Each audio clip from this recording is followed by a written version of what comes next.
Right, hello and good morning to all of you once again. Welcome back to yet another stream of Arknights. We're gonna be engaging in a really long talk today. Alright, so well, do whatever you want. You can leave me on as a soundbite or something. White noise, whatnot, in your background, it doesn't matter, because I'll be here for several hours as we discuss and talk about Arknights. Right, so there's a lot of stuff I want to go through.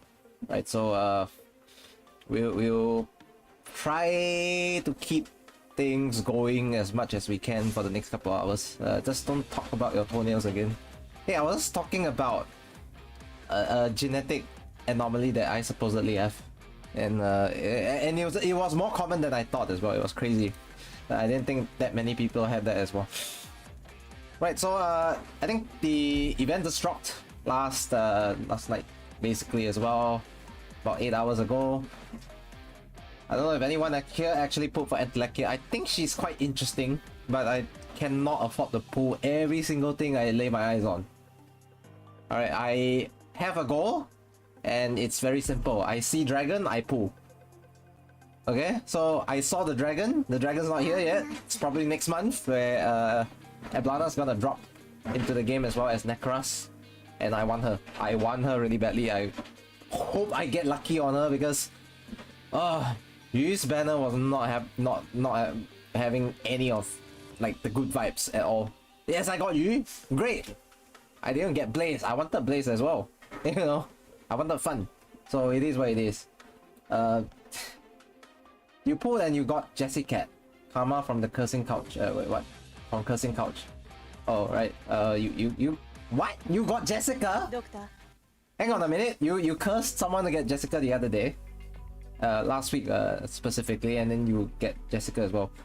Funny how life works, huh? And I speaking of Jessica, I do not have Jessica as well.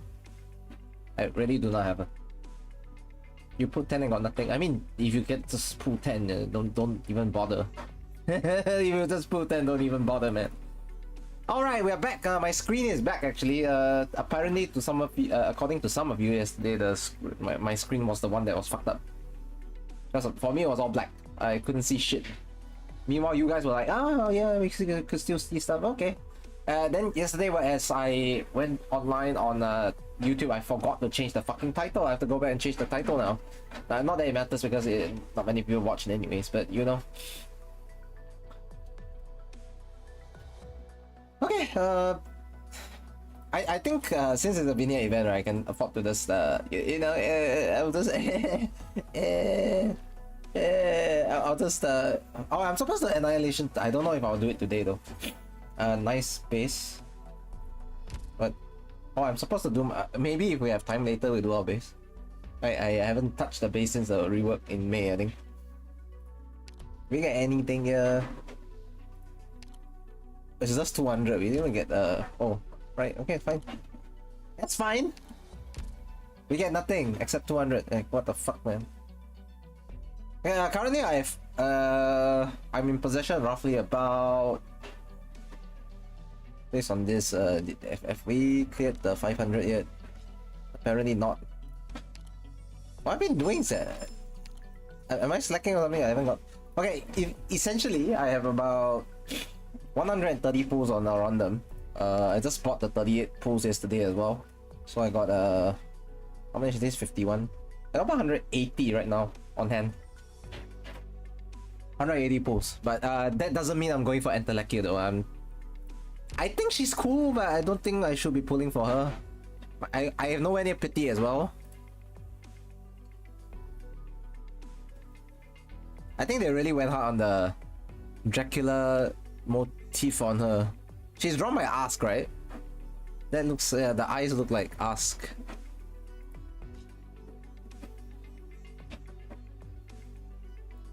Yeah, she... I think Ask used to have a same face syndrome.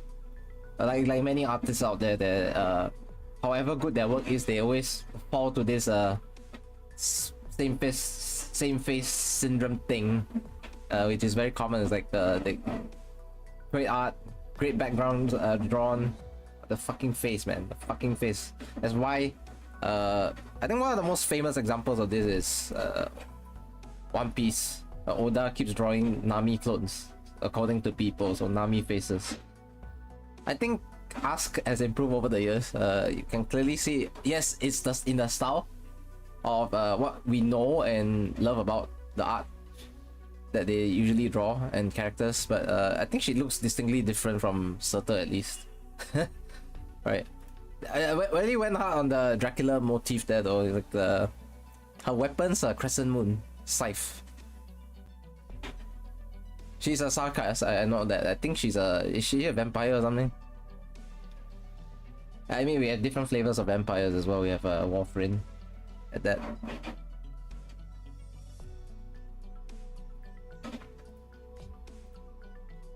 Right. She's the only rate up, so... Oh yeah, right, she's the only... What? Santala is a rate up here? I mean, I got Santala already, so it's not really an issue. Santala is a rate up as well, Jesus Christ.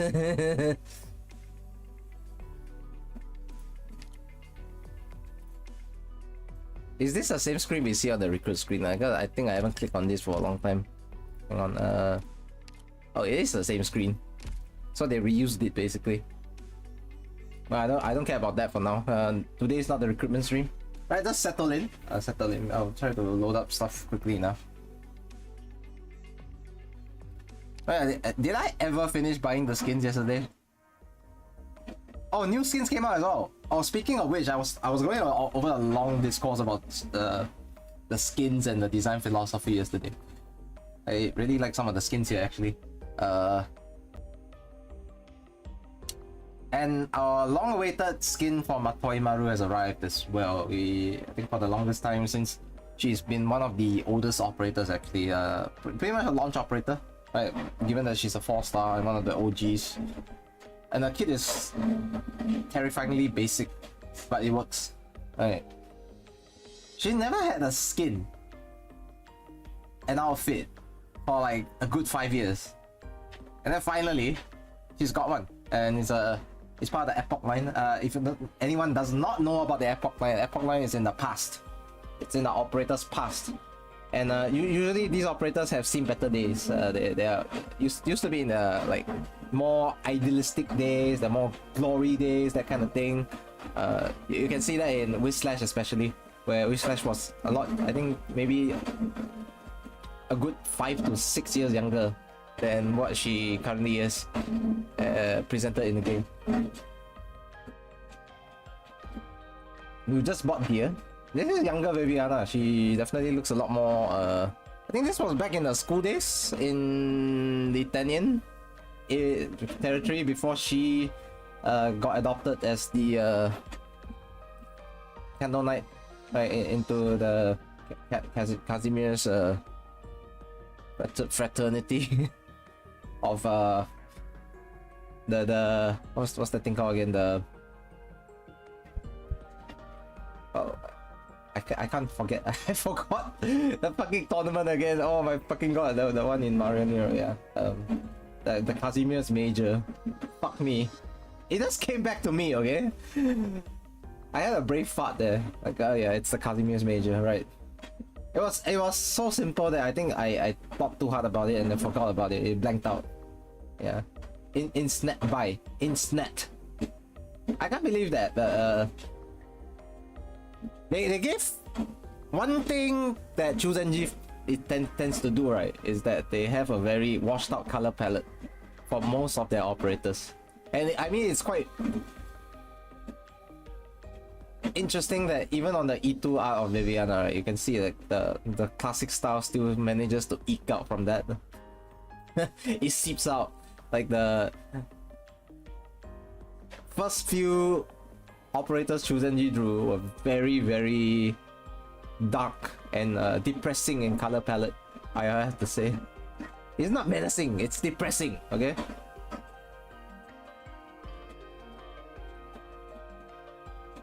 You look at Whisper Raid, you look at I think Gladiator as well. Yeah. Very, very depressing color palette. For Gladia, I guess it's not meant to be intended to come across that way, but yeah. Because she's based on a deep sea creature anyways, right? Yeah, definitely by this. You can see a more youthful Viviana, but ideals have yet to be trampled upon. But I mean, in present day, she has managed to find a new reason to be optimistic again. And then you have Bagpipe as well. I think Bagpipe's one is very, very interesting. You can see Bagpipe back in her Farmer Girl days. And there's a very cute detail in the background because of a relation to another operator from Victoria. Right? It's Horn, platoon captain. Right, captain of the Tempest platoon, the leader of that platoon at least.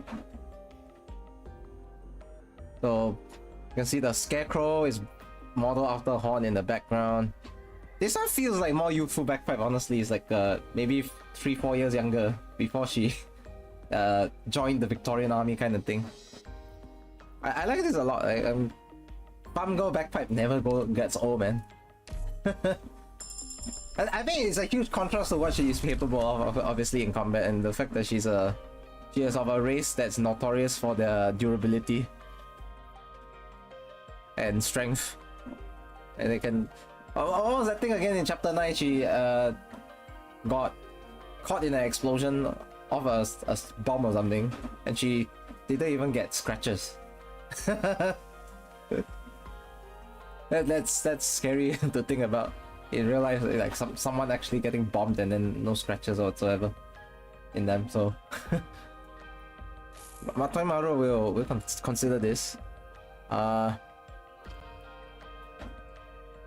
This outfit feels like she was in a play,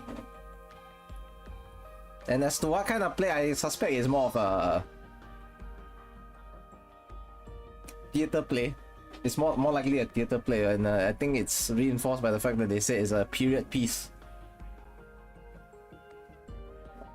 Surprisingly, I think there are certain aspects of the clothing style, right? It's very similar amongst East Asian cultures. I think Koreans, Chinese as well, share similarities with Japanese clothing with certain styles, right? You can clearly see it in here. But this is clearly more Japanese style because Matoi Maru is from Higashi.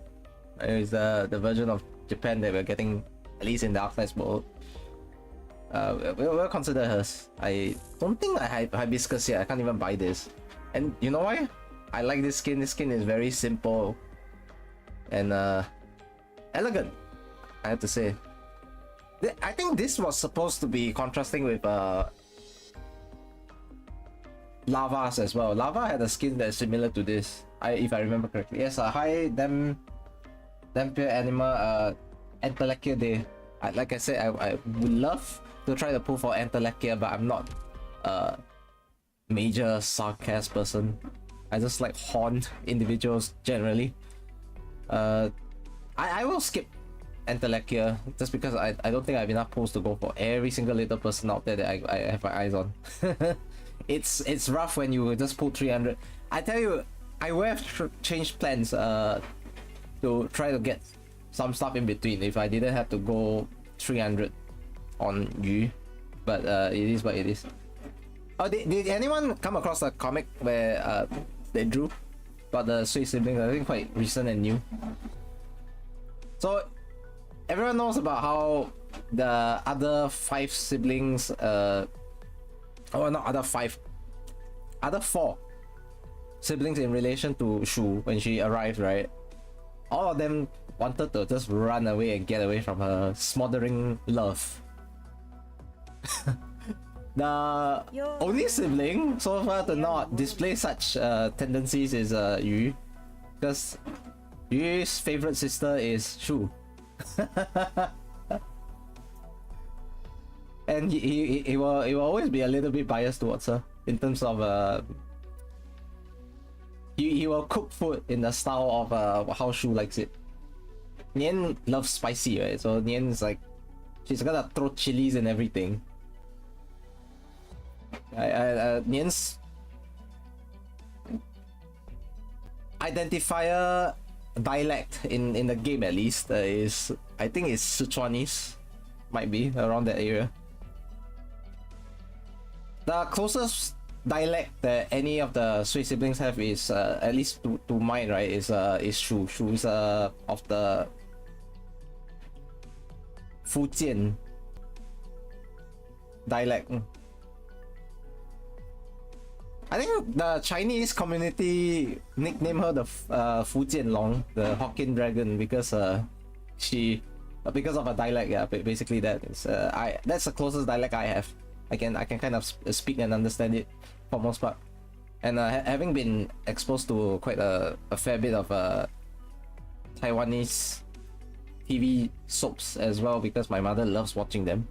I also understand. I guess I understand more over the years than what I used to. So yeah, you like her because you like Enmity Unit. If I'm not wrong, she's a Reaper, right? She's the upgrade to Laptuma. So she's quite interesting. But Enmity units can be healed. You just need HP recovery. You cannot have a direct heal. Enmity units don't work on direct heals, at least.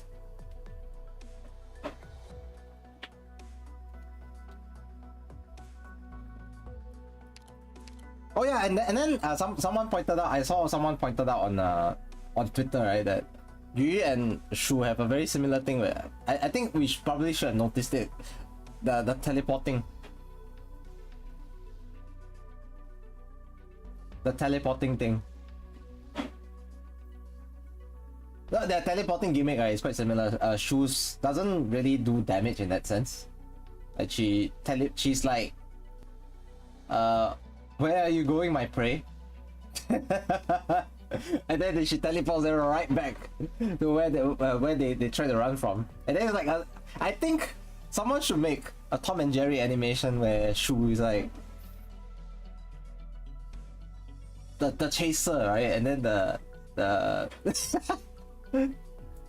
enemies are trying to get away from her, and they're like coming back, and they're like, they're wondering what the fuck is going on. They're trying to run away, and then they're coming back again. I think it's a fantastic skit idea, to be fair. And then yeah, it's kind of Tom and Jerry-esque in terms of like if you kind of imagine Shu's teleportation in a funny way. But Yu also has a teleportation thing. He can teleport all the enemies that in its range. I'm not sure if there was an actual limit, upper limit in terms of number. He can basically teleport everyone into that spot, right? And then he's like applying the burn damage to them as well, elemental damage. So what it tends to be is that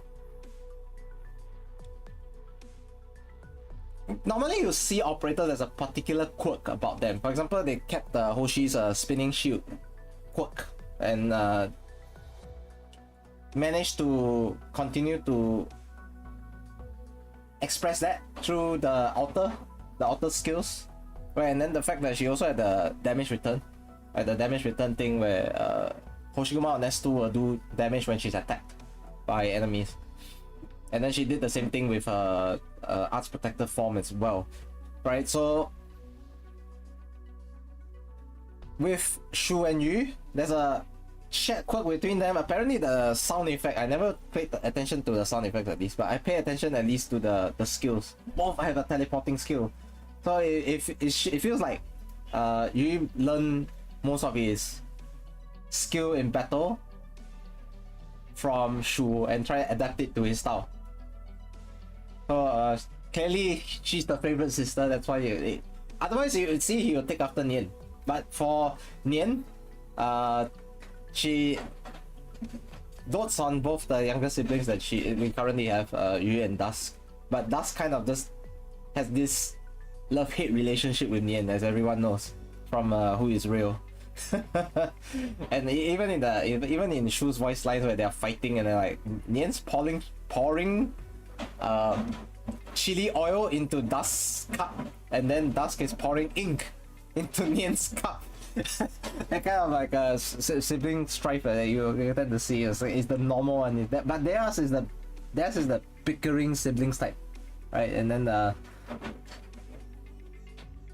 I think that's the most apparent. But usually the siblings that bicker, as it turns out, right, they're the closest terms of relationship, even if they don't want to admit it.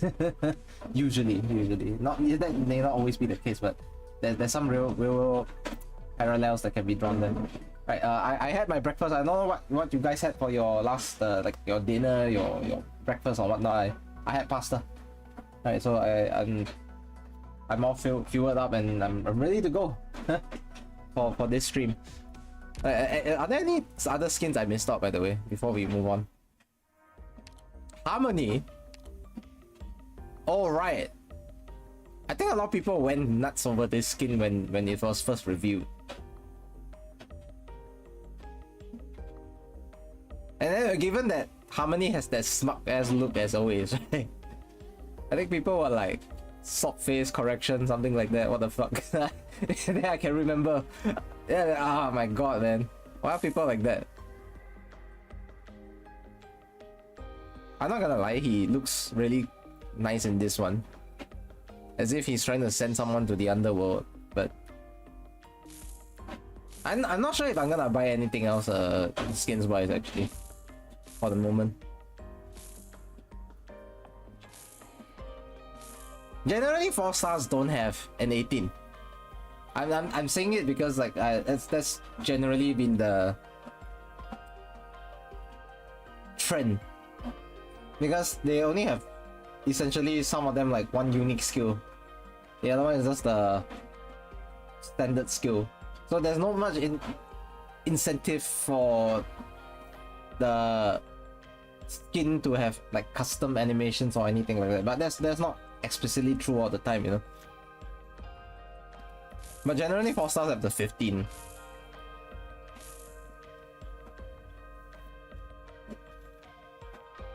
Azimaru has that as well. You know, I would have bought Carnelian's swimsuit skin. I think this is the only unique skin as well so far, apart from the default.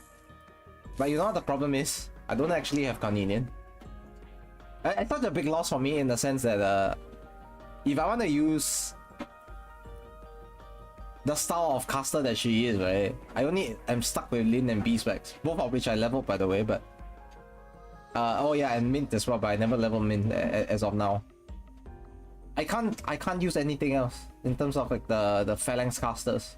I would love for an option like Carnelian, because hers is the glacier snowball skill, right? She doesn't attack fast, but she ramps up and ramps up. The rampant type of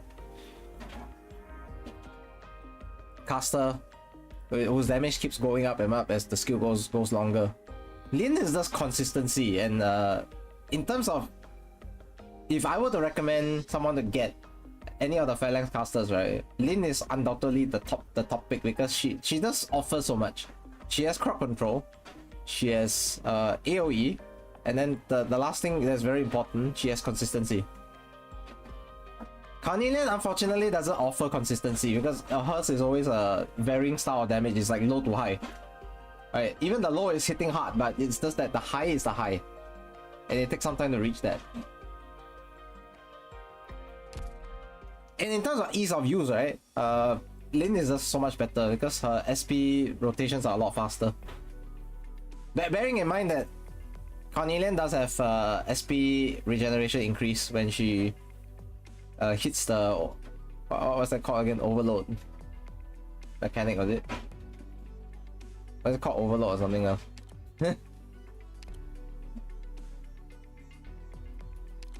Basically, she has 2 SP bars, right? And then she has to only attack on the field of the second one. She works very well with Mostima as a result, to be fair. Right, I think let me just get all these done, and then do I need to burn sanity? I think let's forget about burning sanity. Fuck it. I'm too lazy for that right now. Oh, I forgot to claim. Remember yesterday I was talking about it?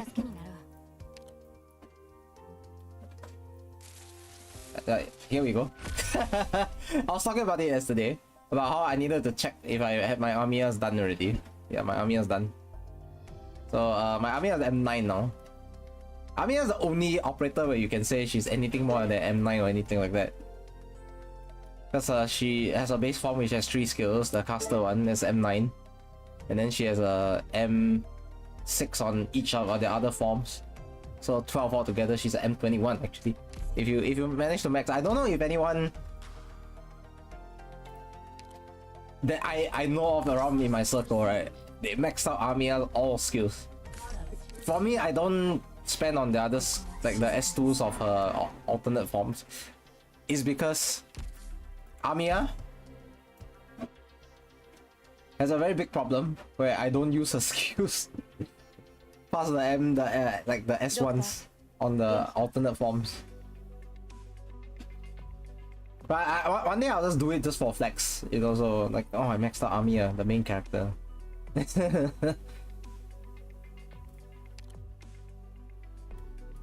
If I'm not wrong, her operator's file will change between her forms as well. Armia's 50, right, for me? Yeah. Or she's 60.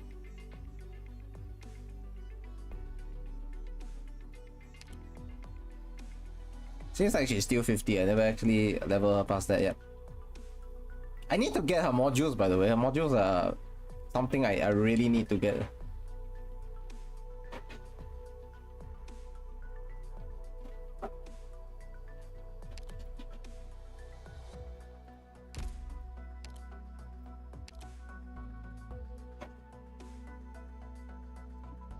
You can say originally Armia's 142 centimeters tall.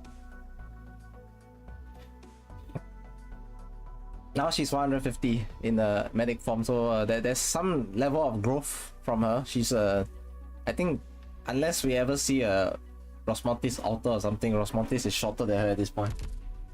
Please handhold my entire event. Bro, I haven't even started my event. What do you think I'll be doing? You know, wait for handhold, at least wait for me to finish my event, man. I mean, I've done handholds without ever doing a stage before, but I don't like that. It means I have to figure everything out from the start.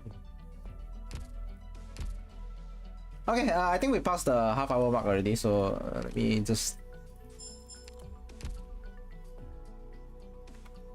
not drone on any longer about stuff that is not. All right, let's talk about the important thing now.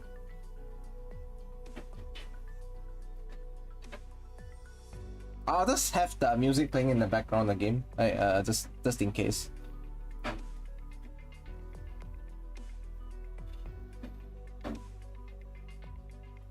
So I have some ambience at least. Alright. So I want to finally approach this. Let's first start out with the important thing before we go on to the other discussions. We need to watch something first. Okay, so where is my OBS?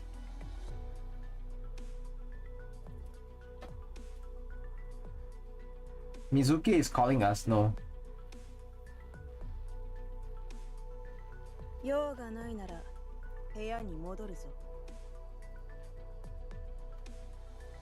I think everyone knows, or not everyone, most people should know about Tobo by now because he's been a big Endfield believer from day one. Right. Yes, hi Dark Black White Wolf. Wow. What wow is there? What have you come into, Kappa? Not a hate train, just trying to weigh in on this. Okay, let's begin with this. Might be too loud though. Hang on. New dodge from China Joy livestream. Hello there. It's 8:36 in the morning here in the UK. I've been up all night. We've just watched the PlayStation Endfield presentation at China Joy. Not only did we receive the devastating blow of no news at all, Endfield is not in fact tomorrow, but the only real new information that we got was regarding the dodge. Yeah, but much of this stream is gonna be under the umbrella of discussion. It's not specifically Endfield, but this is gonna be about the debacle for most part. So you even if you come back later 3 hours, I'm still talking about it. It's gonna be like this. The IS interview is probably gonna come later on after I cleared up this stuff. From 6 to 8. Not only that. So yeah, it's gonna be horrible. You go nap then, though. I mean, sure, bitch. No longer use stamina. Have a much flashier nah, animation. You might as well just go to sleep. Don't interrupt the basic attack sequence, or just fast forward straight to the last basic attack in the sequence, giving you the final strike much sooner. And additionally, you see there, animations are still cancelable. They've done absolutely everything that I didn't want them to do. But there are still some questions that haven't been answered. We don't know if this is specific to Enmin's class, like it could be specific to guards or specialists or whatever. We didn't see, Enmin is the only character that was showcased. We don't know if this new dodge is specific only to the red circles on the ground. We don't know if by the way, if they've made it, so the perfect dodge I don't know if it's just me, or just as hard to trigger. But we don't know. The overworld feels like design enemies that design the a reminiscence of Apex Legends. There's lots of questions that remain to be answered, and a lot of am I wrong? A lot of the effectiveness of dodging in the future. As someone who's played Apex Legends before, this way of traveling in the overworld feels a little bit like Apex Legends. It remains to be it's seen whether they'll carry about that traversing into terrain. But really, the purpose of making this is to say that what I wanted for the game is not going to happen. HD, damn. They have made the dodge much easier. They have made it. Bitch. They have effectively removed. Have a good rest. They have removed all downsides from dodging. There is no consequence or punishment or any trade-off whatsoever for dodging. You can just dodge to your heart's content, and that is how Endfield looks now. The other major question, of course, is that this build looks mighty similar to the January beta, and we don't know if this build is an early build, and we don't know if it's changed. Damn, nice way, Rappy. The high Cooper. No. It's just copium. Obviously, that's not me. What the fuck? I've never shown my face on stream, at least so far. Yeah, will that ever happen? We'll see, because like I don't have a good setup for showing with a webcam at the moment, so I don't bother with that. Looks now. That's what Endfield wants to do. My face is somewhere on the internet though, if you know where to find it. Within the Arknights community as well. I did what I could. I still think this is the wrong decision, but I'm not Hypergriff. I'm not making the game, they are. The most important thing though that I want to say with this little video is that this doesn't diminish my passion for the game. I'm still just as passionate about Endfield as I was before. I think it was in my server at one point, it wasn't in my server at one point.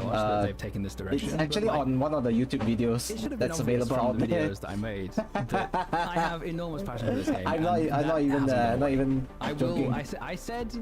I said I would be there no matter what when the game comes out, and that remains true. I will still be making content for this game. I am still going to log the fuck in, harder than I've ever logged in before when this game comes out. You will see much more content from me on Endfield. I'm not going anywhere. But this is just to say, yeah. What I wanted for the game, at least for the combat side of it, is not happening. But there's nothing more I can do. I have to accept the game for what it is. The motivation behind making those videos was because I wanted Hypergriff to make the game they want to make. Vincent's video and too. I kind of have to just accept that this is the game they want to make. I need context for this. I can admit when I'm wrong. There's also this doesn't mean Enfield's gonna EOS or anything. It's gonna make shitloads of money, regardless. It was going to make shitloads of money, regardless of whether or not it removed the dodge. It doesn't. My I can see this about like Endfield failing or anything like that. It's gonna make loads of money. My concern was even whether or not it was some people in the chat were like, it was a game that I would be able to cherish. It could still be.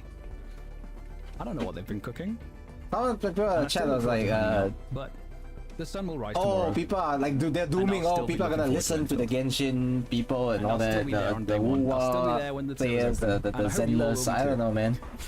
Some people are also jumping in on that. So yes, I'm disappointed. the furore over this is something I don't understand at all. We move forward. Look at the chat. His chat.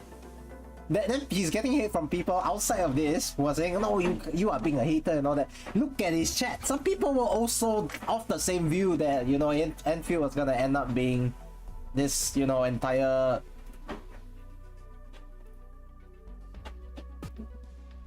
disappointment, so to speak. You get what I mean? I can't even believe that's and I mean, perhaps there's a way of criticism that I think people don't quite accept or treat as valid. The mood in the stream was appalling. Yeah, it just looking at the messages that was like scrolling really quickly throughout the chat box, the mood was that of a doomer. It was like complete doom posting, complete depression about the fate of the game when it would be released, you know. And what I wanted to make very clear here is that Tomo's biggest issue as well with why he's receiving so much hate, right, from people outside, and I don't condone harassment of a content creator just because you don't like their views. Okay, I think we are all human, right? We all make mistakes.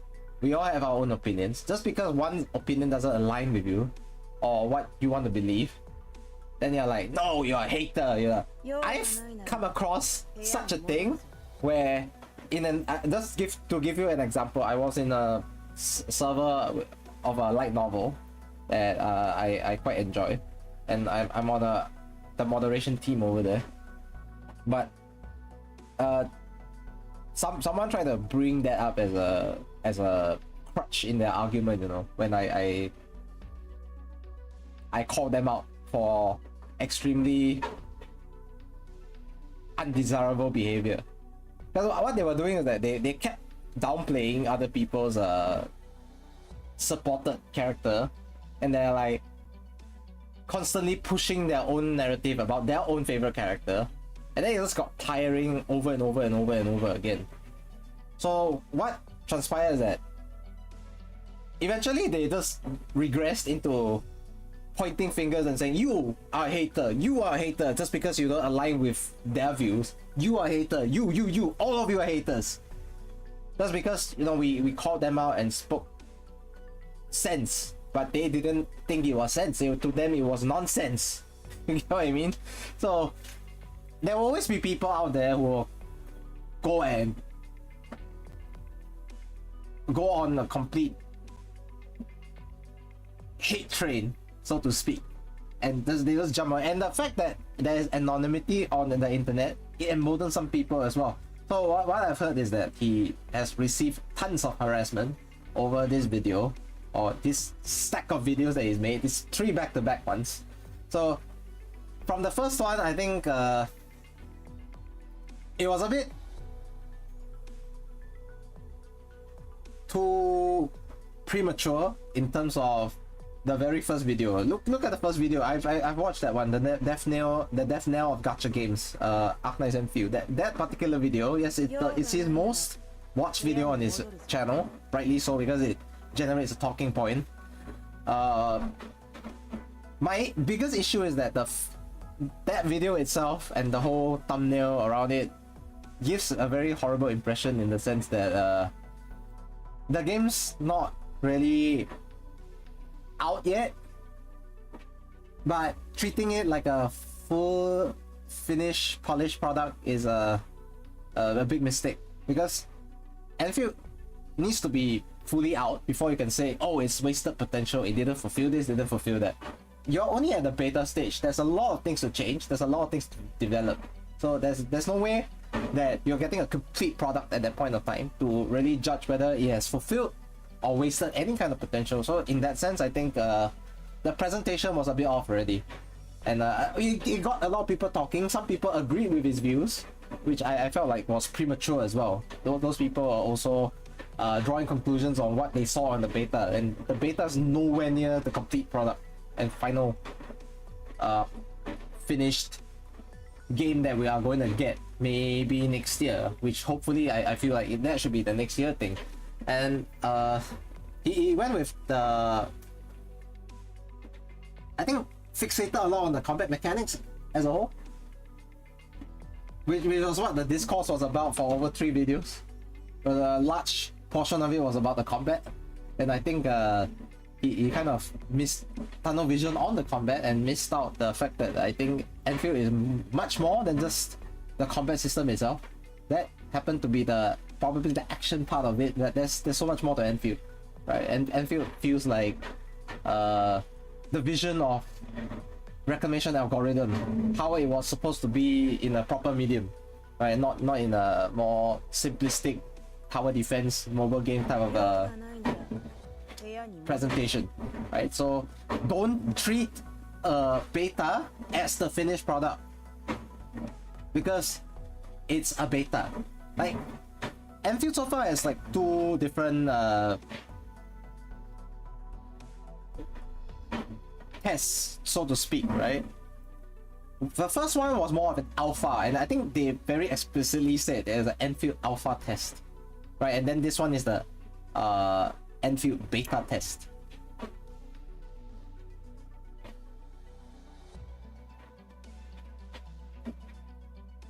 Yeah, let me let you guys weigh in on it as well. Right, to be fair, that was on the point of the video. He was trying to present the flaw in the design of Endfield between alpha and beta test. He kept on droning and consistently picked on the combat system, when Endfield is so much more than that. I feel like that tunnel vision caused people to also develop this image of him as a creator or potential long-term creator of Endfield when it does release, of a doomer. I'm sorry, man, but that just comes across as that. I understand what he wants for the game because I know him, right, for some time now. I think when I got to know him, it was like 2022-ish, thereabouts. Right, so it's close to 3 years. I don't talk or know him that closely personally in terms of like a person-to-person thing, but I've interacted with him enough that I know that he's passionate. He will definitely have a lot to say, and he's gonna stand by a lot of opinions that he has, because he's a very strong-minded person as well. He wants the best for things that he loves, obviously. I understand where he's coming from. I know the passion that he has for the game. Every time he talks about Endfield, it's glowing, right? But those 3 videos back to back don't present such a thing to someone who is less knowledgeable about him as a personality, and someone who is not been around his content enough to understand that. You get what I mean? It's the outside looking in. It's where the problem eventually starts to emerge. If I in the outside looking in, I don't have the full picture, and that's what a lot of people don't. They can only judge on what they have seen, which are these 3 videos back to back, and he's harping on the same thing over and over again. And I understand some of you are saying he doesn't like dodge, I think for me, I personally think dodge is a completely fine and appropriate mechanic to put in any combat game. I think it can incentivize learning timing, which is what I think for at least Zenless is focusing on. Timing, perfect dodge, right? It's not too dissimilar to a rhythm game in that sense, where timing is very important. It's a good indicator of skill from the player that you have learned this particular mechanic to an extent where you can execute timing to a very consistent frequency. That's what I want to say. Dodge is not an entirely bad thing, and I'll get back to that again when this subject is brought up. So he doesn't like to see dodge, so he explains why he goes against design philosophy. I feel like dodge can always give people an incentive, like, oh, if you learn how to dodge often enough, like you see a lot of the Souls likes, right? The rolling that gives you iframes and all that. I don't see that as a horrible thing, because that in a way is dodge as well, right? You dodge damage completely in terms of timing, in terms of skill, in terms of execution. Because his opinion is against the typical majority, he made an opinion against the typical types. People take it in the wrong way, and because of some controversial example, people totally missing the message that he was implying, only taking what literally what he said literally, rather than what he wanted to give you as a message. And here we are. No. Here's the thing. There is a incredible amount of I can only read like message by message because because I don't have such a big viewership. Right? Imagine I had 200 viewers right now. Some of you might not even get your stuff shouted out unless like I manage to catch it with my eyes. Right, so do give me some time to go over this while I still can, right? His issue is just presented in a controversial and provocative take to drive engagement. Okay, here's the thing. I also don't like this kind of thing where you drive engagement by stating clickbait. For me, those videos that he made, the titles are very strong statements. Very strong statements. Unfortunately, I don't think he successfully managed to deliver his arguments in a nuanced way. It's okay to have the title being like that. I mean, I don't like it, I hate it as well, but some other content creators which are in the Arknights scene, right, the community itself, some other content creators, they do the same fucking thing. I know I swear a lot, but I'm trying to not swear as much this time, as I'm engaging in proper discussion and all that. But I have to emphasize, and this time use the effort to emphasize, some fucking content creators do that as well. I won't name you who specifically in this particular discussion because that's not the point of it. Some of the popular people, you can go check some of their titles out, and some of their more higher viewed videos. The ones that gotten higher views, at least of recent, in their repertoire of content. Go check them out. I don't like the direction that they're going, and I will rightly call them out because I think you might say, oh, he's playing the game's the game, but you know that, and then at a certain other point in their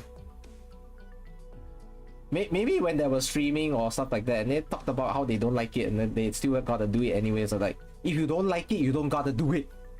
Just because you want to drive engagement, you lack conviction in your beliefs as well. If that's the case, it does paint a portrait of a hypocrite more than anything else, you know. So for Tobo's biggest issue is that 3 back-to-back videos, 3, okay, it's gonna paint a certain picture to people because like there's nothing in between nothing else in between about Endfield to judge that he likes or loves for the game to succeed. But in terms of, if you actually watch the videos and how he presents his hopes for Endfield, right, you really can tell he wants to succeed. But the thing is, a lot of people are just gonna look at snippets of these 3 videos, which total like I think close to an hour.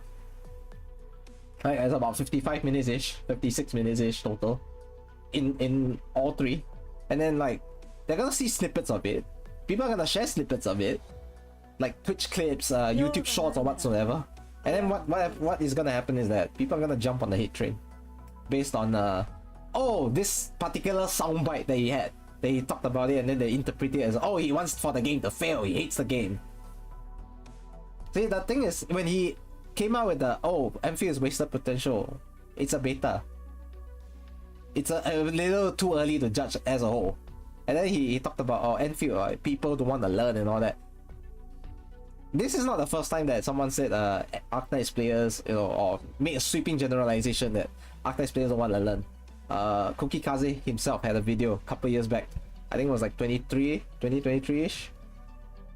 Arknights players don't want to learn. You can go check on YouTube out that one.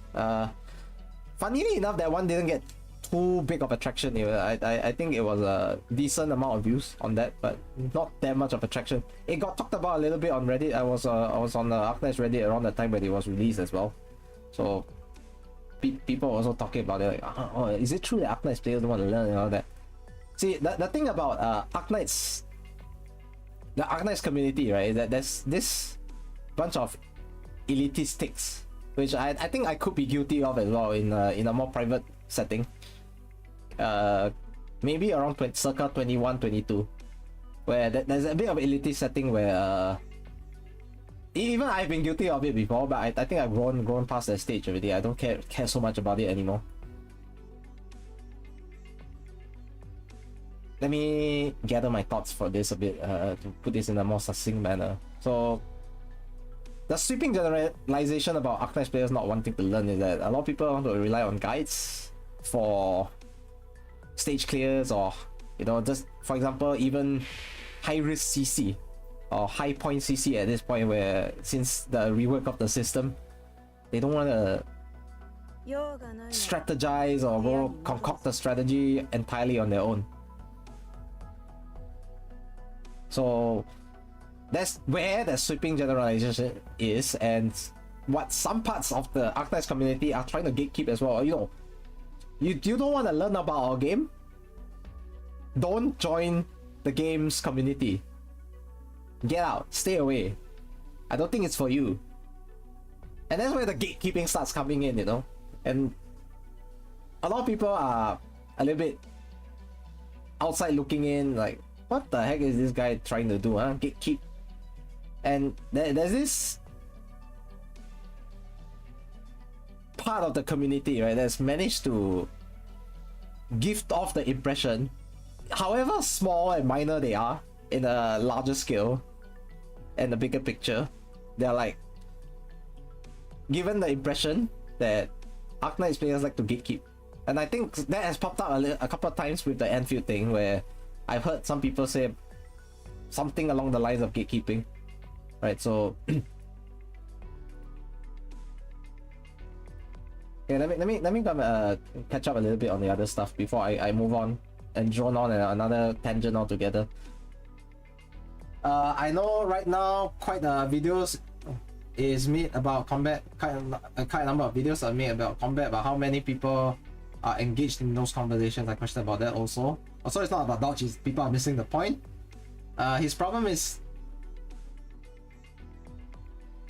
he thinks it will be a copy and paste of Wuwa and Hoyoverse, while dodge in action RPG stuff has been a thing for 20 plus years. If we think Devil May Cry is one, never mind Dark Souls. I talked about how dodge isn't a problem and can incentivize learning mechanics and reward skill, right, with timing and everything. Tobo doesn't hate ARPG. He himself even played Elden Ring and he even showed it himself. The titles are crazy, clickbait titles for sure. I went through that already. Almost per usual for game videos now. So I don't like that people are trying to game the algorithm to drive engagement and get more views. If I am of the maybe call me idealistic, call me a bit romantic in this sense. I believe that if your video is high quality and well presented, you don't need a fucking clickbait video title or clickbait thumbnail to drive your engagement. People will naturally go into it because, as I always like to say, people have eyes to see, they are not blind. Alright, but that being said, not always that will be the case. Okay, that's not going to always to be the case where people are able to completely discern what they see. Right, having a discerning eye, having those eyes to see is another thing altogether. So I cut it at that. Time to head to work. Will there be a VOD for this stream? I'd like to listen to the rest of your thoughts on this topic later. Yeah, sure. I think there'll definitely be a VOD for this stream. If you guys want, I can save the entire thing. Or since it's multi-stream on YouTube, it's gonna be saved on YouTube as well, 100%. Right. So at the end of the day,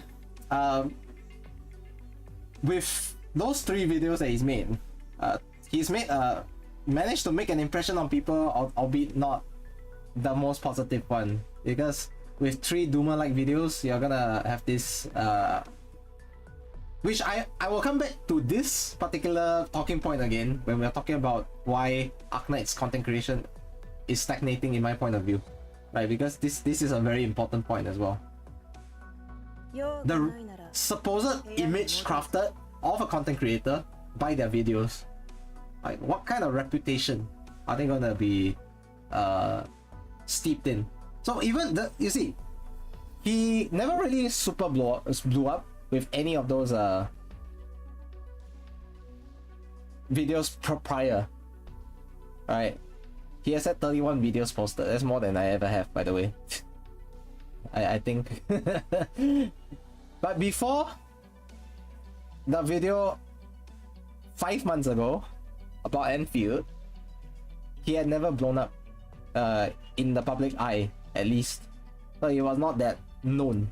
And once that video blew up, he became a talking point, actually, even on Reddit that I frequent quite often. I saw it on one of my feeds. I didn't follow Endfield at the point of time.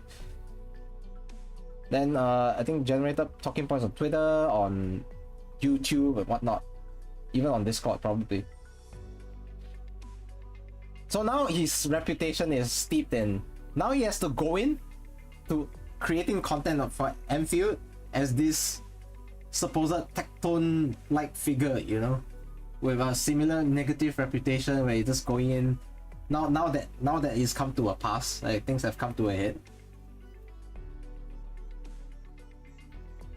One thing I respect though is that although he disabled comments on his China Joy video recently, the one a couple days ago, he didn't take it down, right? So he basically, this is an admission that it wasn't the right call for him to make the video in the manner that he did, and it's for me it leaves room for people to forgive and allow him to repair and amend his reputation amongst the Enfield crowd. Because I must say, sometimes you see people put out these negative videos or like seemingly negative videos and then they double down, right? He didn't double down. He admitted that there was a misguided intent about it in terms of presentation, that he was gonna grow from it. Some people, even worse, they just take it down completely and then try to brush it under the rug, sweep it under the rug, treat it like nothing has happened, try to just hope people forget. Now that I don't support. If you already made stuff like that, right, just take it on the chin. You already fucked up. One thing that people will always appreciate, right, whether you're content creating or just like person to person, you admit your fault, you admit responsibility for it, people gain respect for you, renewed hope that you can become a better person. They give you a much better leeway. They will give you a leeway for growth, and then that will come some way like oh, this, like, every person loves a redemption arc. You can't tell me that nobody enjoys that. We see that so many times in manga, in comics, in novels even, where an anti-hero becomes this heroic character at the end. Why? He went through an redemption arc, an incredible redemption arc. It could be something that people will appreciate for years and years to come. You don't necessarily have to be a hero from the start, but everyone, every person, every human always sees a redemption arc as something that's admirable and respectful, or respectable rather. You see that in sports all the time, you know, like this athlete had a horrible couple of years, whether it's a turmoil in his personal life or you know, on-field issues or on-court issues or whatnot, and then all of a sudden 3 years later they become world champion or something, and then like everyone's like, wow, look at him, he's been through so much adversity to get to where he is. People like to see the suffering and the growth that comes for it eventually when it blossoms into success. Now that's where people will appreciate you the most, in my opinion at least. If you've always been successful, I mean, there's levels to this, right? You know, if you've always been successful and you've always been well, like, it's okay. That's valid as well. It does show that you're such a nice guy that nobody can hate you. That kind of thing. Right.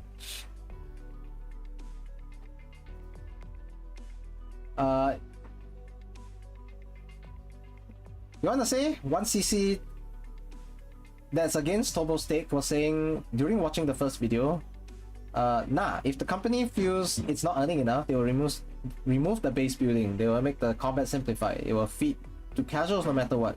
Look at Snowbreak and look at them. They're catering towards gooners now, and they're earning money now. So HGG is no better. They will sacrifice for the majority for sure for the money. That was the reaction that made us watching the first video.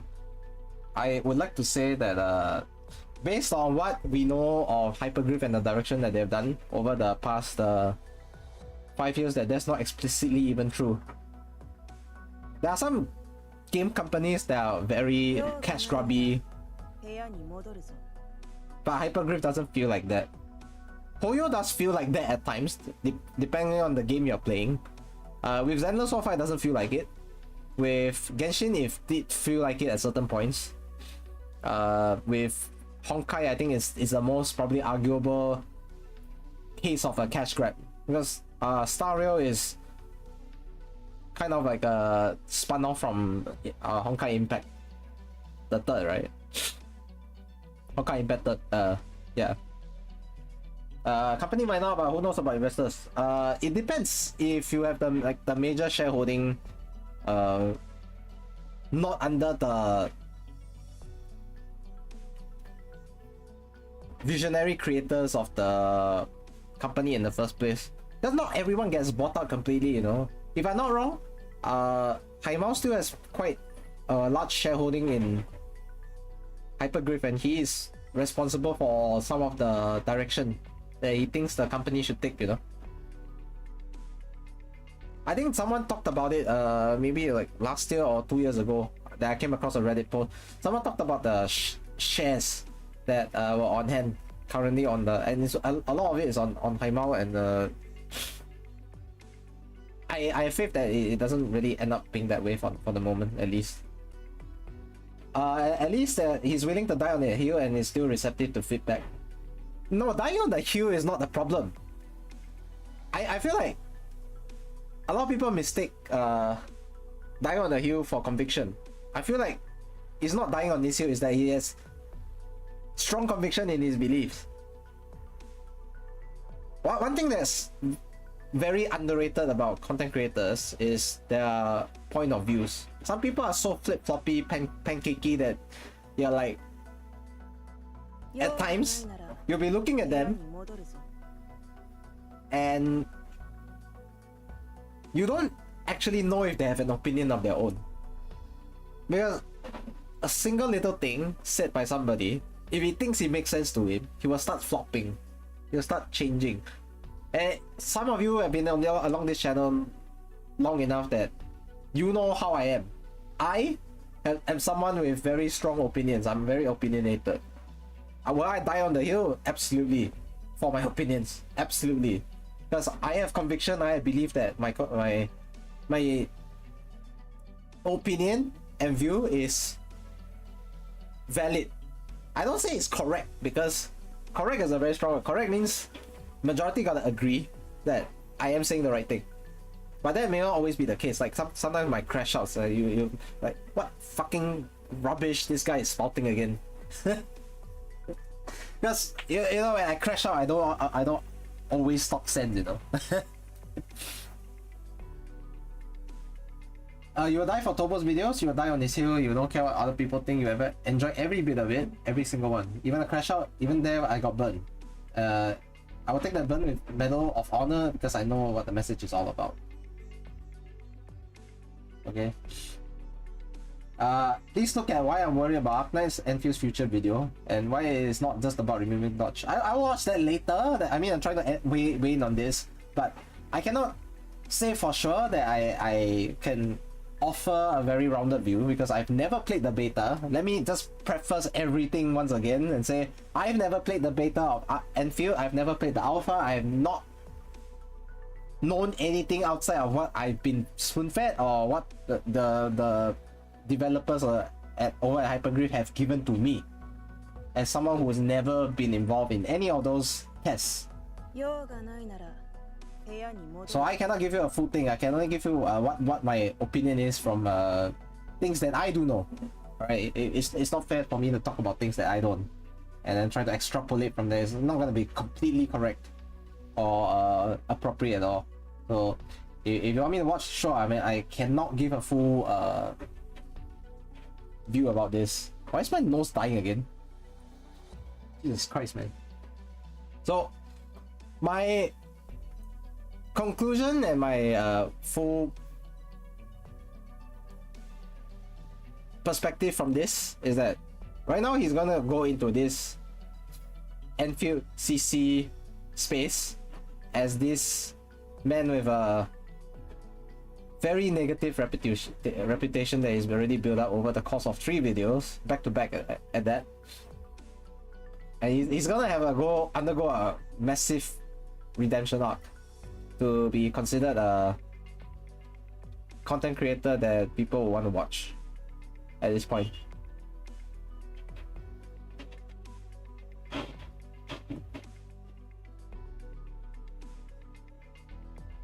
He won't be the first, he won't be the last to be subjected to this, but a lot of people he's finally experienced something called brigading. As said, it's on the internet, so it's in much larger videos. He's been getting DMs apparently, which we will probably hear about later on as well. I'm gonna watch another video about this. Hello everyone from Noboshin's stream. What the heck? Troboshin, what the heck? No, nuclear drama, no way. Nuclear drama, no way. Did Trobo even clear chapter 13? Trobo? Is he the brother of Trobo? Thank you so much for the follow, Muratan 221. Yes, hi Raiders.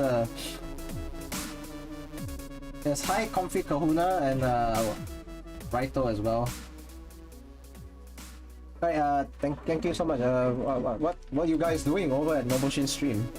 Thank you so much for the follow as well, Noboshin.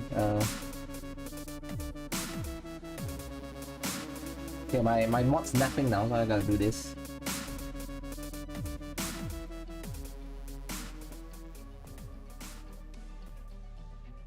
Right, everyone please go check out Noboshin. I've seen them around on at least the Arknights category as well, so do check them out. They are also a fellow Arknights content creator. Do remember that everyone who rates this channel deserves a shout out because they are also fellow content creators who also deserve to grow as a channel. Is this the right command? There we go. Right. This is the official Twitch one. Please go click that follow button right now. Right now, I demand that you do it right now. I'm just kidding. I can't demand anything of you guys. Okay, but yeah. Right. Introduction to people who do not know who I am. I am Rapid Potential. I stream Arknights primarily. And hence I've done so over the past 5 years. I'm an arts damage specialist, so I do clears with arts damage only, but I also dabble in other niches from time to time. The most frequent of which recently is Shard Knights. Why do I call it Shard Knights? Because the Sui siblings are all shards of a bigger elder god known as the Sui. So yeah, I do niche clears as well. Arknights? No, I did shot knights. No, shots. Glass shots, for example. It's just a cute term I try to coin, you know, but apparently it sounds similar to sharting, which means you shit and fart at the same time or something like that. I don't know. So wait, so why is Endfield bad? Glass can shart. Jesus Christ, man. You guys are insane. I miss when my chat was wild back in 2022. Why is Endfield bad? What's the nuclear drama TLDR? Basically, it's just like a festering negative reputation that's been built up by Toboro. It's 3 back-to-back videos about Endfield and how it's seemingly dooming about the game's potential launch or anything. And we were talking about how he was saying wasted potential just based on the beta itself. And I think that's such a shame because the beta is not a representation of the final product that we're getting. So how can you say it's wasted potential when there's barely anything fulfilled yet? If I could waste potential before I had anything up to be wasted, then I should change my name. No more rapid potential. Let's change my name to wasted potential. Alright.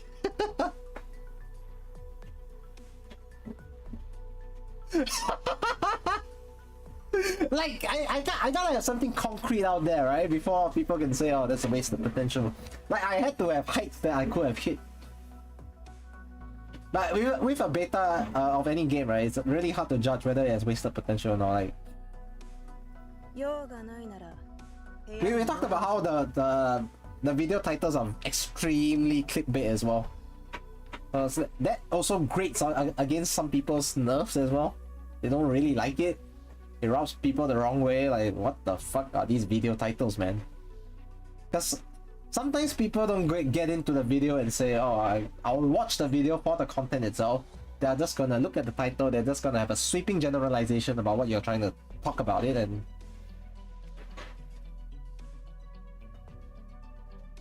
you don't know. You think you're gonna go into Endfield and compare it with other open world gacha games? Avoid the spoilers in general and avoid the drama because you want to go in with an open eye. I'm actually in the same boat. I just wanted to weigh in on like the Arknights direction as a whole and what I hope that Endfield can hopefully bring to the people. Right, I played Arknights for a better part of 5.5 years already. I think I know more than the average player about what there is to know about the game, I feel. And I can give you a much more greater insight as to how Hypergriff has continued to develop this IP over the last 5.5 years. So I also have zero idea of what Enfield's gameplay is like, or apart from the base stuff that we've been given, the base snippets that already are out there from Hypergriff and all that, and the little like 2-3 minute demos that they've shown us. I also haven't played a single lick of it. I didn't get into alpha, I didn't get into beta, I had no fucking clue what's going on. Right? In how the entire product's supposed to be presented. So I'm going in, eventually when it releases, a completely fresh eye, fresh mind, and hopefully I can present a sense of wonder that people did not get to experience from a content creator when I actually play it. Like, wow, what the heck is this supposed to be doing? That kind of thing. Right, so I really do hope to present that in that manner. You're a day one player who took a 3.5 year break. When do you return? The thing about going in with a fresh perspective, right, is that it's going to give viewers a more sincere approach. Like, let's say I played the beta, I'm gonna sound like this jaded mofo who talks about, this was not like that in the beta, and then like some disappointment starts reeking out my voice and everything like that. They were like, hiya, what is this? What is this? What have they done to my game? And then shit happens, you know? Sorry, the Asian in me just came out. You came back 1.5 years ago, so 5 4.5 is now, you came back in 4th any, right? Around 4th any. Do it more. you hear that disappointed Asian uncle thing, you know, going on. Hiya, what is this? Why this game turned out to be such a failure? I don't want that to happen, okay? I'm just doing this for jokes at the moment. I actually don't want that to happen, obviously. You actually got to go get dinner. I appreciate that you still, in spite of needing to get dinner, you still stuck around for a bit and then chatted around here for a little, like, good 10 minutes or something. So, I appreciate that. Please go get your dinner. Hope to see you around soon. Maybe I'll drop by your stream when I have time as well, because I admittedly have not been on Twitch as much as I used to be back in a couple of years ago. Maybe it's a growth phase. Maybe I don't hang around Twitch as much. I used to be on Twitch every single day, not as a streamer, you know, actually as a viewer. But now, yeah, I think those days are past. Yeah, life happens, and thank you so much for dropping by and for the raid as well. Please have a good rest of your night. I will probably see you around. Maybe you will drop by and chat again. So yeah, take care of yourself. Right, get some great dinner.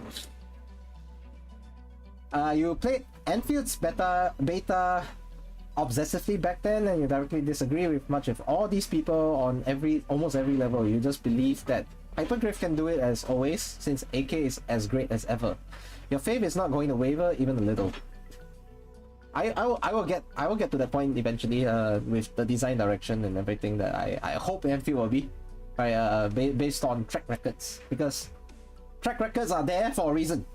It feels that that's been proven, and that they will extend this vision to the games that they are making, right? And with regards to the Arknights IP, anyways, XS3s, I don't talk about it so much because XS3s is a completely different game. It's got nothing to do with Arknights, and it feels like it was a precursor to what they wanted to develop for Enfield in some ways, but not completely the same, right? So yeah, first time seeing you here, Skyf. I think that's, am I pronouncing it right?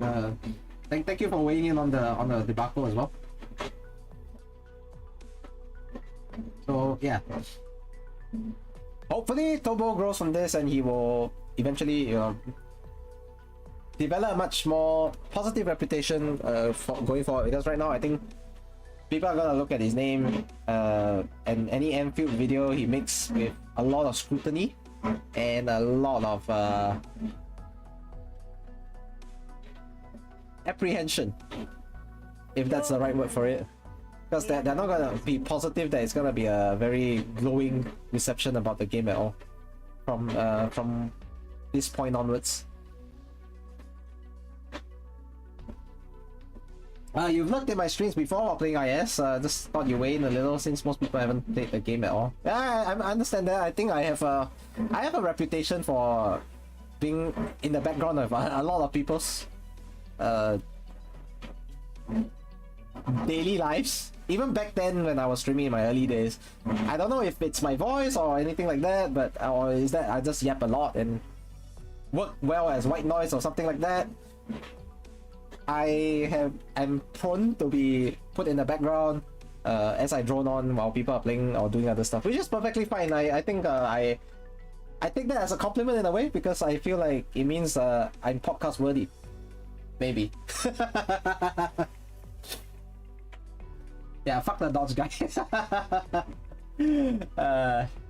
Yeah, so we've seen Tobo's side of things. Now we're gonna jump in on the Cookie Kaze side of things, where I think he also had a discourse with Tobo for a good 2 hours. So we'll see how this goes. And also, where's the thing gonna start then? Do we go straight to the call?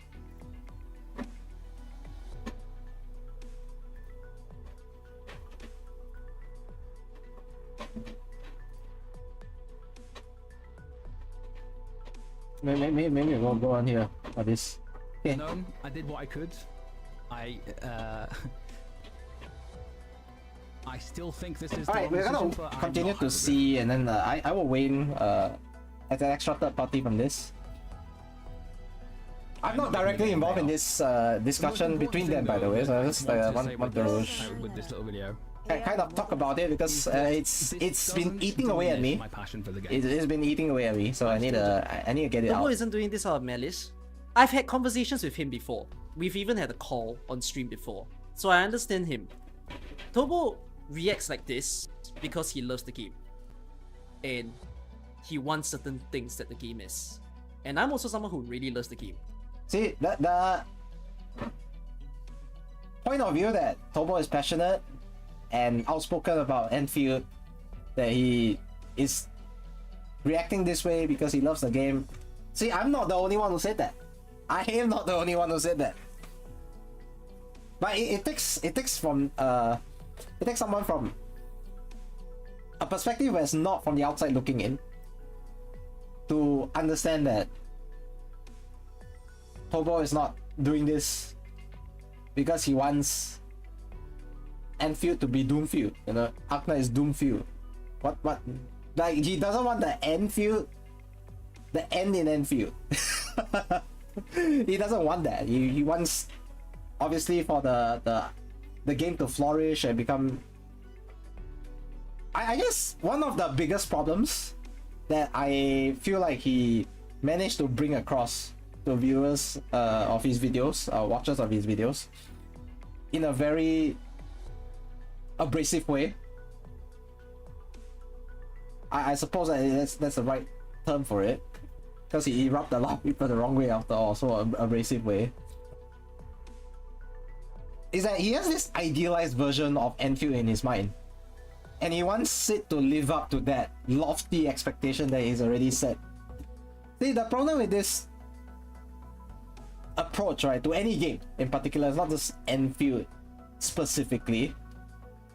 It can be to any upcoming launch of any action gacha game that's going to, or any game in particular actually, but more towards this specific genre, because action games tend to get people going, you know, get the blood going, get the heart racing, the excitement. And why I feel like it's very bad to have this lofty idealized image of how the game should be turning out, because ultimately you are just a user and player of the game. You are not going to be part of the creative process of the development team to understand what their vision of the game is. Like, you can only extrapolate from what you have been seeing, what you have been given as material to go off on, because ultimately you have very little control over this. It's like everyday life, you know. You can only control things within your sphere of influence. You cannot do anything outside of it. If people want to hate, you can try a way and persuade them to buy into your perspective and try to change their way of thinking. But if they're not willing to, then what are you gonna do then? You can't do anything to them. You can't say, oh, I mean, sure, you can cut them off completely, because now they don't subscribe to your way of thinking, which is extremely petty, by the way. And it should not be the case, because it's better to foster good relations than bad. Ultimately, you never know who out there could be your next benefactor. So if Endfield becomes ARPG totally, let's say, you don't have expectation from Hypergrave, you come from AK, what would my opinion be? I'll just take it as it is, you know, to be fair. I don't have a complete picture of how I want Endfield to be, maybe because I've never played it before.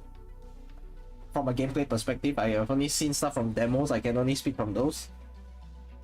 What I want from the Arknights IP as a whole, right, to carry over to Endfield, is that Endfield, I hope, has a story that will continue to keep me captivated.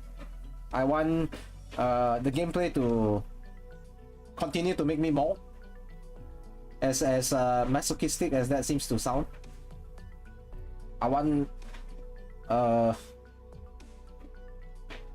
characters to be lovable, likable, and of incredible visual aesthetics, as is always done.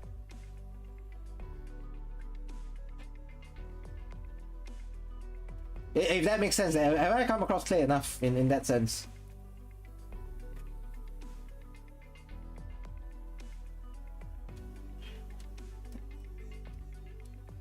You kind of agree with Tobo. The entire point of a beta test is to gather and provide feedback. In a way, he's providing his feedback. That's not wrong. I mean, in that sense, he is providing his own feedback. But he is just one of many players. If Endfield were to implement every single little thing that he brought about, isn't that just catering to one player? As you all know, live service games don't cater to one player. That's why I talked about his idealized vision and how it turns out to be a negative portrayal of the game eventually from the outside perspective, because he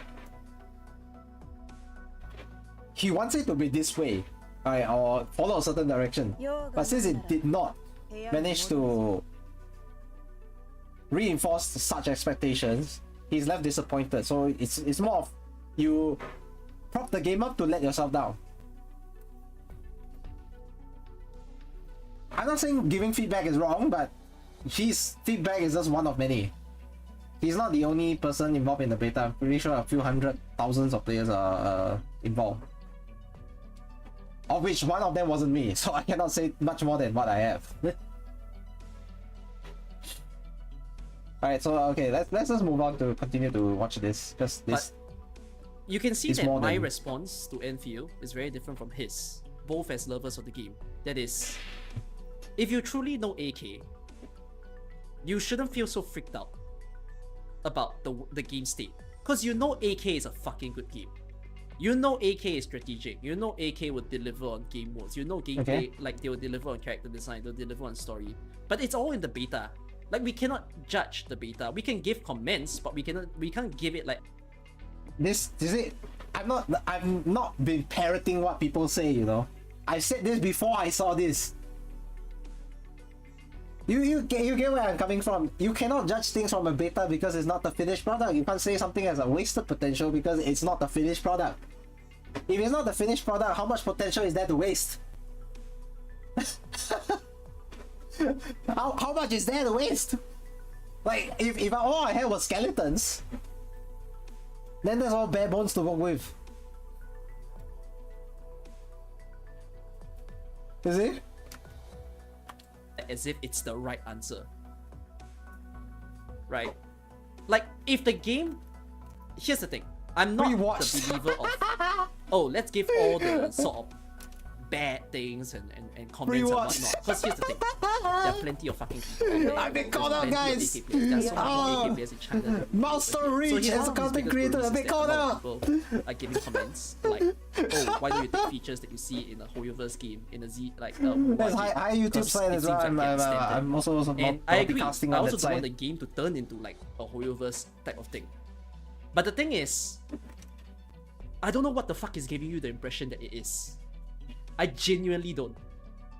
Like, if you truly play Endfield, sorry, you will know that the game is vastly different. Sorry, if I don't completely respond to the YouTube side, right? I will sincerely apologize right now, because I haven't found a way to dock both in a very neat manner, both chat boxes. So I don't want to pop them out. I want to keep it on my dock on the OBS. And yeah, I'll try to respond and grow from this. Like, try to respond, switch over between YouTube chat box, which is a lot more dead actually, to be fair. So hello, Sir Ans and Adrianto J from YouTube side as well. Thank you for weighing in on your opinions as well. Yes, hello Johnny. Thank you so much for the raid. Thank you for the Shout out Erasers, I thought you were napping, what the heck. Yes, Johnny, how have you been? It's been a long time since I've seen you. Yeah, and I'm back again as well. I'm back streaming once again, although not gameplay anymore. Like, more of a commentator right now on a very divisive topic recently about Endfield. What were you doing on the stream? I try my best to switch between the YouTube side and the Twitch side now, because if I don't see it pop up on the screen, right, I won't know, you know, I won't know, because like it's different. Hey, some AK, nice. Yeah, thank you for the shout out erasers to Johnny. Everyone please go check out Johnny. Right.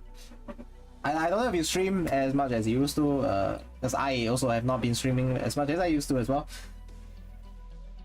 But everyone just go check him out as well. Like sometimes it's not about watching the gameplays and everything of other people, like other AK streamers. It's all about seeking entertainment, or some maybe, you know, for example me, I'm a background noise for some of you, so that could be valid as well, right? Okay, yeah. So at the end of the day, you can't super fixate on judging a game completely based on betas, because I have seen personally betas that didn't turn out to be completely what happened in the final finished game. Like, they changed a lot of stuff, they overhauled a bunch of stuff as well.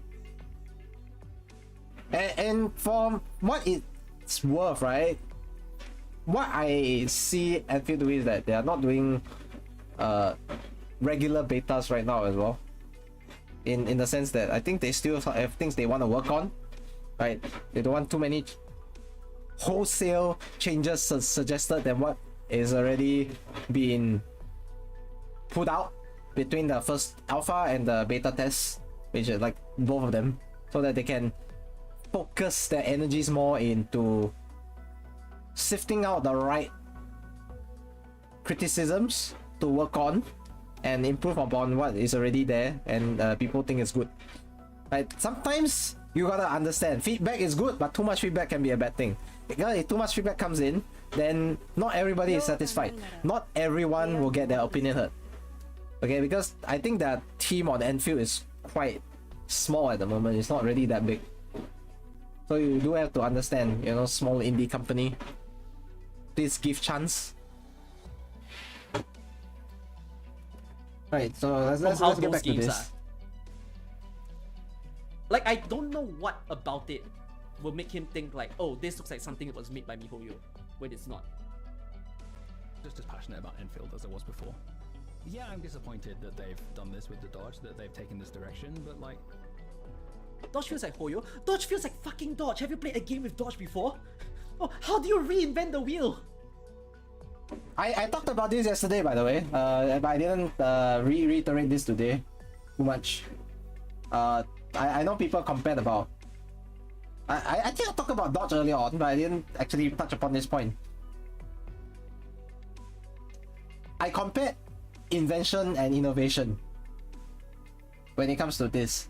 So people are like associating Dodge from current 3D action RPG games with MiHoYo stuff like Zenless, for example, right? Or maybe Kuro Games' Wuthering Waves, UA.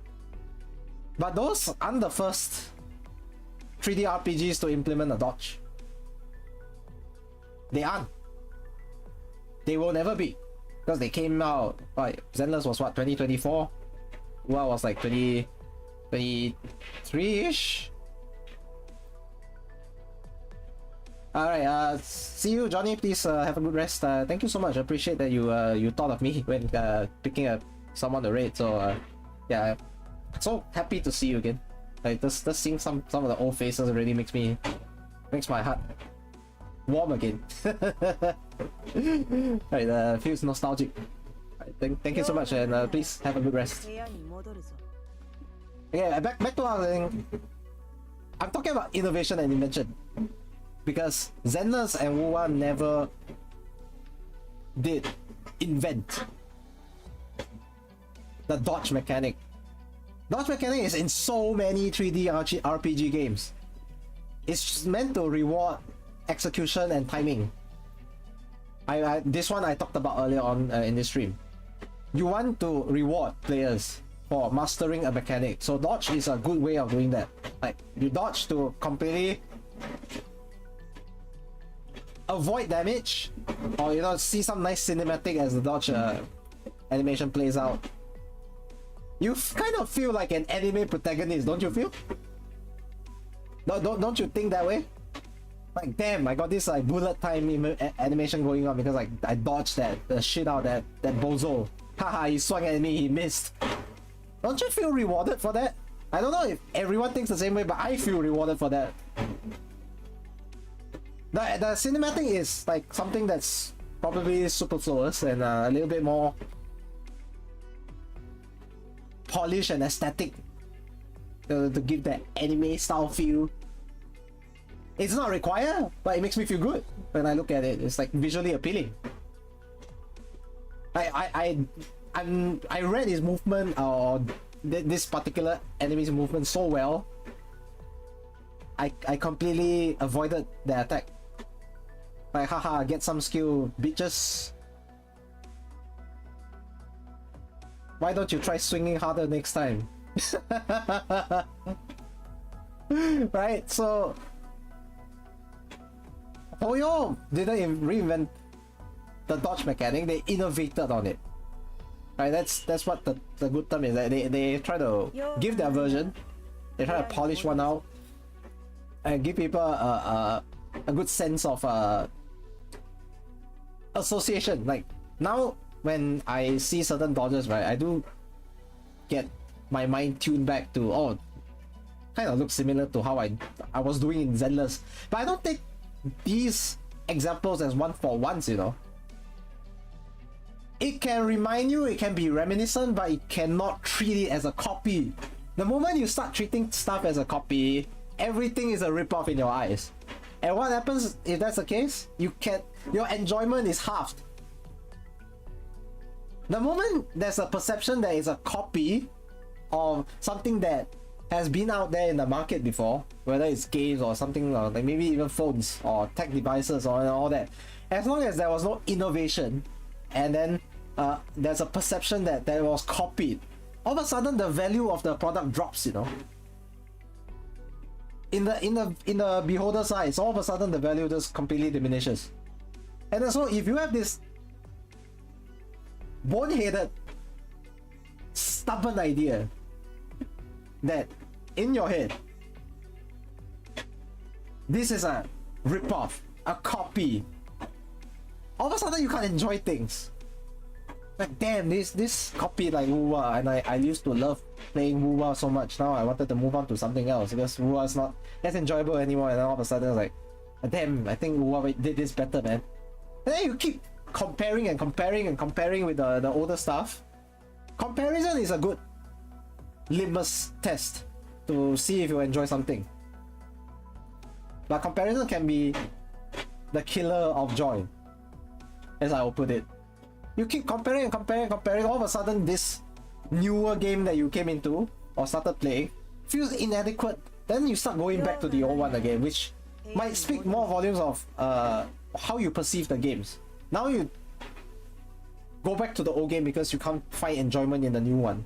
So there's this worry about Endfield I have, that if people play Endfield and then have this preconceived notion that certain things are, oh, it's a copy of this, a copy. Like just now I said, I was talking about how the overall, as like the overall presentation as the admin was like sliding around those wires and all that, it reminded me of Apex, like some of the maps that the Apex overworld had.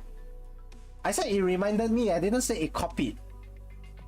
You see, language is also very important when you convey certain things. The moment you start using the wrong words, like they're gonna have a different perception about what you were talking about and whether it's a good thing or not. So yeah, I'll just move on now because I think I've been droning on too long. Videos that I made have enormous passion for this game, and that hasn't gone away. I said. Now, don't be shy to weigh in your opinion whenever you feel like you agree with something I said or you want to contest something I said. It's fine. This is a discourse after all. It's supposed to be an open discussion. You will see much more. I agree. There's many ways to dodge. There's a lot of aesthetics to dodge, but like, here's the thing. Also, another thing about dodge. A lot of you are comparing the dodge of this game to like how maybe ZZ does it. You guys haven't played X Astris. If anything, the game that is closest to the dodge design would be X Astris, which is made by Hoyoverse. Fuck me. Hypergriff. Hey guys, X Astris is made by Hoyoverse. Poggers. Okay, jokes aside, I talked about this earlier on as well. I talked about how, you know, X Astris a lot of people haven't played. I talked about X Astris felt like it was a platform for them to move on and try to explore the development processes to eventually move on to their actual vision. It's not X Astris, it's Endfield. They wanted to use that as a development platform to test certain stuff, to make lay the groundwork for eventually when they wanted to proceed with Endfield development. I talked about it just now, and you see, I'm not the only person who's saying it. Surely that's gotta have like a bigger impact, right? Compared to say someone just saying a lone opinion. I'm not saying he's right or I'm right. I'm not saying I'm not the only one who thinks this way. This is just to say, yeah. What I wanted for the game, at least for the combat. Okay, hang on now. I'll just go grab some water. You guys just, I'll come back to this for a bit. There's nothing more I can do. I have to accept the game for what it is. Why is he like this? The motivation behind making those videos was because I wanted Hypergriff to make the game they want to make. And I kind of have to just accept that this is the game they want to make. I can admit when I'm wrong. This also this doesn't mean Enfield's gonna EOS or anything. I can admit I'm wrong is such a weird line to say in a YouTube video. I don't give a fuck if you're wrong or not, just wait for the game, man. It's gonna make shitloads of money. Regardless, it was going to make shitloads of money, regardless of whether or not it removed the dodge. It doesn't. My concern was never about Enfield failing or anything like that. It's gonna make loads of money.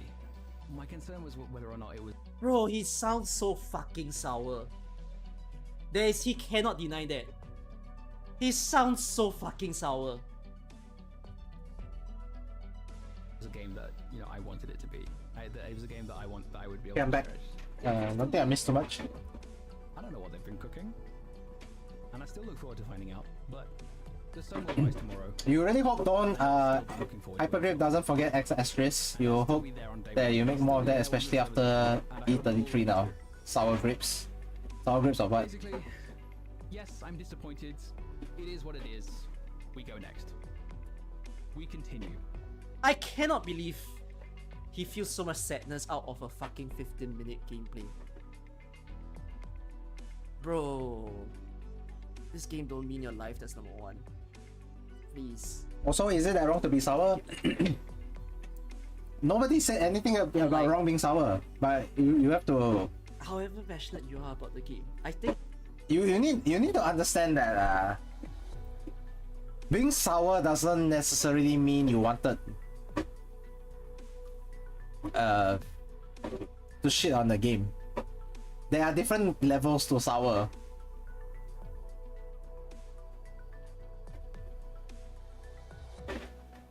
One can be that of disappointment. I mean, in this case, it's disappointment. I already said, if you have an idealized image of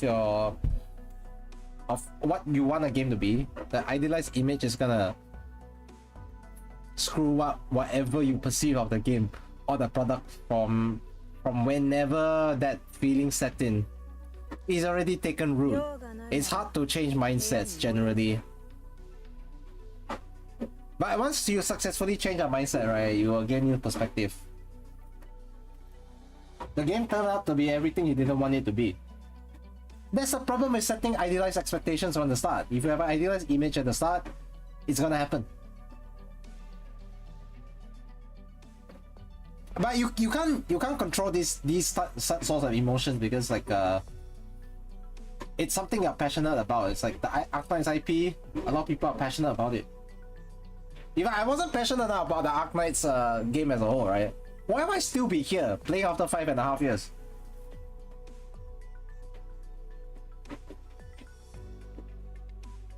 Because I still enjoy the game. I still love to play the game. The moment I start feeling burnt out on the game, right? I have never truly burnt out of Arknights, to be fair. But I've actually felt a little bit like that for content creation wise, in terms of streaming. There are days where I wake up and then I plan to stream on that day, and I'm like, nah, I don't think I want to stream today. I don't feel it. I don't feel it anymore. I mean, I used to be this more wide-eyed, idealistic content creator as well back in 2021-ish, 2022 as well. But things change, you know. You kind of get jaded about certain things. Oh yeah, is being sour a right thing? I don't think so. I've also shown some sourness with regards to Arknights gameplay. I feel like these days the mobs are fucking assholes, man. Why are the mobs so fucked up these days? If I were a newer player, right, coming into Arknights, like some of the Arknights events these days, I'd be like, what the fuck are these enemies doing? They're killing me like they're tearing through my operators like paper.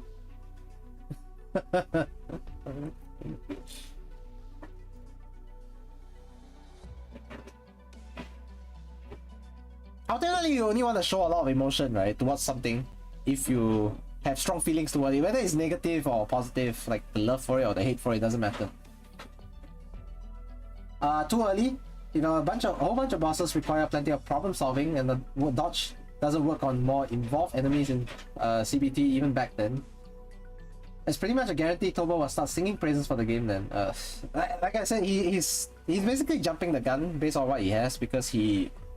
Also partly, I feel, there's this urge to let people know how he feels ASAP, so that while it's fresh on people's minds, he can get something out.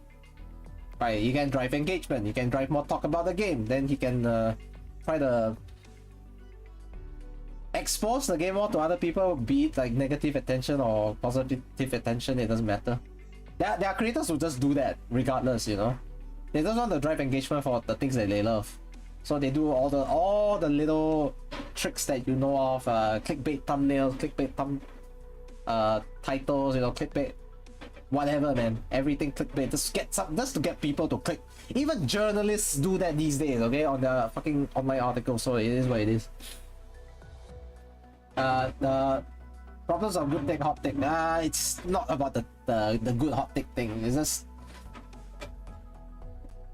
I just want to let people hear my voice about the things I love.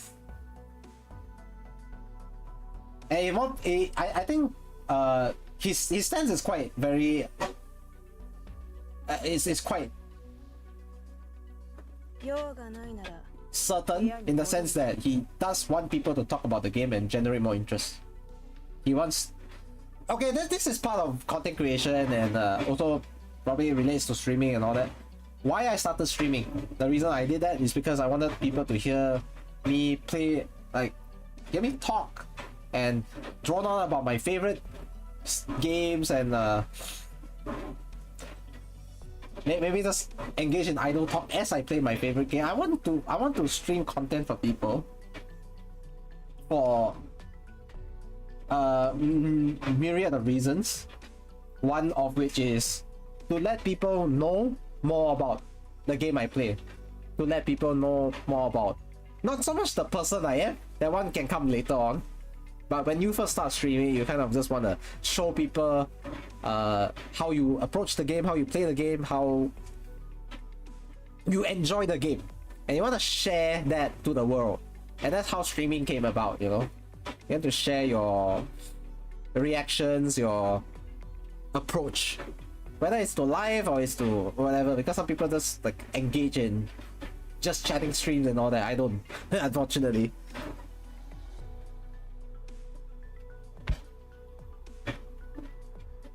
Not to popularize Arknights. I'm surprised you even know about that. Yes, hi monster.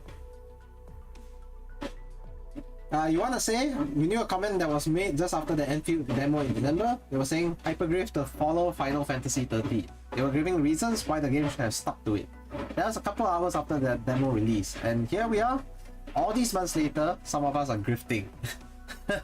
Yeah. There's also the issue of grifting, right? Just like trying to steal a living off the hype or anything like that. I've always been a strong advocate of sharing content to the world, right? Whether it's through streaming or making videos about things that you enjoy or love, to bring attention to it. Some people, of course, they want to get famous of it. I mean, everyone does have harbor some desire on a base level to be more well known for their opinions, because you know it feels like if more people hear about your opinions, it feels like you matter to the world, that kind of thing. You can be an influence on other people's lives. I mean, some people take that influence in a negative way, right, or continue to use that influence in a negative way, but I feel like you know,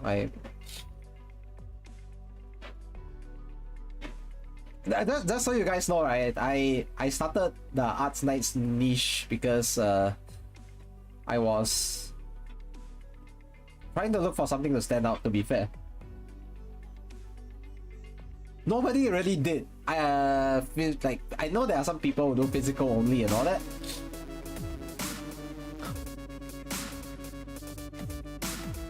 I felt like it was an interesting way to play the game. It was just a very interesting way. Thank you so much for the follow, by the way, Adam Daniel 05. Another fellow doctor, you see, yes, hi. Nice to see another fellow Arknights player drop in. Okay, back to what I was talking about. I wanted to find something that was uniquely me, right, with arts damage only niche. So yeah, I think it's still uniquely me, because I've never seen anyone from the other global servers or even the CN server itself play my niche at all. Like in Custom Nights, you have true damage sources, like for example, I think Nightmare is the most early source of true damage you can get as well, the most recognizable one. You have physical damage like Kyobe and Tomimi. Most others I think are arts, regardless. Those are the exceptions that I can think of right now. They don't lock damage type, for them they lock a class. So that's their own restriction. My restriction is that I lock an entire damage type down. I can't use physical, I can't use true damage. If I am forced to by map mechanics, too bad. Suck my thumb, move on with it. Okay, we just have to include it in the clear. Try to minimize the impact of it as much as possible. The thing why I chose arts damage to clear is I felt it was a very interesting way to clear. There used to be 3 types of damage, now there's elemental. And elemental has actually caused me so many headaches. Some arts damage dealers also do elemental damage. Virtuosa, Blaze.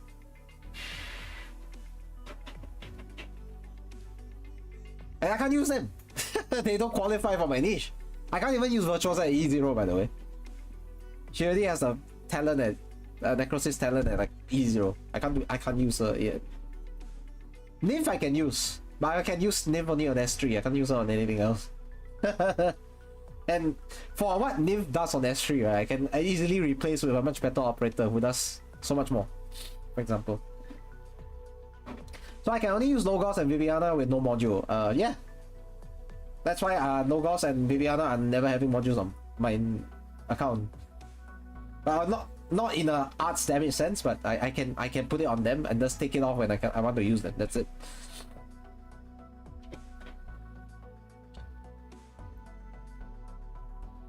Damn, Endfield already EOS. Yes, hi Kikoko. It's not EOS. I mean, come on. The end in Endfield isn't the end yet. You think they're gonna add elemental damage to Endfield? I think they have their own set of stuff, right? They have like supposed classes, like they have the usual RPG classes, right? Dexterity, intellect, strength, vitality, whatever. I don't know. Don't they have that? I'm reminded of that because recently I saw Dragon Nest come out in on mobile. Oh, I played Dragon Nest back when it came out in 2011-12 thereabouts. For I think about a few months, about 6 months ish. Dragon Nest, I think if I'm not wrong, it was Korean. It was a Korean RPG. But it also shows my age as well because like Dragon Nest is really old. The games give classic RPG stats. It was really nice to see amidst the popular gacha games now. See, the thing is, there will always be elements of the game that will appeal to people. Whether it's like it's fresh or it's a throwback. In this case, it's more of a throwback. It's not like a complete fresh take. Right? It's just like, oh, I used to see this in maybe early 2000s games, and now they brought it back 20 years later. There will always be a different appeal. So I don't know why there's a hyper fixation, or at least on Topo's side, to completely put all the eggs in the basket with regards to combat, and to completely tunnel vision on it and ignore every single other aspect in the game that can make it. Like, if you're gonna just treat Endfield as just the combat side itself, it's gonna look like a clone of every single fucking thing that you see on the market right now, for most part. But that's not the core aspect of the game that you should be fixating on or focused on. It should be taken as a full product. Like the other side, the other parts of the game should matter as well. The base building and all that. There's a callback to RA with that. So I think if, let's say, we were to try to market the game itself for people who are like newer to Arknights as a whole, tell them to try out Reclamation Algorithm in the tower defense game first for about a week or so before they move on to Endfield. If you want to have like a better idea, right, to go in more prepared. If you want to just go in like for me, for example, I don't mind going in completely blind and just exploring every single little thing. I love exploring. It always pleases me to discover something new.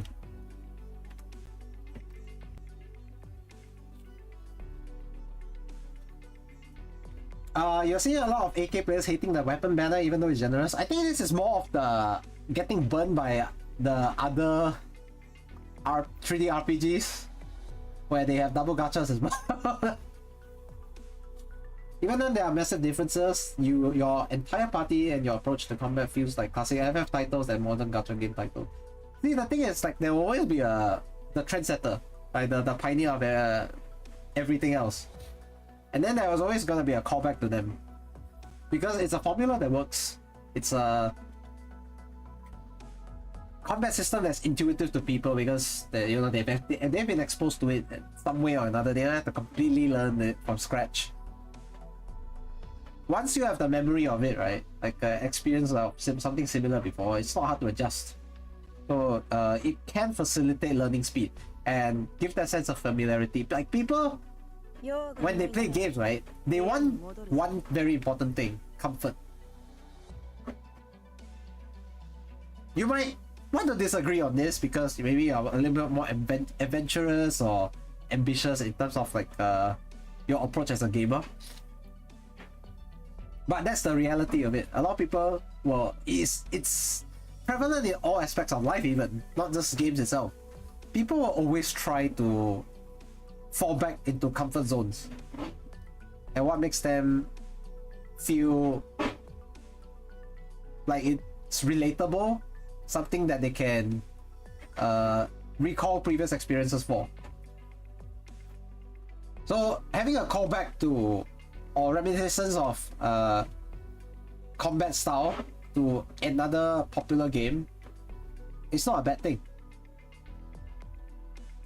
I don't see how it detracts from the game's entire system itself and how it presents itself to the player. I don't see it at all, honestly. You have to take every game with a mindset that this can offer something special to me. But what is it? You cannot go in with the mindset of, oh, this is a copy and reminds me of something that I played before. So this is going to be setting unrealistic expectations and an idealized version in your head. It has to be like that. If not, I won't like it. And that's what Tobo has fallen into, to be honest. And I think repeated this 4 or 5 times in a row previously. That he's constantly trying to impose his vision of how the game is supposed to be onto the greater audience out there, and that's why a lot of people didn't like it as well. The way he approached it. I think I've said this specifically to him as well. Even if the game looks like it's pandering or catering to a wider audience, take it fucking chill, alright? You know Hypergriff will figure it out. You know, if it really does so happen that they don't fucking figure it out, fuck them. Seriously. Cause like this game means everything to Hypergriff. I've said this to you guys before. I haven't made a video about this, but like, you need to understand, Endfield cannot fail. Endfield literally means everything for AK and Hypergriff. If Endfield fucks up, alright, you need to know that it doesn't just hurt the game of Endfield itself, it also hurts AK as well.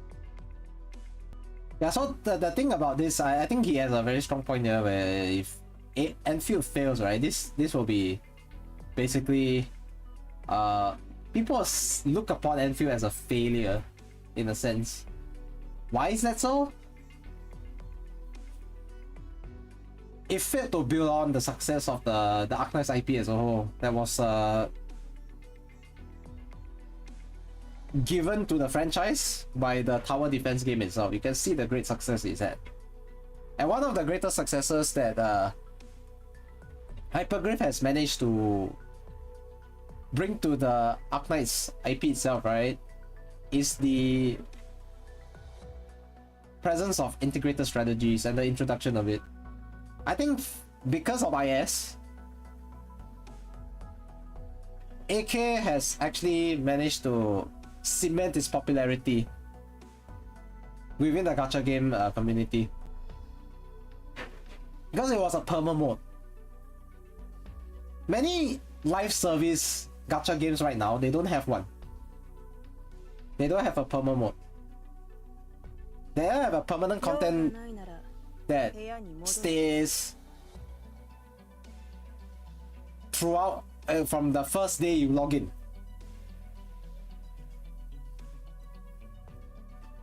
A lot of them are still relying on content cycles. So like, oh, 2 weeks for one event, maybe for at least for Zenless's case, Zenless sometimes does events of various durations. It can be 2-3 weeks or the entirety of a certain patch. For example, I think we're on 2.1 right now, and generally those patches are like about 6.5 weeks long or something like that.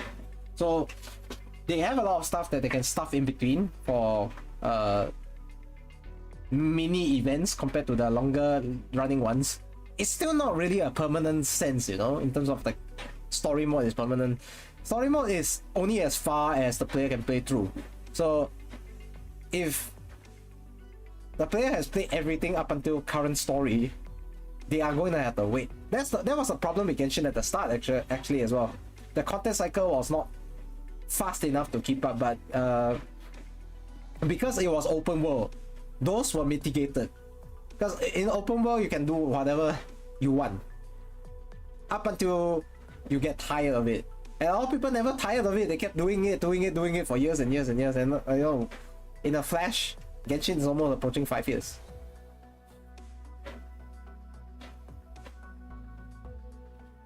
one of the things people are taking seriously.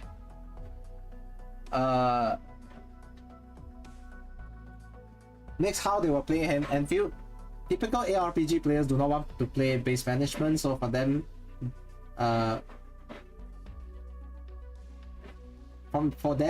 from day one, it's a side game. And for them, the combat is the definition of this game. For them, since the game does not take combat seriously, according to them, it's niche. I think this is the biggest problem with Enfield's current perception right now within the gacha sphere, and the current outlook of it is that a lot of people are fixating on the action combat side of things and completely discarding the other aspects of the game. It's as if for them, the lifeblood of Endfield is its combat system. It has to be the success of the combat system that makes the game, and not the entire product itself. Do you know how silly this sounds? Do you know how silly that sounds?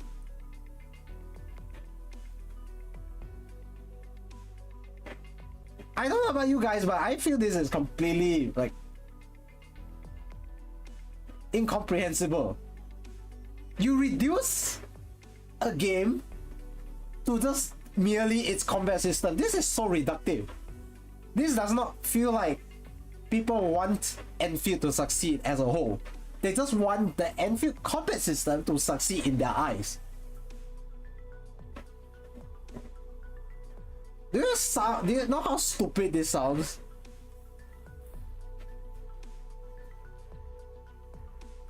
They reduce Enfield's entire identity to just combat. These people aren't gonna stay for the long run. If you reduce a game's entire aspect to just its combat itself, right, you're not gonna enjoy anything else in the game. Not the characters, not the designs, not the potential lore that might lie behind them. You're just gonna look at the combat system and like, oh, you're just gonna play like every fucking JRPG out there then. You're just gonna level up your stuff, get better weapons, equip your... and kit out your characters a lot. To get them to their maximum potential, fight, chase for higher scores, higher, better combat achievements and all that. You're just gonna play for that? Arknights has never been a game where it's just the gameplay itself that draws people in, you know. There are people who don't play Arknights as much in terms of gameplay, the IS, the event stages, limited time stages, and they're more drawn in and intrigued by the lore and the stories behind the characters that have been created. So to be so reductive about the game as a whole is also a disrespect to the Arknights IP as a whole. It feels like they don't understand the essence of Arknights. It's not merely gameplay. The gameplay is just something to facilitate investment of your time, to maybe relate to a character a little bit more. At the end of the day, the story that is crafted around them is also equally as important. Why do we have the operator files if that's the case? Like, if nobody enjoyed it, those little tidbits help people form communities with like-minded people who are also interested in that aspect of the game. Some people don't even play the game that much. They just like how the character looks. They just like the design elements of the character. They like the lore and the studies and the research that's been put in to crafting this character's entire design and aesthetic. For example, when you look at the Sui siblings, they have a distinctly Chinese aesthetic to them.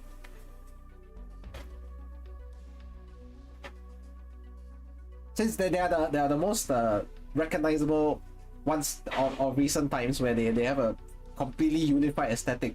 It's Chinese inspired. A lot of their clothing and for example, some of them are wearing tunics. For example, I think Chongyue and Yu, they both wear tunics. And then you have Ling, who does Chinese poetry.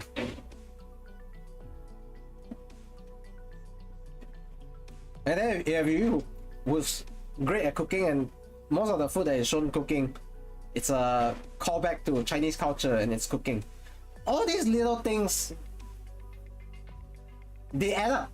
They help you form an identity about the game. Arknights has always more been about the identity of the entire world itself and the characters that unify it.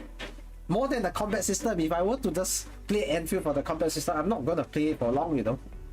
I'm just gonna be there for like maybe a good 2-3 months and then I'm done.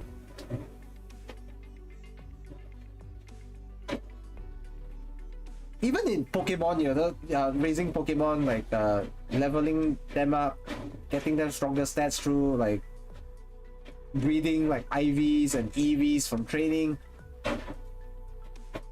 But there is a certain unifying factor, right, for everyone, and that they play through the game and then there's something they can talk to others about, like, hey, how do you beat that gym leader? How do you beat the Elite Four? If I just go into Endfield, like, how do you beat this boss? How do you beat? Not everyone is going to know about it. It's not relatable enough. It's not common enough. You need something that's low enough as a baseline to be a commonality between players, so that people can form a community about it. There's something to talk about. There's something in common that they can discuss. Combat is but a small aspect of the game. I'm not gonna be talking about combat all the time. I might be talking about, let's say, I think wasn't there the Angelina clone or Angelina looking girl in Endfield? Like, the first thing people think about when they look at the character, they're gonna look about talk about, oh, she looks really like Angelina. How's she stack up against the original Angelina in terms of personality, in terms of like how she carries herself, how she behaves? Is it gonna be a callback to the old Angelina? And you're gonna talk about the character, you're not talking about the combat system then. You get what I mean? So it's all about losing the sight of the original goal. Don't fixate on the combat system. It's just one part of the game, man. Yes, it could be one of the major core aspects of the game, but it's definitely not the be-all end-all of it. Yes, hi Shin. How's your day? Hope you're doing well. A lot of roguelike mods in... Oh wait, hang on. I think I missed out. That's why when Tobo says dodge needs to be removed, it offends ARPG players. I see most AK players are okay with it, since AK players want the game to be strategic, so they don't feel offended that much. I mean,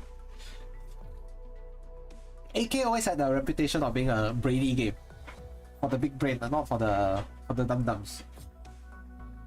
But that's also where part of the elitism comes from as well. A lot of the roguelike mods in other games are tied to premium weekly currency as well, so it becomes a grind versus fun thing just with bonus bets.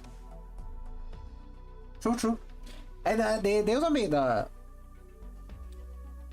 integrated strategies rewards accessible to people who have deep wallets and don't really want to pay through it. That they can buy levels with OPs, remember?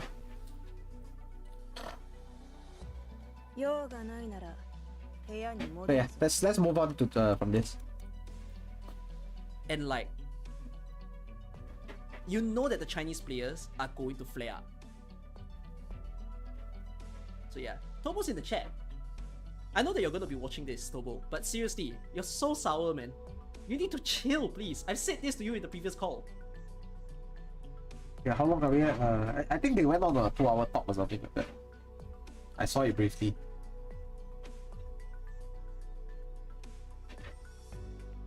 No perfectionist grade or higher effort, just my thoughts. No crash out. The fuck? You're down to call again if you want. What do you even want to talk about? Because I don't have a direction.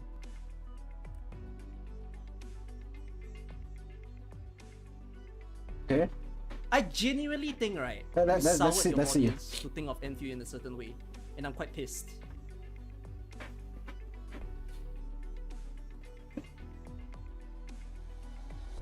Your chat thinks that I'm doing this to farm views. No. Let me get this straight, okay? I think I've said this in a previous stream as well. I know that you Okay. have genuine opinions towards it. None of us is saying that you're making these videos just to farm views. It's good that the videos have like a lot of views and whatnot. But the thing is, at a certain point, you leave the control to Hypergrave to do it. Right? Like, Right. we've already given the criticism. But you acting up all this sour in a crowd of tons of people who has never played the game, I think it's just unfair. Let me just point out that you know in this recommended feed as well, right? 52 minutes ago, the Arknights Endfield dodge situation is crazy. And then there's people trying to capitalize on this entire controversy, trying to make content out of it. My fucking god, man. Fucking hell. People never change. Genuinely unfair. You're just doing a disfavor to the game that you love. Pixel Trade is from the AK community, by the way. Not sure. I'd be inclined to believe that. I'd be inclined to believe that. It's I was fine. really fine that you did 2 videos, you know, but the fact that a third game pisses me the fuck off. Okay, let me. This is a call. Can you tell me what you're gonna talk about? Chat, do you want me to call him? Let me do something. Okay, wait, hang on.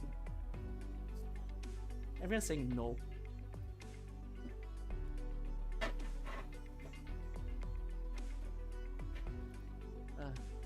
I'll do it in the next stream. Fuck it. Where are you in my chat? Can you message me? He's been doing pretty good for being new and only the one doing E1 max.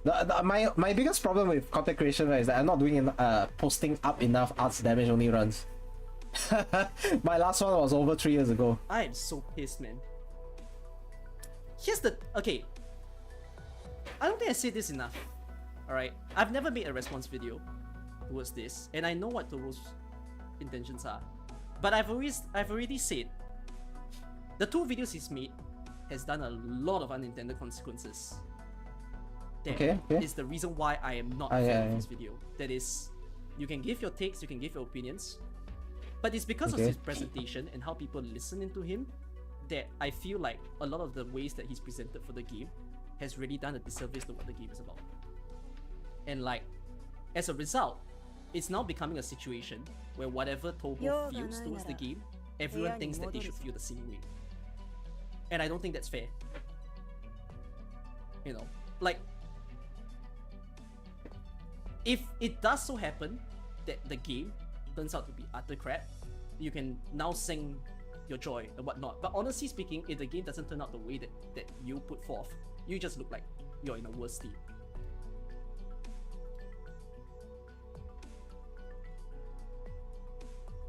You see, some people point out as well, right, that in Genshin there's no dodge, there's only dash. And that's true, by the way. Hello? Yo. Hi, so, right, I wanted to call because you said that, you know, so some things I can accept. If, saying that, like, I'm sour. Okay, before we move on this, right, then you guys just talked about, I think it was like, is Pixel a newer content creator from AK?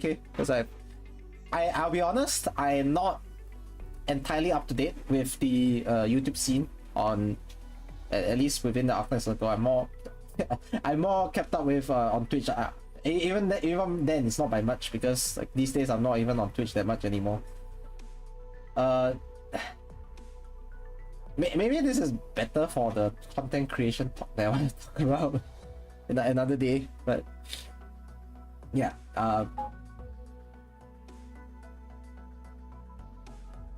Maybe we should make use of that stream as well to bring attention to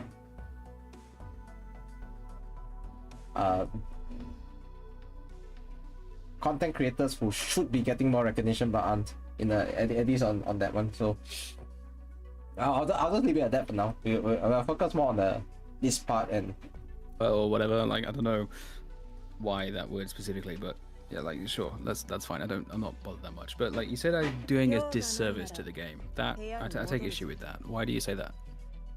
One, you can give your criticism towards the game, but at a certain point, I've said this to you in your second video. Even right after, I've said this about your first video, I've said this about your second video. You do not present a full picture of the game. You presented what you feel is important to suit what you want to speak of the game, and as a result, you just make people feel that, oh, this is just all the game there is.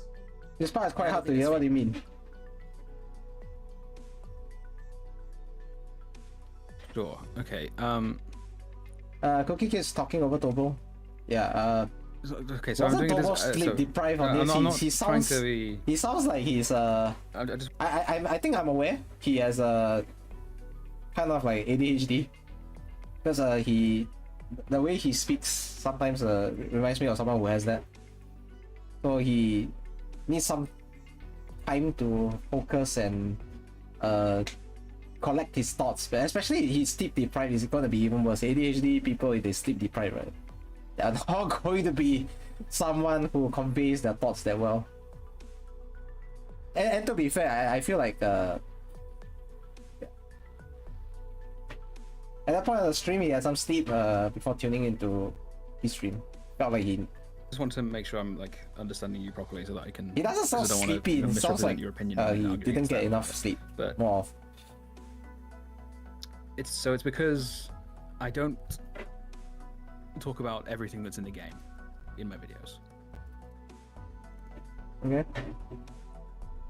This part's gonna be quite long, by the way, so there's a lot to commentate on. Is it because I don't I talk think you about everything? present a view that is confined to send your messaging. And if my if my videos had included more, do you think Your that video my doesn't messaging come would- across as a person who has played Arknights. Hey, you saw yourself on stream. Hey, no, you're not the main character here, okay? thing Let is, them I talk. think we've had Let this them talk. Alright. Don't distract me. You've had this conversation where you might have an opinion that the way I see towards Hybrid Rift is like as if I'm having blind faith towards the game. Right? That I'm telling you, oh, just sit back, let's trust, let's just not do anything, and all and whatnot. But the thing is, you've already seen. Maybe you are the like, problem. things Yeah, that maybe. 6 whole years of game development. There's some things that you probably dislike.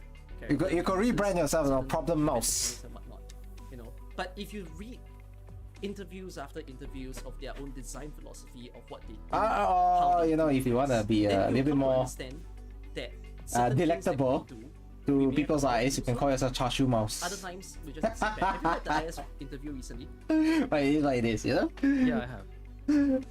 And don't you find that the IS interview, how that might even pan out to the way that they perceive towards their How to make everyone hungry. I don't think people like to eat mouse at all. What the heck? I'm not the first person to suggest a rebrand. I mean, it fits. Enfield's development team So it's one very syllable largely removed. consists of people for whom this is their first major title. Of new people. New developers. Repeat that statement. I learned recently that Enfield's development team largely consists of relatively new developers. Not wrong, largely because they consists did a of- mass hiring. Yeah, Oh, if you wanna bring a callback to sports as well. that's going to be Chashu the Mouse. development team is Shoo. but basically that, you know, if you look at all the feedback from the beta in January and February. I think it's you it's see more that, it's you know, more even in that jovial, I guess, in that sense. It's a little bit more comedic. The footage from the Shine and Joy, and you can see that they've implemented basically all of it.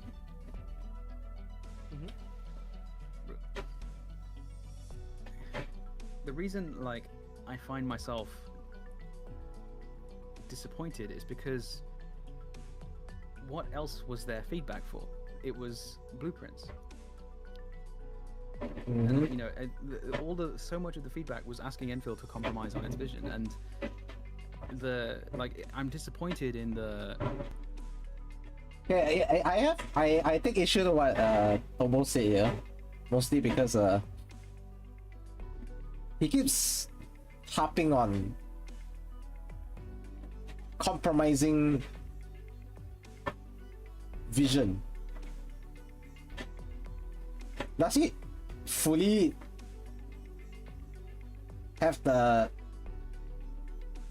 image in his mind about what the vision is supposed to be like. I don't think anyone knows what the vision of Endfield is supposed to be like. It's only, after all, it's only the beta, right? It's only what they felt like was presentable to the players to test out if what they thought was going to be on the right direction, and not so much of it's the finished product. This is our vision. Buy into it. They're not trying to sell anyone a vision at this point, you know, with the beta. They're trying to feel their way through the direction that they want to take. Yeah, there's no explicit gameplay trailers, so they don't feel like they're ready for it yet to market the game as a finished product yet, as it is. They are giving players scraps and bits and pieces of something to play through, to see what they could add on, what they could improve upon existing systems that they've chosen to implement. And I mentioned yesterday that I studied game design back in for my diploma back in school. So in a way, I do have like some intimate knowledge about, like, more than the average person anyways, in terms of how the approach is, because I've made a game before. It's not the best game in the world. It was for my final year project, but I've been involved in such processes before. So when we create games, we always have an idea of how the game is going to turn out, in terms of how we want to present it to others and how the product is supposed to be used in that sense, right? And for people to enjoy.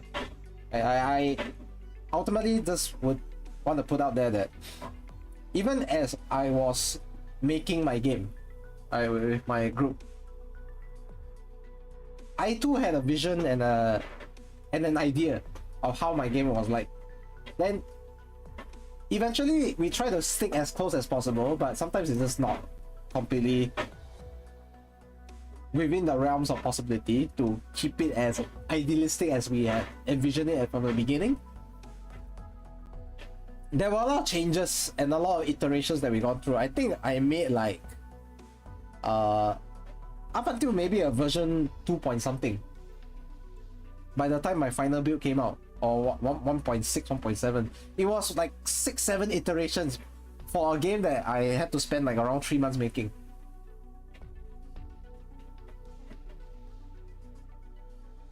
And mine is a small scale. Mine is on a way smaller scale. Let's say we are going to compare it, like extrapolate to the scale of Hyperglyph. What they were doing with the beta is that they were presenting a system of combat and base building that they thought they wanted to let people try out. But ultimately it's a beta, so they would want to take the feedback from the players to see and gauge reception between this select group of people. And not just that, I will come back to this point much later when I approach the IS interview, because I think this part is way more important to relate to, and it'll give you a clearer picture of how Hyperglyph actually wants to work things out. Okay? So the first thing you need to understand is that after they get all these bunch of feedback from the people who did participate in either the alpha or beta test, they will start to see what realistically aligns most with what they want to present to the players. Then they will pick out those feedback specifically from those aspects, and then they will try to, it's like UI testing or all those. You'll get feedback from people. Oh, the buttons don't work as intuitively as they were supposed to be. This feels clunky. The dodge didn't feel like it was good at all. Then maybe that's why they removed it. The dodge didn't feel good at all. You get what I mean?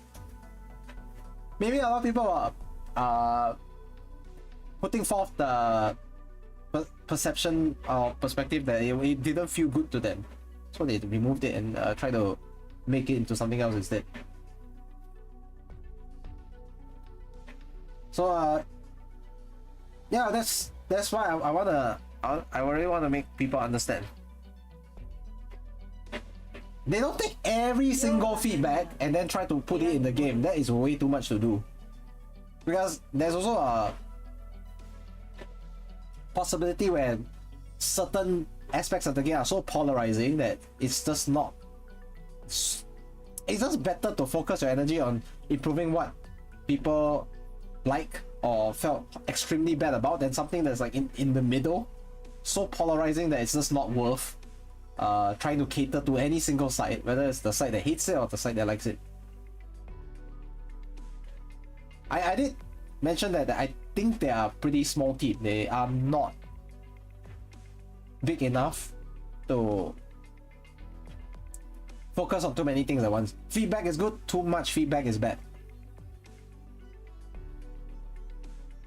And why do I say that? Too much feedback can present the case of too many cooks spoil the broth. Too many cooks spoil the broth. I'm pretty sure you heard this particular phrase before many times, over and over again. If I add too many ingredients to a certain dish, right, it's gonna taste so weird because you don't know what you're supposed to be tasting, what you're supposed to be enjoying at that point of time. So it's just a very how do I put this? It's just a very unpleasant experience overall. You will not have a good memory of it, and you won't want to try it again. Right? I need to find a good word for it because otherwise, like, if it comes out too harsh, too wrong, it's like it's awful. And we have another debacle again. Presentation, because that hints, that sort of says to me that they. You are going with the assumption you know what their vision even is. Well, yeah, sure, I talked about it. Yeah. Who are we to judge? I can make opinionated videos, can I not? I can make videos, you know, Yeah. about. Feel free to weigh in anytime. The way I hope the game to be, and expressing disappointment that the game doesn't end up. It doesn't appear to be ending up like that. I don't think there's anything wrong in doing that, and I don't think it's doing a disservice to the game to sort of express my own opinions for what the game, for what I want the game to be. Like, I'm okay that you make your own videos. Chaotic has mentioned this to me as well. Like, what's wrong with people want to say, oh, they don't like certain things in the game? And I agree. But yet at the same time, you need to understand, it's okay for me to think that I don't like what you're saying, right? You can't stop that. You know, sure, yeah. I'm not on the basis to say, oh, whatsoever that you're doing, oh, like speaks badly of you towards whatnot. You know, we're just gonna look at the contents of the video. I just simply do not enjoy it. Because the thing is, I think the biggest effect that I feel that we have it's gone across 3 videos is okay, here's the thing, right? So you gotta understand that once you put out a video, regardless of how it is, right, you are subjected to public's opinion and scrutiny already the moment it's out. So the moment you come out with a discussion piece or an opinion piece as content for your video, you're done. You're just fucking done already.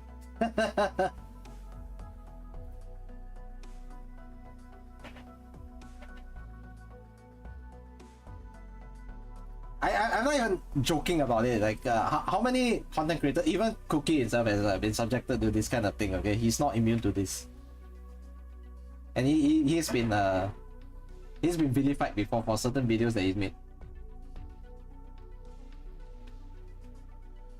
Yeah, it's not exclusive to what has happened to Tobo. It's happened to other creators already. Box 2 had his own stuff as well. Box 2 had a video where I think a lot of people remember that April Fool's video he did a couple years back. I think it was 2022. I think that he did it. Like, he joked about leaving the game, you know, and all that. Like, just to. I think he tried to gauge the community reaction to him leaving or something like that. And he's gone on to bigger things, obviously. Bigger things, as in he went on to be a pretty prominent Hoyo creator, and he's got, I think, at the time when he moved on from AK, he had like 35k subs. Now he's like, I think, 180k. So yeah, I think he's one of the people who ended up in the line of IShowSpeed. If anyone knows that VTuber, you should, by the way, because his name is almost everywhere. Basically, he's that clickable, soundbitey kind of personality. At least in the realm of Stario, and it's done bits for him, to be fair. So yeah, props on his success at Stario, but I felt like his style of humor never really meshed. And presentation, of course, never really meshed with Arknights players as a whole. He was always a very polarizing figure in Arknights as a whole. And he's not the only one, because there are other people who are like... People are ambivalent over them. Ambivalent towards them. Like Super and Storm, I think in particular, to like always mention when it comes to polarizing views, but mostly negative ones. I think most people don't have a super positive view of them. So yeah, once you are subjected to the house of public opinions, you're screwed. Speaking let's of move on. all this sort of negativity, like once is fine, you know, twice is like whatever, and now that you're on this third, like, oh, I think the game's going to shit and whatnot, it's so like, what are you trying to do? What is your main objective? I didn't say that though.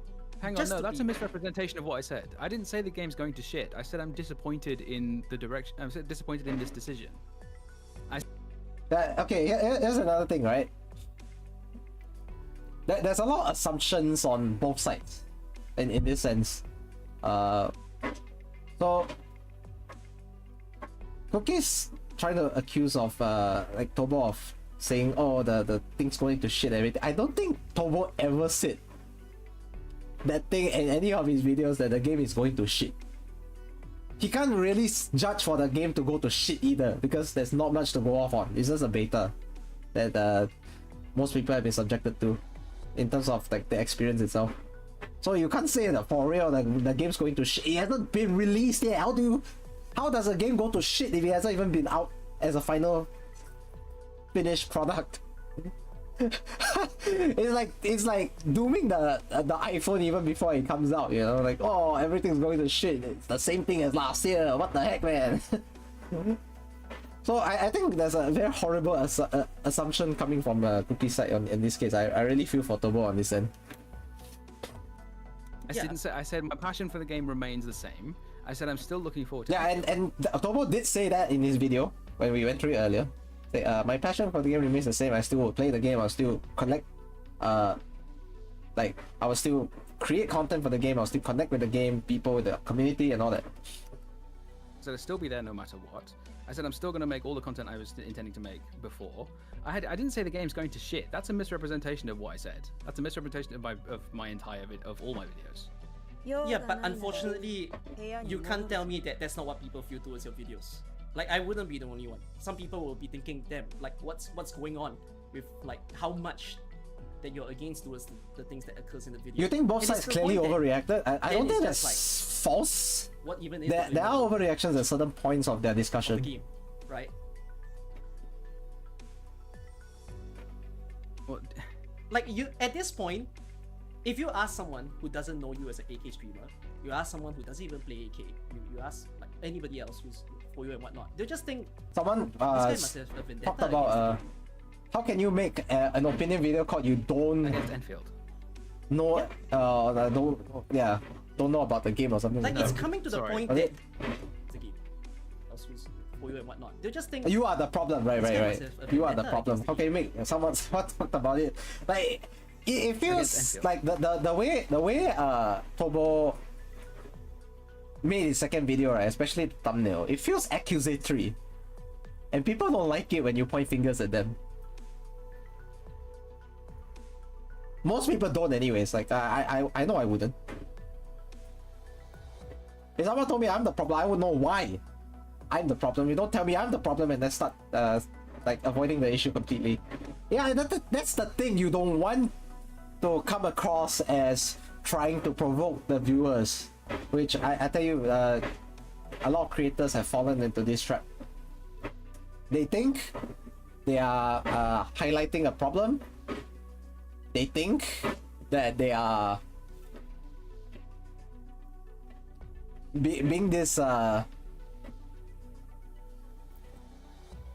all-knowing judge of, oh, I decide what's wrong with the game. I decide what the problems are in the game. And that's not true. What I feel is a problem in Arknights doesn't mean, for example, Marshu over here thinks it's a problem. Maybe they think that no, that's not true. And then debate starts on whether that's a problem or not. Yes, it fosters discussion, but it may not start off on the right foot. One thing you want to be is, especially when it comes to provoking discussion, right? Like you want people to start off cordial. How it turns out later on doesn't matter, but you want to start off on the right tone. Because if you start negative, right, there's no way it will ever end up positive at the end of everything. And at the end, at best, it's a we agree to disagree, and just let it go. You don't actually have a fucking conclusion at the end of the thing. But if you start off with the right foot, right, with the right tone, you have a chance of turning the entire debate or discussion into a possible resolution. Like eventually you have a mutual understanding. If you start off on the wrong foot, there's not always going to be mutual understanding, because not everyone has the same persuasive power when it comes to speaking. I'll be honest. Some people might even exacerbate things. Like it may even become worse. Add fuel to the fire, pour oil all over it, and you know, just maybe dump an entire TNT explosive over it. Yeah. People don't like to be told outright. Like it's coming you to are the the point problem. that you are almost looking like an antagonist of the game. Yeah, but it's very antagonizing, right? Like you said. No, I'm not accepting that whatsoever. My passion for the game should be extremely obvious in all three videos. To interpret any of those videos as me being the antagonist of Endfield, to wanting the game to not succeed, is absolute horseshit. But okay, here's the thing. There's a difference between how you feel that you wanted to present and how a person who sees it will take. I'm now just telling you the perspective of a person who can get into your video and think this way about it. But okay, well, one thing I want to point out before we continue to listen to this, right, is that thinking back on the content of Tobo's videos, right, there's one very glaring issue. He keeps not having this rounded view. I don't know if you guys have noticed as well. If you have watched it, assuming you have watched those videos, and you are understanding where I'm getting at.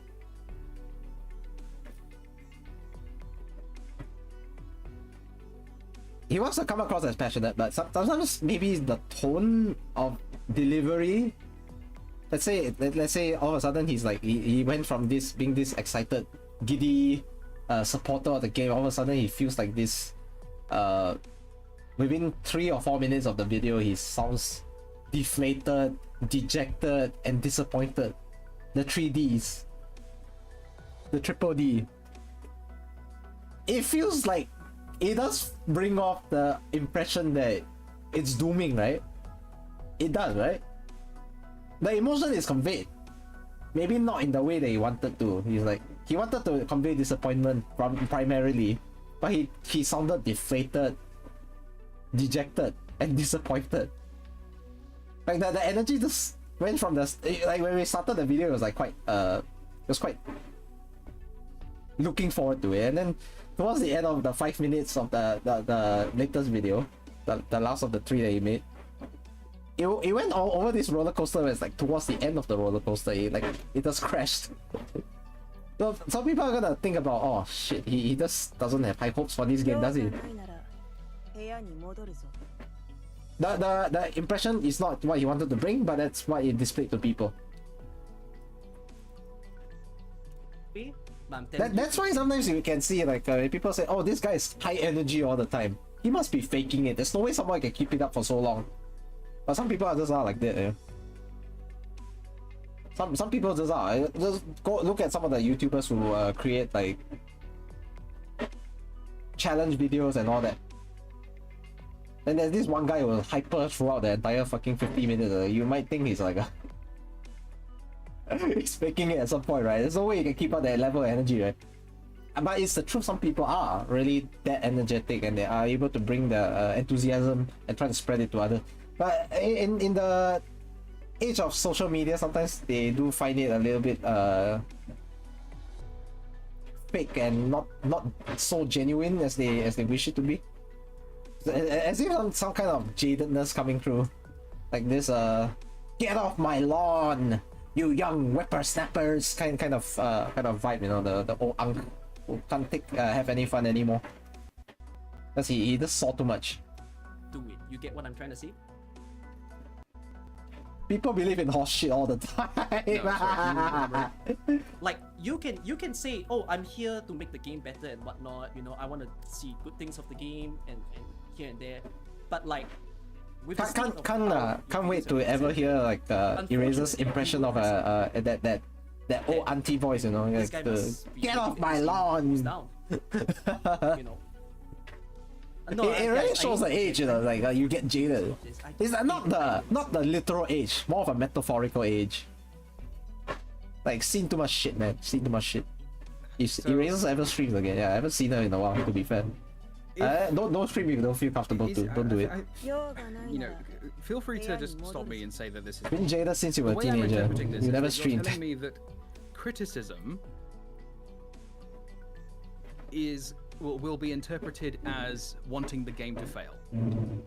No, but your third video has not become criticism anymore. Your third video has basically become defeat.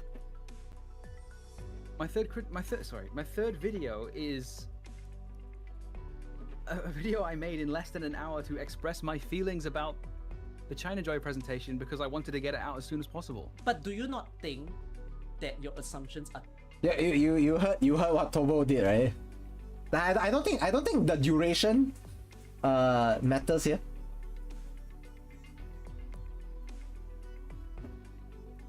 I don't think the duration matters here. It's the intent that matters.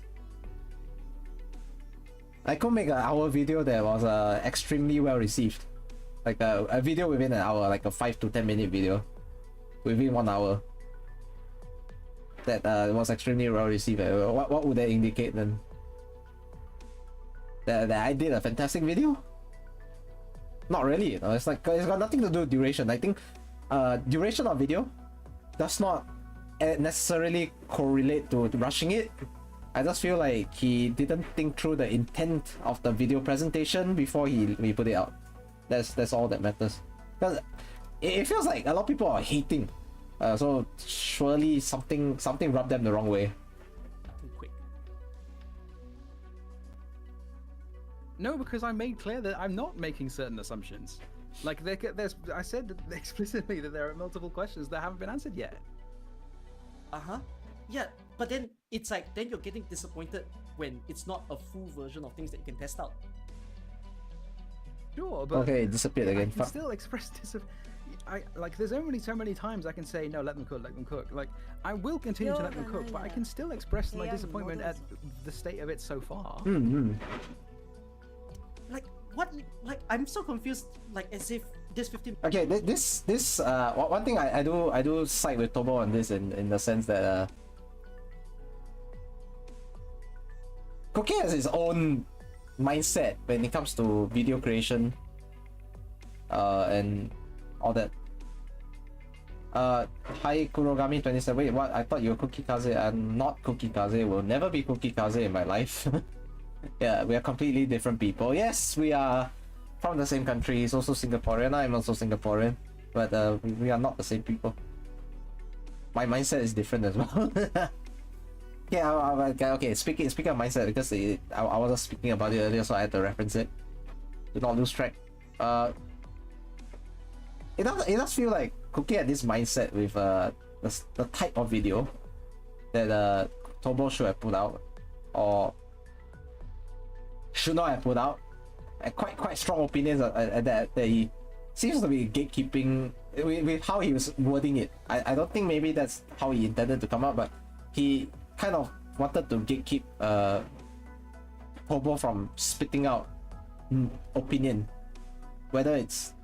I don't think it's... If he did it in a positive sense, it would be such a thing, but he mentioned like, oh, 3 videos, leave me alone, man. 3 videos, leave me the fuck alone.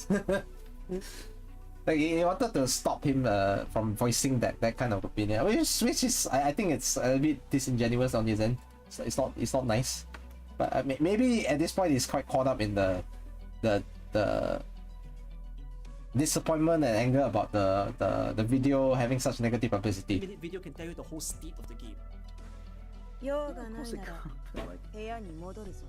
Like, yeah, that's why. Like, you're using a small piece to make yourself feel bad for like the entirety of the next week. What? What do you mean? What? I'm using it like what? So because the amount of footage that I'm basing this on is small. Oh my god! Excuse me. You heard that sneeze? Yeah, my nose has started again. I can't fix my nose, but because they are doing construction outside again. I think that's why. Well, no, because someone said combat is a small piece. I don't think anyone said combat was a very short gameplay not a small piece of the game. I just think it's one 3 or 4 of many elements of the game that can be focused on, and it's hyper fixated on. That they are very closely listening to feedback from people who don't want to just let Enfield be Enfield. Again, you're playing the assumption of you know what Enfield even is. No, it's not. No. Even if you want to disagree with, even if someone wants to disagree with me on what Enfield wants to be. Yeah, but by the way, guys, I agree. It's not. This it's combo undeniable. doesn't go anywhere because the thing is. No. Hang on. Let me finish here. Don't cut me off. This is such a clusterfuck. That's been blown out of proportion. You hate this. On what Enfield wants to be. I also don't like how it's basically shit throwing back and forth, you know, because it feels like nobody's understanding each other at this point of the video. Where I think it's about it's been about 10 minutes in or thereabouts. They didn't want Enfield to be what it. Nobody's understanding each other. They all have their own fixed opinions about how things are supposed to be. Regardless of what Enfield wants. Yeah, I mean. They wanted to make it like some other game. They wanted to make it something else. Okay, then let me regardless of my own. Sure. So, do you feel like these people? Let's keep this as simple. Okay. Let me just pause this for a bit. I go grab water. Come back and then we continue again.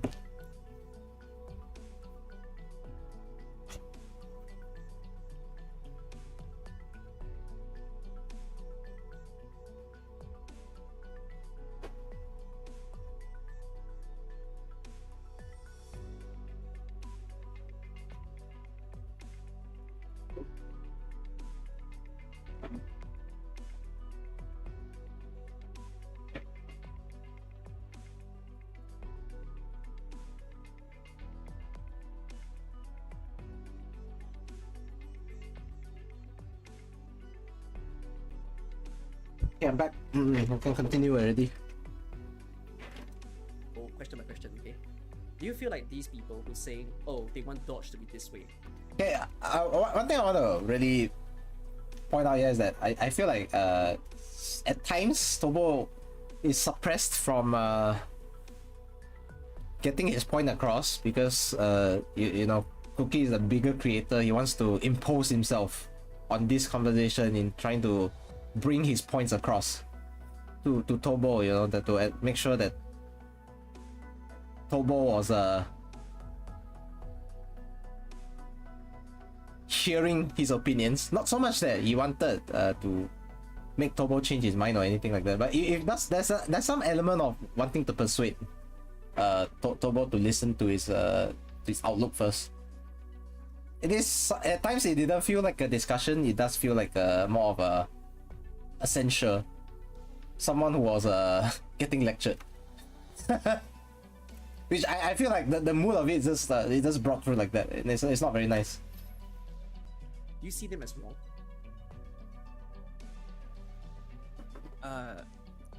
Sorry, can you repeat that? I didn't catch all that. Do you see these people who want Dodge in their It doesn't feel constructive. right? Maybe because At this point of at this point where we are at, no, it doesn't feel constructive at all. It feels kind of. Do you find them as opposing? Like, what is your perspective? It feels like someone trying to impose on the other person. And in this case, because Tobo is at the center of everything, right? Everything that's negative and controversial about the Endfield dodge button or anything like that, and the bigger creator is trying to impose himself on the so-called smaller creator in this sense. So he doesn't have a lot of foothold to maneuver with, to be honest, to present his own ideas. It depends on some of like this and partly because you can see Tobo's trying to find the right words. I just think it's and sometimes they're struggling a little bit. No, they just want it to be like Wuthering Waves or whatever. Like Okay. It's not all the same. It's not Yeah, all because he's already treading on eggshells. He needs to not So to understand like this part, trigger off another you feel bomb that again, it's you know, wrong because because he's it's already the managed to trigger one off. the theme of the game or the vision and whatsoever. It takes away what might make Endfield to you, right? Yeah. Okay, but that's again assuming we know what exactly is the end vision of what Enfield's dodge / combat is going to be like. Now, would you then say you yourself, you will have your own personal perspective of what you want dodge to be, right? Yes. So, does it come to this point of they have to follow what your dodge? How the fuck is this 3.5 hours? Right. No, they don't. The don't have to listen first to me hour specifically. thereabouts, for 1 hour 10 I thereabouts, did say- I he was said keep watching the video, explicitly not that I them want- talking. I think Right, and this was part of what I said. This is Yeah, we basically there's just two parts of the sentence. jumped Firstly, onto it. the motivation for making videos is that I want Hypergriff to make the game they want to make, and then followed by, I have to now accept that this is the game they want to make. My frustration is that the game they want to make is being the game they want to make. They want to listen to the feedback from those players. Is what this has China Joy thing has made clear. That's what I'm disappointed in. But it's a bit like, who are you to say that is wrong per se? That's the part that I don't know. Like, you're disappointed because if it happens in the main game itself, you're assuming you wouldn't take any enjoyment out of it, or that it doesn't feel unique. Like, what would be the issue if this current supposed presented combat is the main game?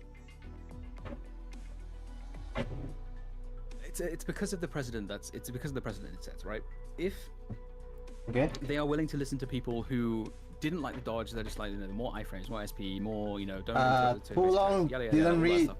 If they're willing to listen to those players on that, then they're going to Cookie be willing doesn't to like listen how to those blunt players on and everything else as unfiltered well. Tobo And is. that means blueprints, and that means See, the thing is, over the past 5 years of content creation, right, that I've been around, sometimes I do get that feeling that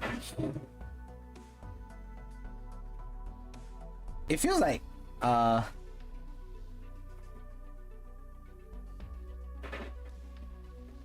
some creators are very unfiltered, and I could be one of them, to be honest, but I'm only like that on stream. I haven't made much videos that showed how opinionated I could be on a video at least. So I haven't made such stuff yet. Maybe that will come, maybe it will never. Because I don't know what. Sometimes the motivation kind of wavers when I think I want to do it, and I get to there and it's not already cold feet. I lose interest the moment I get close to wanting to do it. It's not that the interest doesn't hold. No, there's not much I can do there, honestly, unless I change my mindset, of course. But we'll get to that maybe at some point. I would say in this case more of because it feels like the controversy that is put out, right, is more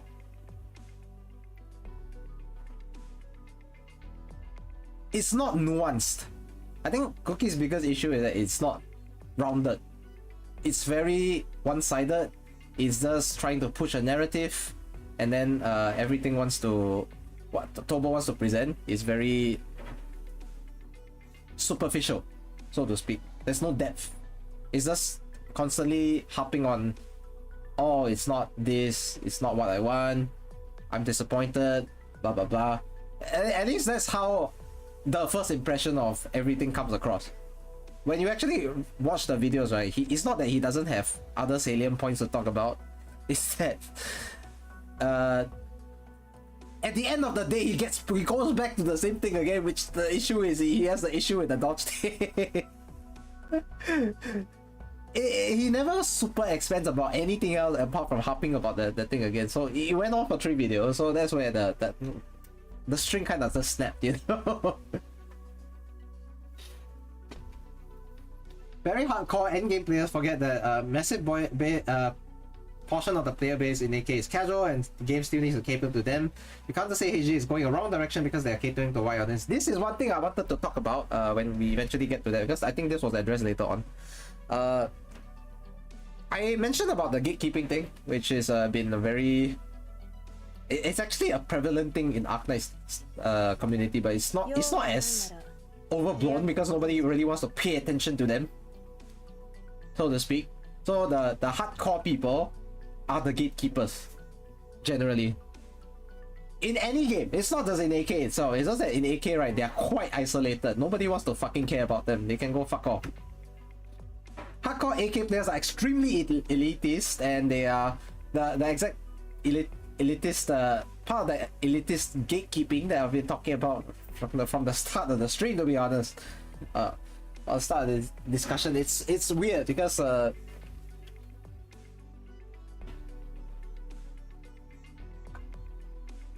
Arknights is supposed to cater to everyone of all investment level, whether it's their wallet investment level or their emotional investment level or their time investment level. You have to understand that at the end of the day, whoever invests their life at any point into AK for a period of time, for that period of time, they love the game. Okay? So it doesn't matter if they're like investing 5 minutes in the game just to clear dailies, which is not possible by the way at the moment. 5 for the dailies is just not possible. More of 10. So 10 to 15 minutes every day for the dailies. Just let it run in the background and all that. And the people who fucking play IS for 12 to 15 hours every single day, which at one point was me. I played IS for like 15 hours back when KO-based Fungi came out for like a good 3 weeks. 12 to 15 hours a day, that was me. That was fucking me, man. So me, for real.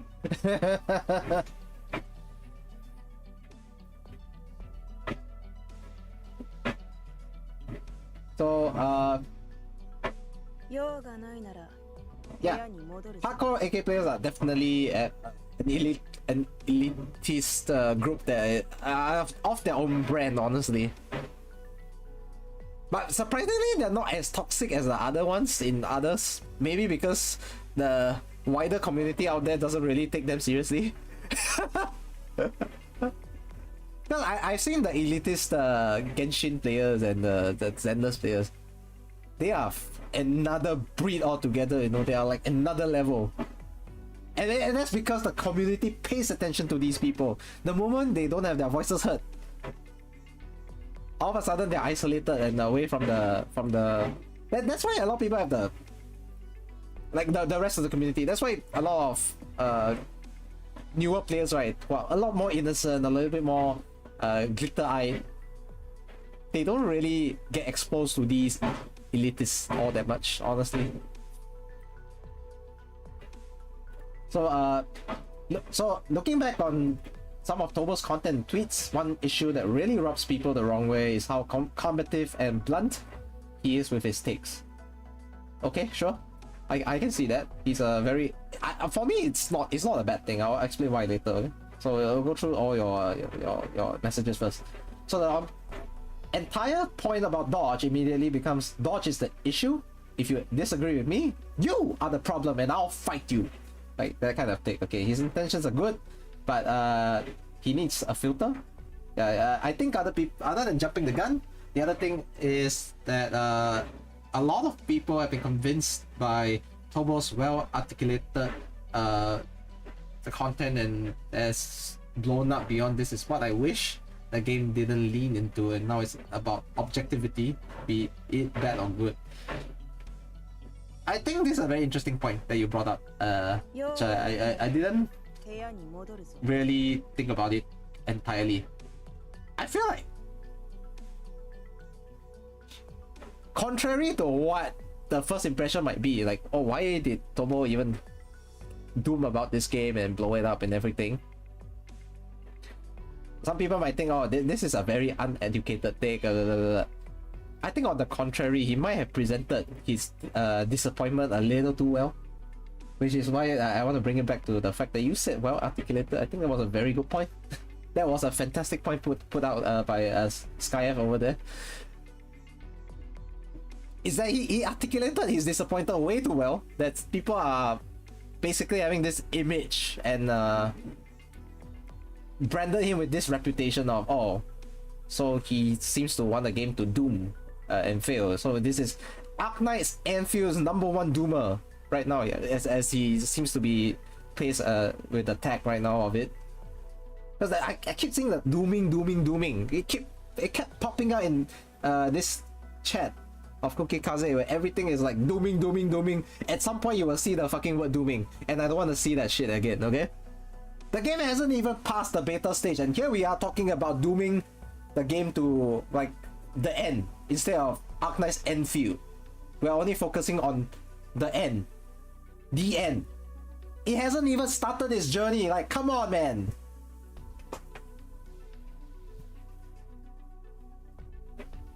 Let the thing start its journey before you start vilifying it. Like, what the fuck? He hasn't even had a chance to take the first step, and before the first step, the rope's already taken his legs away. What the heck? Death knell, and you are the problem. Okay, here's the thing. He made a very sweeping generalization with the gacha game thing as well, with the titling. When I saw the death knell of gacha games, I didn't like the title. I thought the title was disingenuous, because since when did Arknights Enfield in its beta stage spell the end or the beginning or the end of gacha games in this model? What makes you the perfect judge to say such a thing?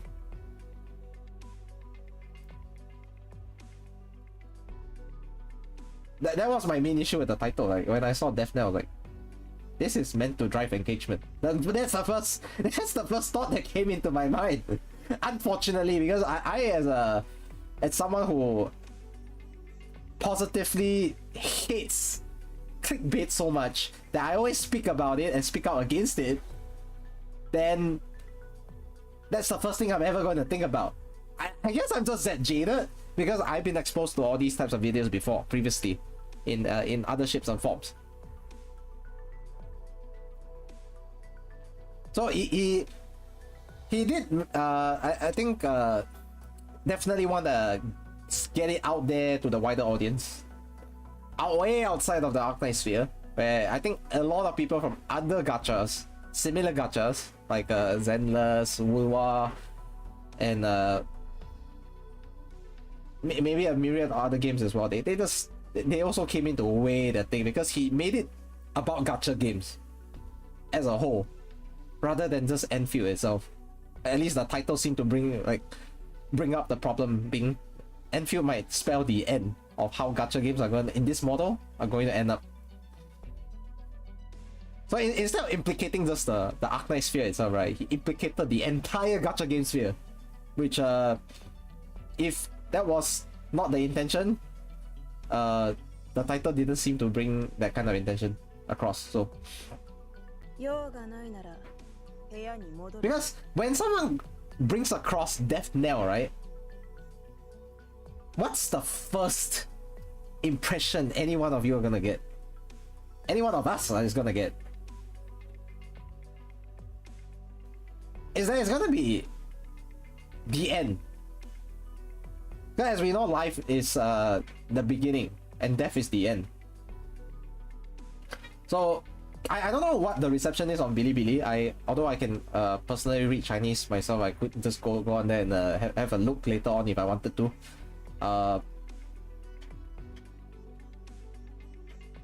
I don't know the entire reception on the Bilibili side. Maybe some of you can educate me a little bit more on that side. Maybe cherry pick a couple of stuff just to see like the more measured takes, I suppose, with regards to reaction, rather than the more outlandish ones and more reactionary ones. Right. He did drive engagement to where he wanted it to be, but God, the backlash was gonna be brutal. Absolutely. Well, it's obviously farming views. Any clickbait video, good clickbait, any old good old clickbait video or clickbait thumbnail, it's gonna farm views, of course. There were a lot of comments about the title, especially in Bilibili, where they felt it was too much, way too far. Okay. One thing I think Tobo did with his titling, right, is that he used extremely strong words.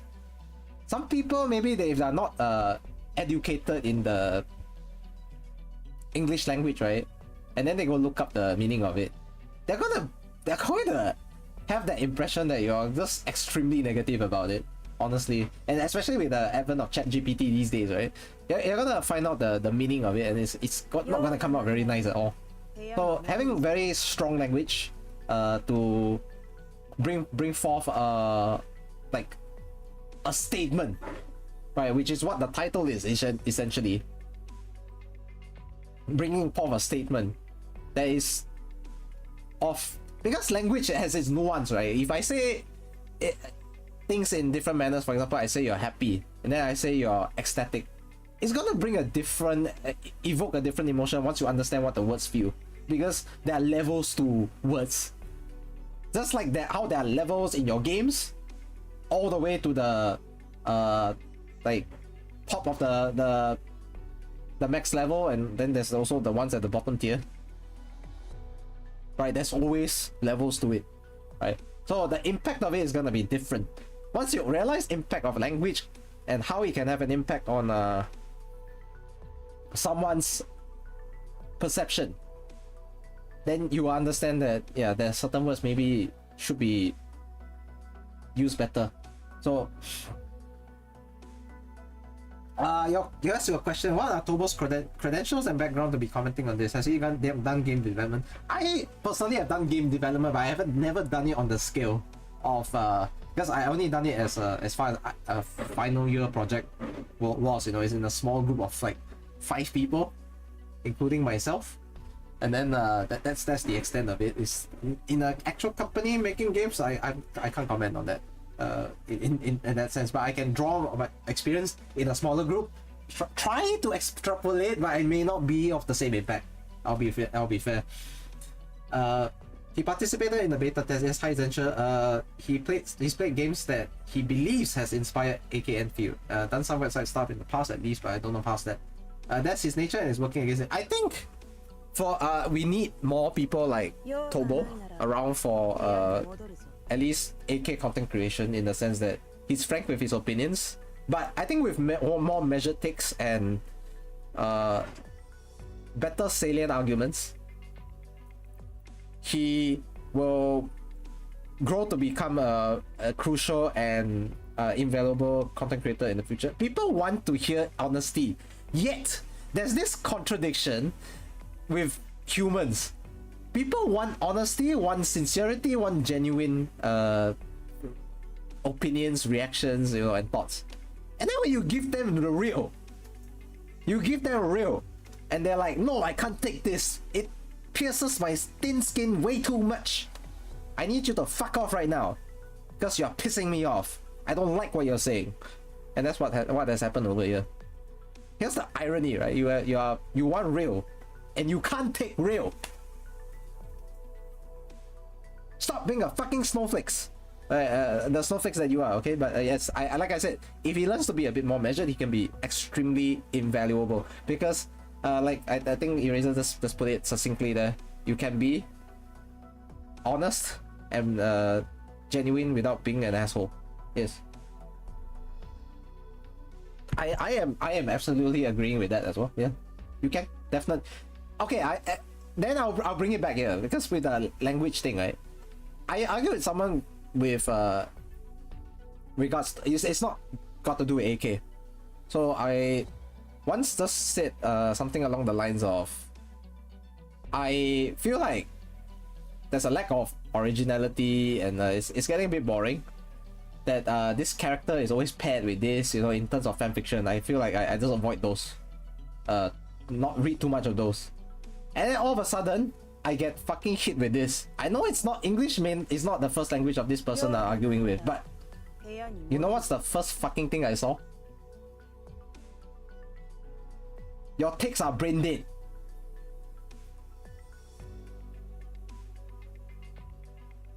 It's not the exact message, but that's part of the message that was in it. What am I going to feel the moment I see that? Is my intellect getting insulted here? Or is my opinion completely getting dismissed just because you don't like what I said? I tell you, it's both. It's a very strong word to use, you know. You tell me like I have a brain dead take. Are your takes not brain dead? Why are you judging me on this? I just commented I didn't like or I tried to avoid because I think it's boring. And then you get all fucking yourself in a knot over it and then start telling me I'm brain dead for my takes. Just shut the fuck up. You don't like what I said? Keep quiet, move on. They just had to. Okay? From then on, I never spoke well of that person anymore because they didn't deserve it. They started it.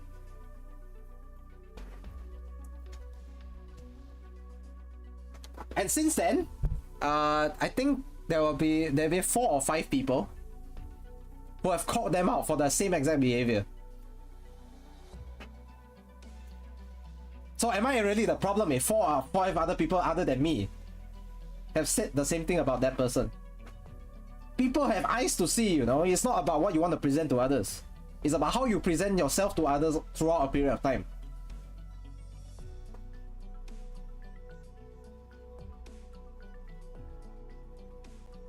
So yeah, you can see I have my own personal experience with this kind of thing. So that's his nature and it's working against him. When he tweets, he uses extremely combative terms. Actually, if you go watch, any of you ever follow me on Twitter, if you go through my Twitter stuff, right? How I speak and how I type is completely different.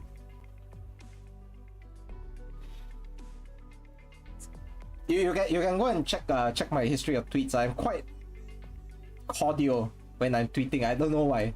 I don't try to come across as cordial. I just happen to type it like that.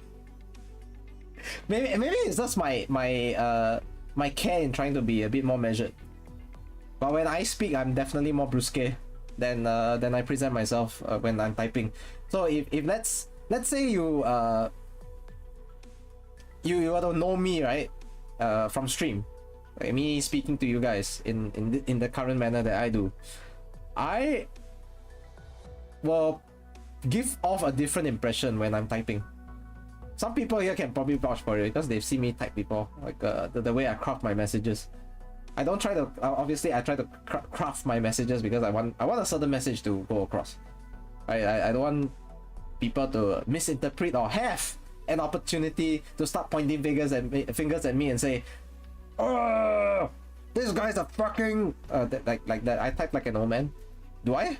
Am I too formal?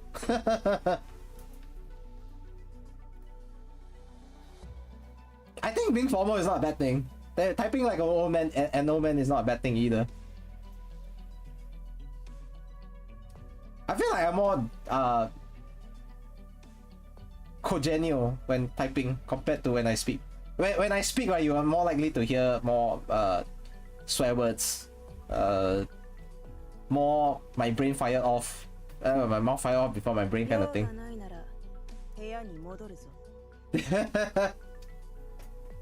It's not a problem. the fact that I was called out for typing like an old man. But I just felt curious because I think that's the first time someone has described my typing style as. That is legitimately the first time. Nobody else has told me I type like an old man. Just don't type like a teenager with brain rot. I feel like I cannot ever do that on a regular basis. I can like joke in a one-off, saying skibidi or something like that, just like that one-off, something like that. But I can't do it on a regular basis. Don't tell me to do that. I'm not Gen Z enough for that. Sorry, man, I'm old, and I don't like it either. It feels like I internally cringe whenever I try to do that. It's a visceral reaction, okay? It's a very,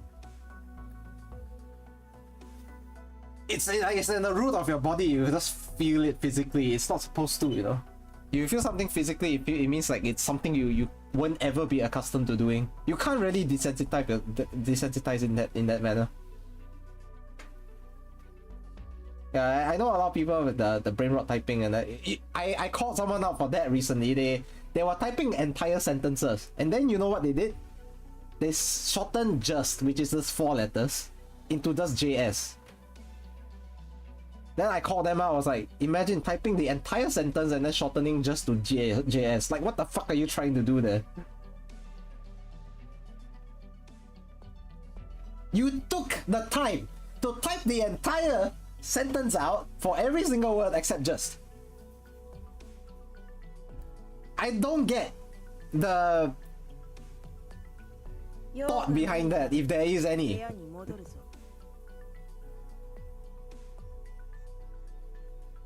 Feels like they tried to cater, you know, to the the current Gen Z or something too.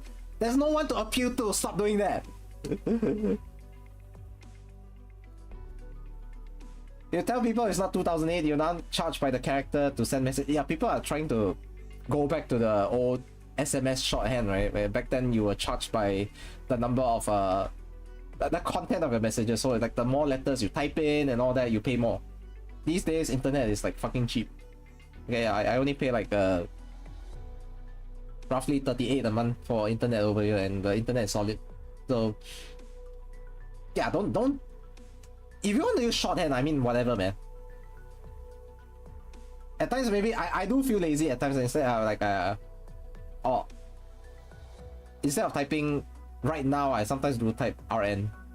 Yeah, but it depends, because like if I want to come across as a little bit more, sometimes maybe a little bit too formal, I do type in proper sentences. I've been used to it because I used to hang out in forums a lot, and I use that like as training for, or practice rather, for bringing across points. I feel like if you type with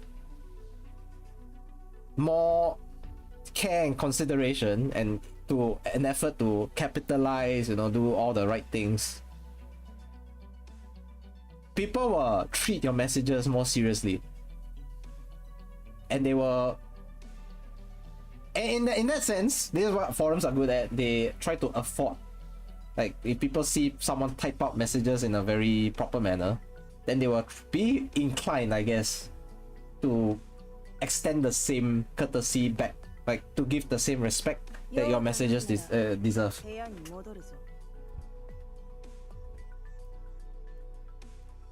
Gomo for the wing? I don't use Gomo, I use My Republic, yeah. Okay, well, Nightbot is on a fucking train wreck right now, whatever. You just type the word out, yeah, just type the word out. And that's what my issue is. Someone who typed everything except just, and just fucking abbreviated it to JS. Why you took the effort to type the entire sentence, 95% of the sentence, and then just that one word, you start to shorthand it. Shut the fuck up, bro. What are you doing with your life? You spend so much time on only to ruin it for that. Holy shit. And okay, what else? Well, I think I missed out a lot. I was droning on. Absolutely insane, brain dead. Yeah, those, like I said, language is important, I think, in every corner of the world. It's not just English itself. If you use, like, in Spanish, for example, and you use some term that they would regard as extreme or of a very strong opinion, naturally they're gonna be standoffish about it, right? Like, what are you trying to do? Why so aggressive? You wanna fight, huh? It's provocative, it's abrasive, it's I know about being abrasive. I used to be very abrasive when I was younger. I was back in middle high school. Yeah, thereabouts. I was definitely abrasive. The types of words that I use, holy shit, it could cut. Things I had to learn the hard way because it didn't win me a lot of friends, but people who did maintain longer friendships with me realized that it was just me being myself, you know. I was like just someone who was very honest and brusque, but could be competitive with my words, yes. Because sometimes when I use words in the past, I meant it to cut. I wanted to leave a mark on the person mentally. And of course, I realized it wasn't the case that people liked it. Yeah, it draws negativity, and it will obviously it's incendiary. It will definitely evoke an inflammatory type of reaction from someone. So fights happen, you know, arguments happen. I learned the hard way, you know? But I think for me, all those close friends who knew me for a long time, they maintain good relationships with me, they do understand that, you know, I'm just someone who likes to speak their mind and honest, so I wouldn't like lie to them that much. And they understand that I'm a good person at heart. That's all that matters, you know. Don't care about what other fuckers think about me. And one thing I think Tobo is quite prone to throughout me knowing him, right? He wants to let people know about how he feels, and yet at the same time, right, he's quite affected by those comments that people do. Like, if people don't say anything, he doesn't feel like much to it, but if people say something, he feels something to it. He's quite sensitive, yes.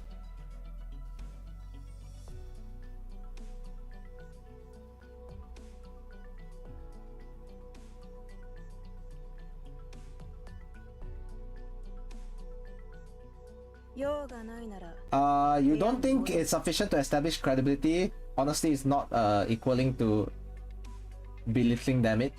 Language can be honest without it. Okay, it's okay. We've gone through that. Things on the amount I spell. Never mind.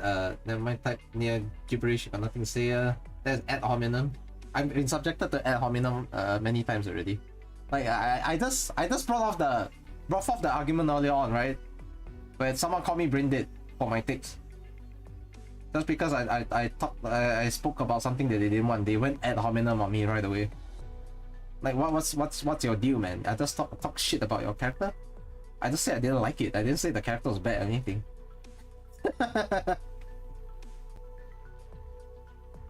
This is where I think the shipping communities in various manga or games or novels are like, a lot of them are like that. You don't like my my pairing, my supported heroine, hero, whatever. Ad hominem. Arrow to your knee. Sorry, I just had to make a fucking Skyrim reference there. Holy shit. Yeah. Okay, the inflammatory, I've gone through it. The AK community knows him well enough to support him and get behind him, but he's new to the wider gacha game community, and now the Genshin and Wuwa stands are cooking him. I suppose, yeah, it's a kind of reminiscent of a Tectone, right? A certain Mr. Tectone who's been blacklisted from every fucking gacha game community that you can imagine so far. He doesn't really want to be that right? Tectone is also quite I think it's quite similar. Tobo's not by any measure even the same type of character as Tectone, but it seems like the reputation looks to be shaping out to be similar. We don't talk about the scum tone. Someone was fucking brutal the other day when I saw one of the comments. Someone said, no wonder his wife left this bozo. And I was like, bro, I know Tecton's a piece of shit at times, you know, but that is a new low, bro. Even if it's true, you don't have to say it out. It makes you look like an asshole, but you know, just because he's Tecton, he's not. He doesn't sound like an asshole because he's Tecton. Because it's Tecton, that's why it's okay. You know, I find it very funny. It's just the inherent reputation that some people can build up. Incredible. Allowing you to skip all the fact-checking. But you see, you're now rolling a big snowball over here. He gambled away the house. Yeah, I think he deserves victory it's also. a slippery slope thing. I know, I get it. Yeah, but it's a a legitimate fear. The moment I mentioned Tecton, you know, but you get a box 2 Twitch notification of Tecton drama. Do you not fucking feel hell? like you're instilling this fear onto I'm Nostradamus. you on that fear? Yeah, maybe, but I can't. Can I No, not so do do that? you now That's the understand mod that check, I yeah. don't Immediately like gets that? fucking That's what I'm message saying. deleted. What the heck? It's not you can't do that. If you're gonna do it, sure, but just know I don't fucking like it. Cacton ruin Hua. Okay. One thing can I just say something? Can I just say something?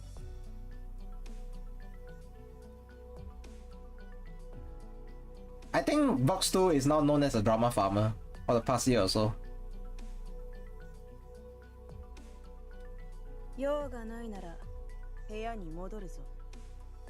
Last year, I think the same thing. I think people know, you guys know about it, right? The Atsu Asian guy streams entire debacle.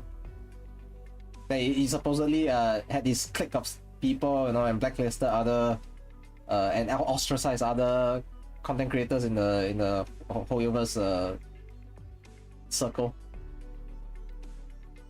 Poor Atsu. What poor? I saw the entire drama. I was reading about it as well just to understand what was going on, and I felt like he had no ground to stand on, you know. Poor Atsu, my ass. He was a fucking asshole. He deserved to get vilified. Although not to the extent of like the boycott that happened.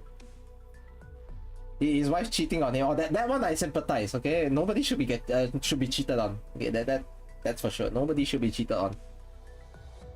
Nobody in this world deserves to get cheated on. Okay, not even Tecton. Okay, but no matter how much of a scum they are, I think this is like this personal fucking kick in the balls. Yeah, the streamer drama was like awful. I think it was got to do with Brexophone. Was it?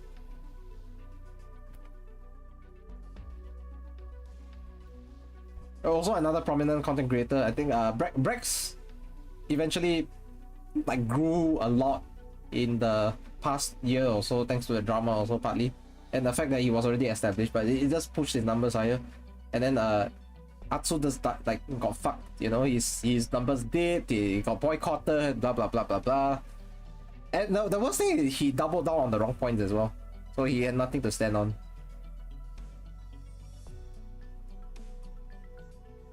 And not saying Arknights is free from drama, okay, but we never had drama to that extent for I think however long I've been here. For like 5 years ish. 5 years and a half close to it. Genshin has had drama over the years. I think it all boils down back to Tecton. Obviously, he was an instigator of a lot of that, but he's not the only one though.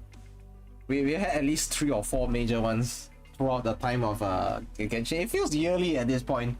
I don't know what next though. This year has been quite okay so far, but I'm expecting one before end of the year. It feels like since 2021 there's like at least one big fucking drama about Genshin every single year between creators. That's because someone doesn't like the other one. But yeah.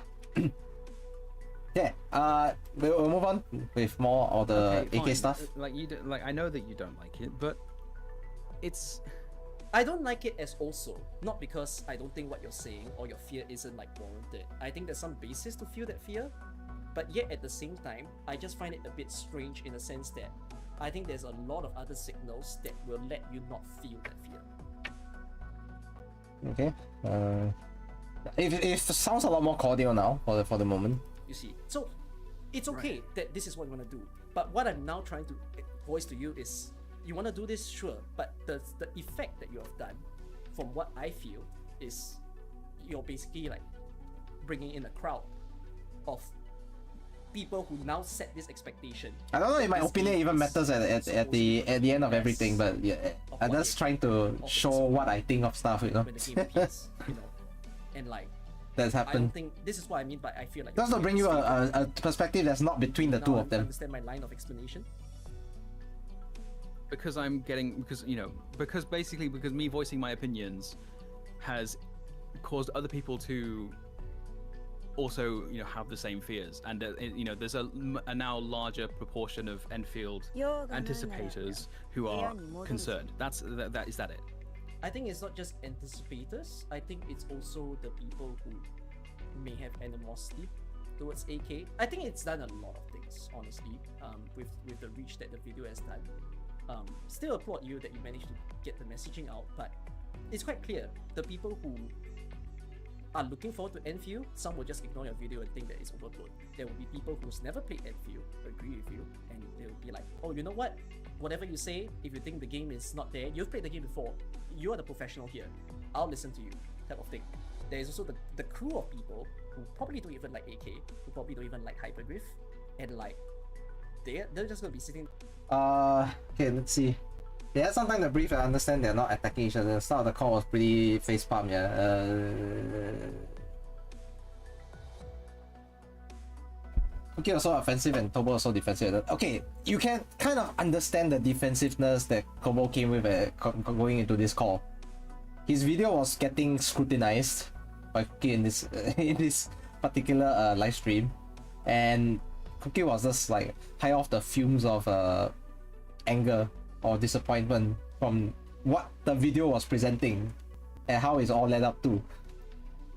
Well, I can understand Tobo's side, but I mean, Cookie definitely let his emotions get the better of him like, whoa, for a this guy's shitting good on 5 them. minutes or something. Screw it, let's ride the wave. Like, I think one of the dangers when you do these sort of videos, this is why I mean by you do it once, you do it twice, I'm all for it. You do it. See, a lot of people have been talking about how he presented it, because he went 3 back-to-back videos, all about negative stuff that he felt was happening to Enfield, and none of the positive. Had he produced like maybe, I'm not even saying after every video a negative video followed by a positive one. He didn't present to people that he also thought that the game had positive stuff from the beta in a separate video. You need to understand that when you present a certain point of view so strongly, right, people expect that you have done all your research and that you are going to present both the good and the bad points to them. They don't expect just like one-way track of negativity or positivity. If you go one-way track of positivity on like endlessly, right, people say, oh, blind support, shield, bootlicker. Those kinds of words are gonna come out, you know. That's the perception of some people. Like, you can't be too positive about stuff. They want genuine. They want something that has both drawbacks and positivity to talk about. It's not all about the negative shit or not all about the good shit. Okay, you can always have about the good shit to talk about. But he needed to create content in a pipeline, right? The way he's done, such that after he said death knell, but there is hope for Arknights Endfield, something like that, for his second video. That at least that's how I will approach it anyways. After supposedly dooming, but hey, wait, I forgot to talk about the good stuff, right? Let's talk about the good stuff now, right? All hope is not lost. There is still hope. That kind of thumbnail is gonna bring some kind of oh, so this guy has talked about shit the other day. I want to see what good stuff now he has to talk about. You know, that kind of turning negativity into positivity, and then changing the energy completely with the presentation. And then it will work out fantastic for him. And then after that, he could have gone, you are the problem. But, you know, but maybe that may not be the case. Are the devs falling into certain pitfalls right? And making mistakes that previous predecessor games of like other franchises have done it as well. Something like that, you know?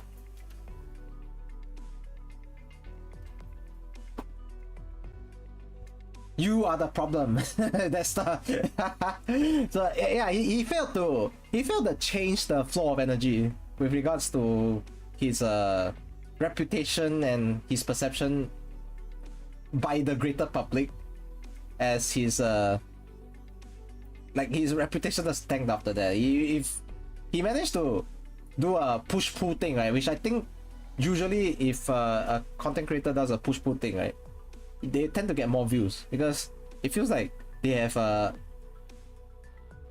multiple presentations, and that people can trust that they know how to see, just not just if you want to do opinion pieces, right? People want to give you this benefit of the doubt at first. Like, let's say if you make your first video or anything like that, an opinion piece, they eventually, if you make a lot of these videos in a row, right, instead of like variety content or anything like that, people are gonna shoehorn you into this opinion YouTuber with regards to whatever fandom you may be in. Maybe it's like Endfield, it could be Zenless, whatnot. Once you get shoehorned into that, there's this stereotype that you're gonna have to live with for a while, that if you continue to make back to back multiple videos harping on the same point and constantly steeped in negativity, you are going to end up in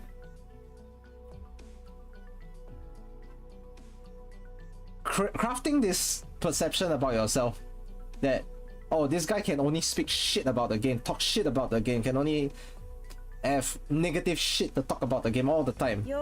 When will he ever stop? Yes, hi Kings, long time no see. I hope you have been doing well. Hey, why you wondering why you see Uncle in my stream? Yeah, I'm also Uncle, okay? Respect.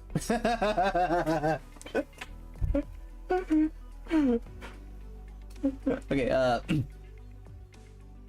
konnichiwa. Yes, hi, Jiro. You were there yesterday? You were there. Was this yesterday? You was here yesterday. Oh, nice. I didn't see anywhere in the viewers list or anything, so I didn't take too much notice past you. I think you were lurking. Yeah. Thank you for the hydrate. I think this is my last of my water. Might have to get later more.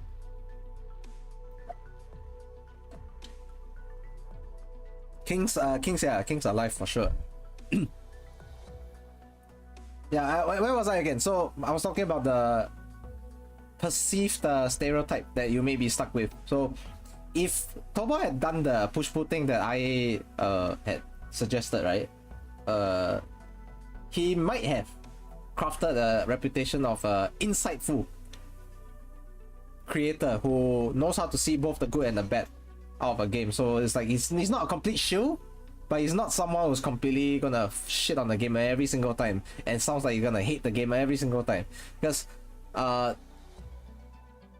he's not trying to shit on the game, to be fair, but his passion is presented in not the best way. He's gonna have a response video about Tobo. Why even do that? Isn't this live stream enough? Is he trying to farm views? I feel like sometimes when Cookie does certain videos, right, like I think he had a drama as well with another creator back in 2023. The guy who what was that guy's name again? He talked shit about Cookie plagiarizing, I think, guide videos or something like that. Whichever the fuck the guy was. 2023, I can't remember that guy. shows how important he is, right, to the creator sphere, because I don't remember his name. People I remember names of, right, they are people who I think are important to the actual drama back then. Yeah, and I think that back then he did a response video or something trying to, I think it's farming views, man. If you, I think it's farming views. You don't have to response video when you have this thing here. This live stream, like, is it not enough? The Uwa video was better. Oh damn. Oh yeah. It does on negativity, right? Speaking of negativity videos, yeah, Cookies got one himself with the Uwa drama way back in 2023. He talked about how Uwa was a failure at launch. And the way it was worded, right, it was extremely strong as well back then. So you see, he's no new customer to this kind of things. He knows about it as well, because he faced backlash from that as well. It's like Uwa drama part 2, you know, except it doesn't involve Cookie Kaze, it involves someone else. Hey, if I'm not wrong, right, that video of his didn't get that many views. It was like 25k thereabouts, max. Technically not a response to Tobo. He wants to make an Endfield video, so killing two birds. He wanted to make an Endfield video for like months. I still haven't seen it. He wanted to do it for months. Where is it? He's one of the premier content creators of Arknights who actually managed to play the game. I didn't. I wasn't part of the group who played it, you know, the beta testers group. So I can't say anything about it. It was 6 months ago. You see, 6 months ago. Wait, that was about the time where the fucking beta test ended as well. The beta test ended in January, right? Yeah. So it's I don't know, man.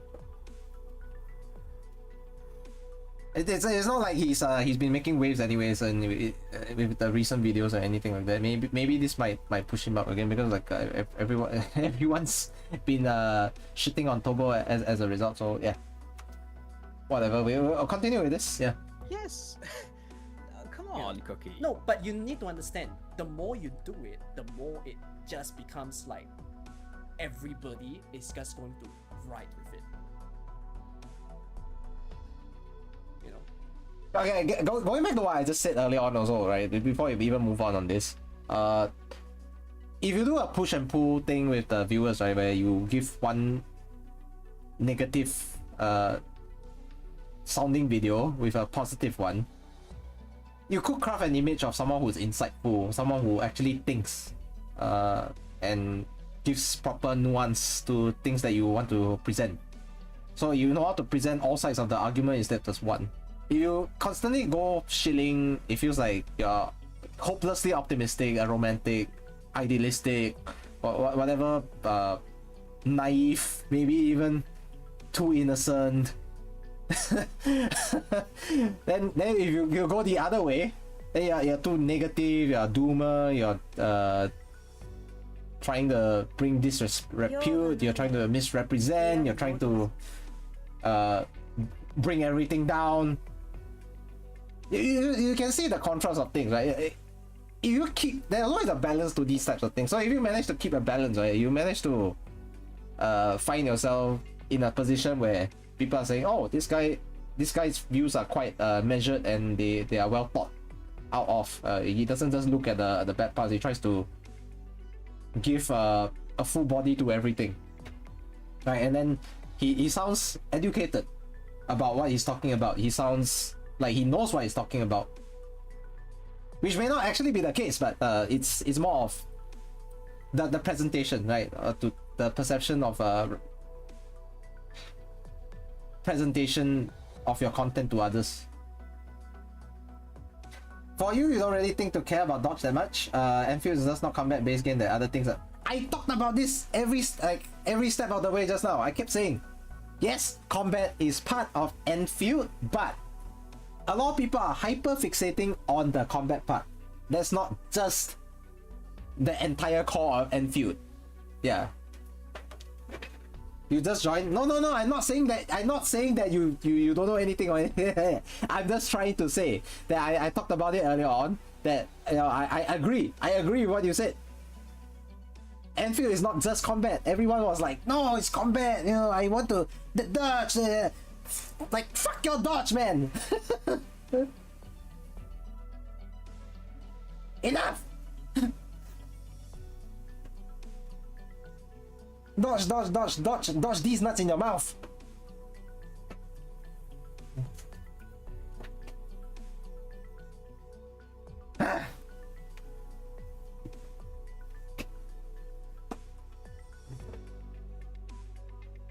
Some people really get the entire wrong idea. Like, oh, Endfield, like they keep fixating. Oh, it's the fucking combat. Like, Endfield combat is part of it. Yes, it's another aspect of the game you can enjoy. But what about the other parts of the game that you completely forgot about? What about the base building? What about the material gathering? What about all these? I really want to go to Jackie Chan. What the fuck, Jackie Chan face? I really want to do that. But as we all know, a lot of people like to take snippets of videos. Like for example, Tobo's one, they just took the most fucking negative parts of it, and then we can't figure out today's Wordle. That's not my business. I haven't done Wordle in a while. To be fair, maybe I'll try later. And then they take sound. They treat him like a soundbite at this point, so they keep harping on dodge,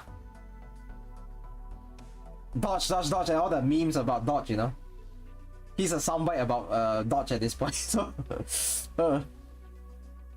is this word just missing in your vocab? Maybe it's not as broad as you think. Yeah. For you, the only thing that you want. The only thing that you don't want is for the blueprints that can be copied from other people. What do you mean by that? You don't want Endfield to copy stuff from others, other games, other predecessor games that are of the similar type. The base blueprints. Oh, so you're saying like you don't want people to copy bases from base construction from other people. You want everyone to have a way to make their unique stuff. Okay, I see what you mean, but in that sense is that it's a factorial kind of thing, you know, city building, you know, SimCity and all that, where you kind of have this unique flavor. Okay, this is your base. I see this. I know King Z's base is like that. I see the base is built this way. I know Eraser's built their base that way as well. And you see my base. You know this is Rapid's base. You know it's a flavor that someone can bring to the construction of their base. But I think ultimately you have to see how many configurations you can make out of it, because if the configurations and combinations are not available to the extent, right, you're not gonna see that many. You're only gonna see a few. Like for example, in the base that we have on the mobile game, we only have like what 243, 333, 153, 252. We only have 4 practical base that we can do. To be fair, I mean there's also 143, but you know, there's only a couple of combinations you can go, and to that extent you can't do anything more. Thank you for unlock. And welcome back, Mouse. Right, so for me, the hyper fixation on the dodge thing, right, is just like they're reducing Endfield to being a combat game when it's so much more. And I think there is the wasted potential. Okay. And I don't like that sort I'm not of going effect. to. I can't like the notion of. Again though, To me, this but Wait, we'll move on with this. Yeah. I think there's more to talk about still. You're kind of, it kind of boils down to don't criticize the game too much. No, if you continue to do it, I'll just be continuing. I will just stay as a person who's upset. I'm not going to stop you from making videos at the end of this. Like, there's nothing wrong with me not liking the video. You can't change my thought. I don't like the effect that you're putting in the of course video. not. I'm But if you continue doing this like 1, 2, 3 more videos, I'll just continue to stay mad unless I think the points have good reasoning and I'll cite you for it. You know, but yeah, like there's just a fundamental difference in the two of how we feel towards it. Yeah, for me, what I feel here, right, is that Sure. you can clearly see that the conundrum over here, I am the contrast as well. Bigger creator, then Tobo being the smaller one. So what does it can feel like if you see certain parts of the conversation, right? Like as if it's a, I don't want to use that word, but it's too harsh to say it's that way, but it feels like okay, how do I put it in a more genteel manner that's not misrepresenting the situation? He's trying to impose a certain approach that Tobo should be doing, because he's the bigger creator, right? He has the bigger influence supposedly. What was it, 58k subs compared to Tobo is like slightly under 8k. You can see that bigger creator, smaller creator impact over here. I don't want to see that continue actually. It shouldn't happen on a frequent basis at least. Like people should still have the freedom to like he said, freedom to dislike someone's content that they made, or the freedom to continue to make critical videos that, you know, the creator feels represents what he thinks about the game. A little bit on edge at the moment, just because, like, you know, I can't for the life of me understand why, but the reception, like to this video in particular, as you know, the first two, you know, they were high effort, they were well crafted. I don't think anyone can dispute that. A lot of effort, a lot of passion went into those, and they were quite well received. This one I made very quickly and uploaded very quickly. It's been, how long has it been? I don't think there's a difference if this was. No, hang on. No, wait, I'm not finished. It's been about 3 hours. Yeah, this is irritating me a little bit. More DMs and pings on Discord and like messages and, you know, reading things in chat, and this is what pissing me off. Okay, throughout the time that I think I spent more than an hour for just about half an hour of content that they've been speaking about. Okay, one of the things that stopped me from going through this, you know, in a continuous manner and keep pausing and all that, one guy keeps talking over the other. It's fine if it's in a Discord call that's not you know, like this, like a personal one-to-one thing. It's not like publicized like that. I don't give a shit about that. It doesn't feel as irritating. But when it's in a video form like that, it feels fucking...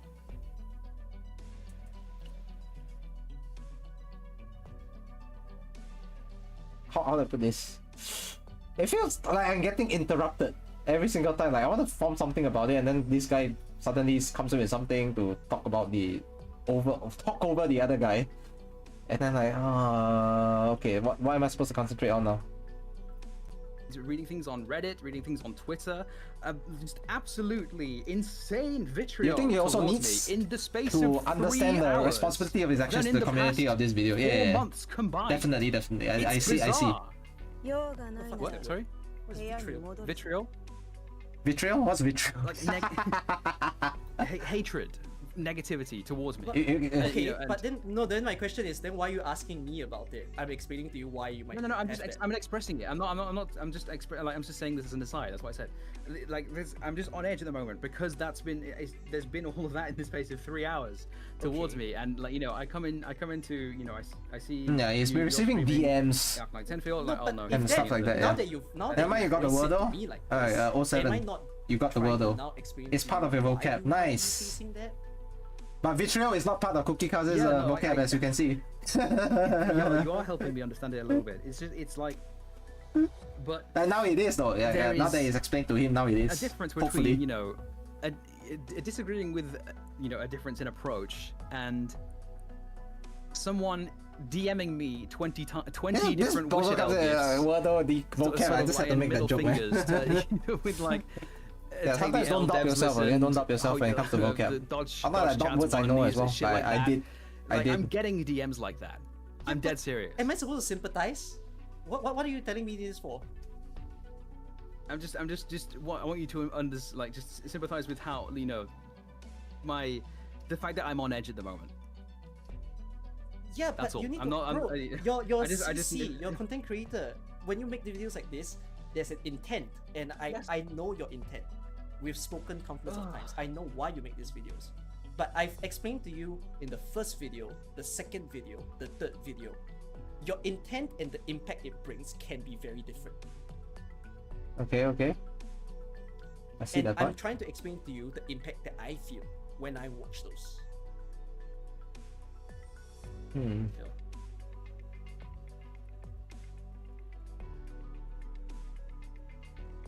Again, by the way, Yeah, I don't the thing is, buy I think he into all didn't these quite types of stuff. realize the ramifications that it may have had on the wider gacha scene as a whole. He thought maybe it's just going to be the Arknights people who are going to largely comment on his latest video, but if what you guys said are true, what you guys say is true, where the Wuwa and Genshin stands are also shitting on him, suddenly it's like, it's not just AK, it's the entire fucking gacha game sphere that is quite, at least relatively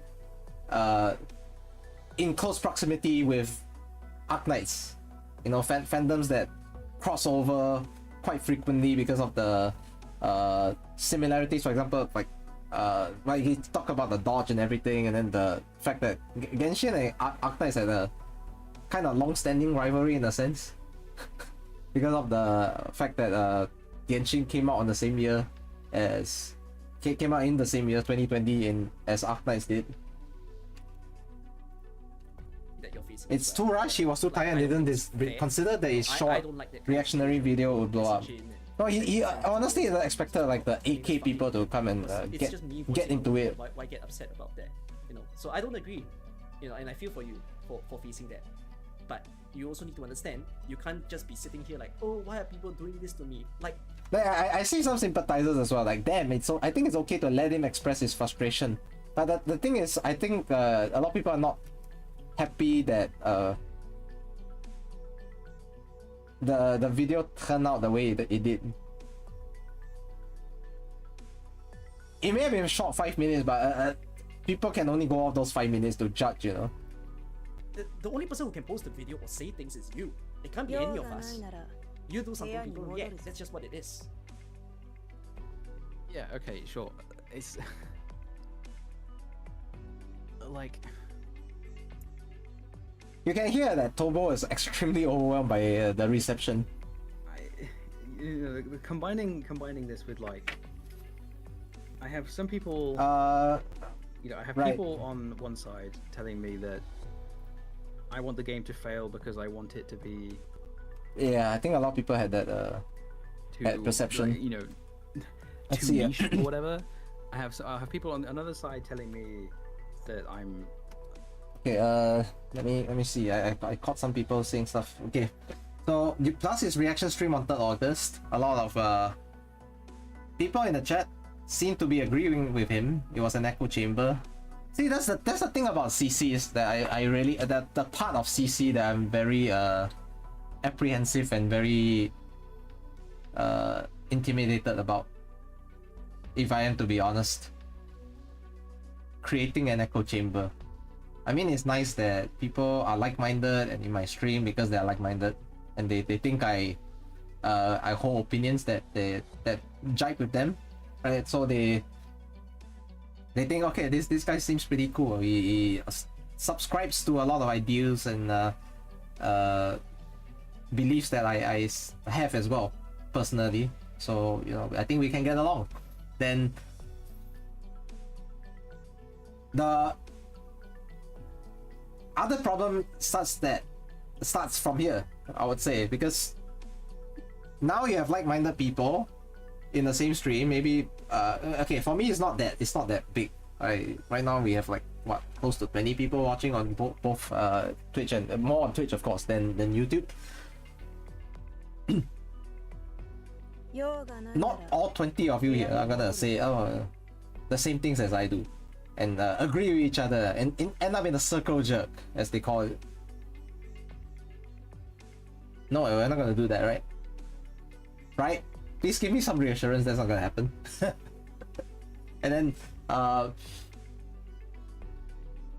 with Tobo's stream, I think it's a little bit bigger these days. He's grown to be quite a popular streamer, at least on the Twitch, and he had, I believe, I don't know how much he had on YouTube the other day, but at least on Twitch I think he has averaged like 60-70 thereabouts these days. But not maybe I'm long gone that path already. I'm never going to reach 60 again, I'm pretty sure, unless something changes. So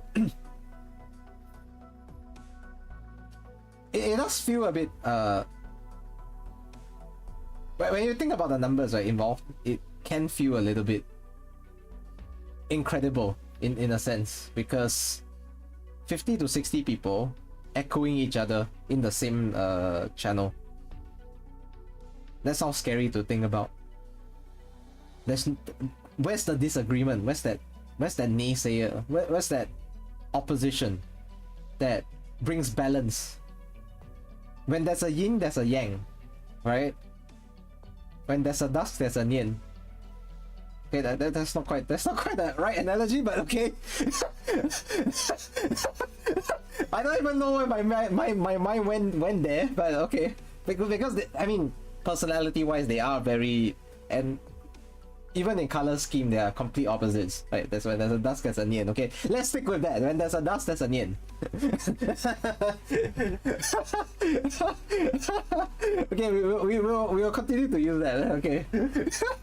I think Erasers might add this to the quotes or something though at one time with the Nightbot. We will see. Whenever that will happen. So yeah. So I believe there's always a need for balance, which I think for at least in Cookie's case, he has a lot of people who also defended Tobo's point of view, while people who criticizing him as well for his some of the way his words came about, like, and felt like it was attacking Tobo in a negative way, right? But I mean, ultimately, it's just for the emotions involved. Is that Tobo's, you can hear he's getting overwhelmed by the reception and how negative it's turned out. It wouldn't be this case if it was positive, of course. We wouldn't even be here talking about it. And for Cookie's case, he's very emotional, right? After seeing that, he's seething. He's kind of upset that it's turned out this way. You know, I want the game to fail because I want to get, you know, I wanted this to be like 4 or 5 hours. I'm gonna be here for 6. Arknights players away from it. I have people on another side telling me that holy shit, I'm like an elitist. To be clear, do not attack the person. Yeah, that he's talked about it as well. We'll rewind a bit, I think, for this. To be clear, do not attack the person even if you disagree with their takes. Tobo is getting a lot of comments. I hate Tobo, he sucks. I don't think he meant to come out along like this way. And Tobo actually tries to read all his comments. Here's the thing, right? Conscientious content creator is more likely to get affected by this.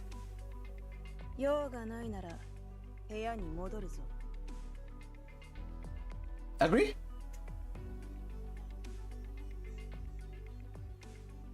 A conscientious content creator is gonna be very, very affected by this because they actually take the time to read comments, to try to respond individually to every like person who bothered to leave a response on the video, be it negative or positive. Because you can try to just cherry pick stuff. You can't possibly go after every single person out there. Right? At some point, it feels like you will understand that you can't respond to every single one. You need to pick more insightful ones to try to. I know cherry picking isn't the best way to go about it, but it lessens your work as well.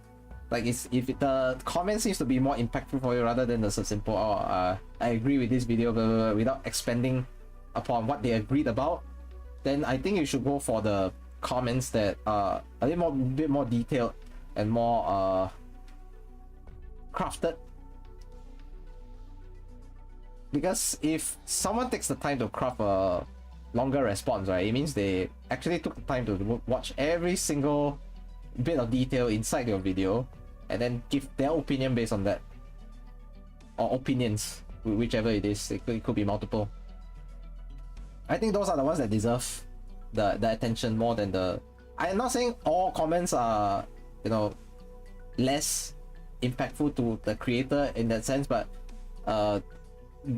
there is that phrase, right? Some things are more equal than others. Unfortunately, some comments are more equal than others.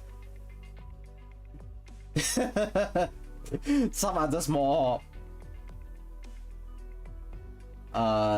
appropriate to respond to, especially if it's a more extreme point of view. You kind of want to be responding to that, to ask and make clear why do you have such an extreme opinion of the video's contents. It makes you kind of put you on the same page and understand the person's extreme stance. You kind of want to understand why they take that kind of opinion or that kind of side, compared to having a more like extremely... When it comes to any extreme in general, it's just if it's not more towards one side and the other, and then not finely explained, you always want to know why is it so extreme. To have an extreme opinion means the person needs to take a very strong stance and a view that they believe in. They strongly believe in that stance. There has to be a reason for it. You can't just hate for the sake of hating. You need to hate something because there's a reason behind it. Sometimes you might say, oh, there's no reason to hate stuff. Yeah, some people are just like that. But most people, I think, are cultured and educated enough that when they hate something, they can articulate what is it about the thing they hate that caused them to feel that way. And for Tobo specifically, I think the affirmation from the comments fuels his desire to make videos. Some content creators are like that. I think not some. Most content creators are like that. I would say if I were in the same position as Tobo, I would feel the same thing as well. That's why you always see creators like, comment, subscribe to this video, you know, blah blah blah, all those plugs. You know, it is not an invalid thing as well. It's definitely clear that if, let's say, I have 1 million subscribers, it means, and then of course you have to compare based on, you know, amount of people watching per video as well. But if I were a 1 million sub YouTuber, I would say, yeah, maybe I can reach out to roughly 1 million people on the internet and, well, not try to influence them in a sense, but to let them hear my voice and what I believe in when making this type of content or whatnot. I don't think the affirmation from those numbers are wrong at all. There is a valid belief that, you know, you have touched people with your approach. But whether it's negative or positive, we won't know until we actually see the reception from it. And for Tobo, obviously, it's not a very healthy reception that he has been getting from the community at large. I think he was harassed on Twitter as well, DMs. People like DMing him really nasty stuff on a one-to-one level. It's like when, you know how some athletes have their Instagram pages have 4 or 5 million, right? And then they do something they don't like they maybe they scored a hat trick against their team, and then they're like or maybe they don't like the way they carry themselves, or they think they're arrogant, they behave wrong or anything. Then you see some of the footballers like, go to hell, I hope you die. That's what is inside the DMs, you know. Like, some people are just emboldened by the anonymity afforded to them by the internet at large. And the fact that it's a DM They think only the person they DM, that directly message, is the only person who will know about this. But they forgot that these can be shared into screenshots. It's not exactly private, you know. You give the DM to them directly, right? They are a public figure. They can share that content to the rest of the world via a screenshot. This is what you said to them. Become famous now, you fucking dumbass. I think that there's been something like that before. One guy in Singapore got arrested for making death threats to a Premier League footballer via Instagram DMs. He got arrested. I don't know if he got jail time or anything like that, or fine, but he definitely got arrested by the Singapore police. So he thought, oh, I'm in Singapore, I won't get caught or anything. Singapore police caught him. The police over here, the local police, caught him for a comment he made online to a footballer who was living in UK. So don't think that you want to hit on someone or anything, whatever, man. You can talk amongst your own private circle, you know, who can circle jerk you or anything like that. It doesn't matter, but it's fucking stupid, okay? If you go and DM such figures on the internet thinking you know, it's just a shame that Tobo isn't like a million sub 600k follower Twitter user, you know. He might have had a case for a police report. COVID period, 2020, around that period, yeah, I think so. I forgot which footballer was it. Let me go check. Was it racist? I think it was racist in nature as well.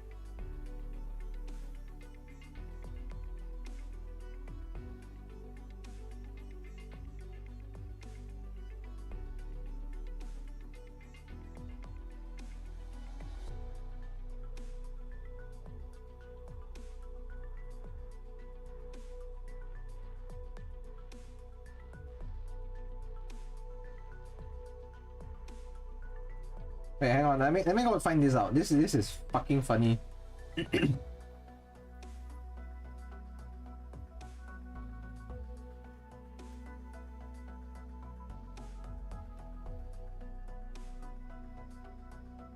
Or was it a death threat? Oh, he supports the same club as I do as well. Fuck him. Oh my god, I'm ashamed. So basically this footballer, New Maupai, he's French. He played for Brighton. I support Arsenal. He injured the Arsenal goalkeeper with a dirty play, because like when the keeper is in mid-air, he bumped into him. So when he landed and injured his knee. Then this Singaporean fucker, okay, I'm so ashamed that he's Singaporean as well.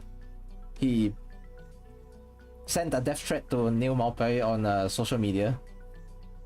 Or yeah, death threat, I think. Yeah, that was what is described, for injuring the goalkeeper.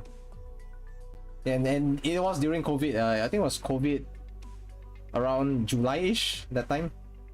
July 2020. So yeah, he got arrested. Apparently he had a 9-month probation order. He avoided prison. I think he was 19 at the time of arrest. He avoided prison and had to serve 40 hours of community service and undergo counseling as well. Can't believe he fucking supports the same club as I do. Fucking toxic motherfucker. Shit, man. I'm ashamed. Why does my club have idiots like that supporting them? So toxic. Face pump for real, man. I need a face pump emote. Oh, there's a Kel stare emote. I think it works out. I'm disappointed, man. Kel stare. Okay, yeah. So as Mouse has said, that don't directly message and harass people just because you think you can. I have people on all Wait. No joke. Between you and I, or I mean, you can even not say it. What is your personal elitism rating that you will give yourself? Elitism rating? What the fuck is this supposed to mean? Describe what 1 and 10 are. One is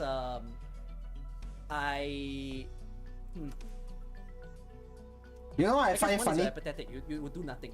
You know what I find funny about this question?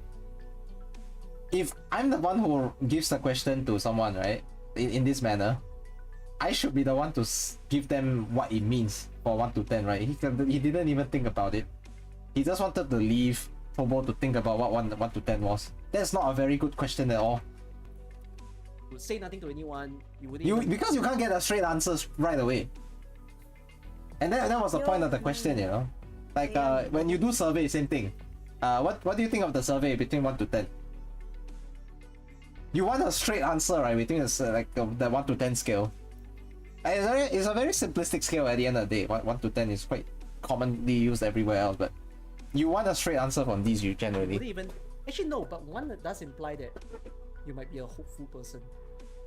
Let's just put it as, no, you just don't even react. And 10 is whatever you do to,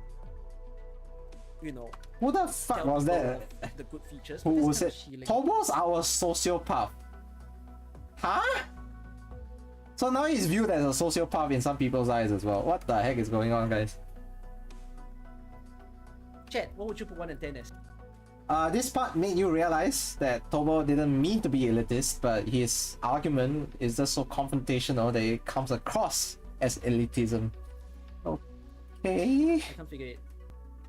Valid point of view, yeah. I think I come across like that. Left it to you to figure out what 1. It feels when the way he talked about the you're not wrong, but now I try to have a callback to what he said throughout the 5-minute video that I did watch.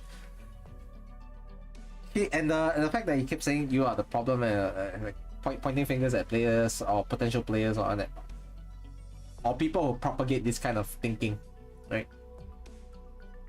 I think he wants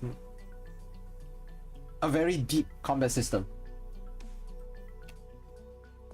Ultimately for Endfield, you want someone to have depth, to learn, to appreciate what he does.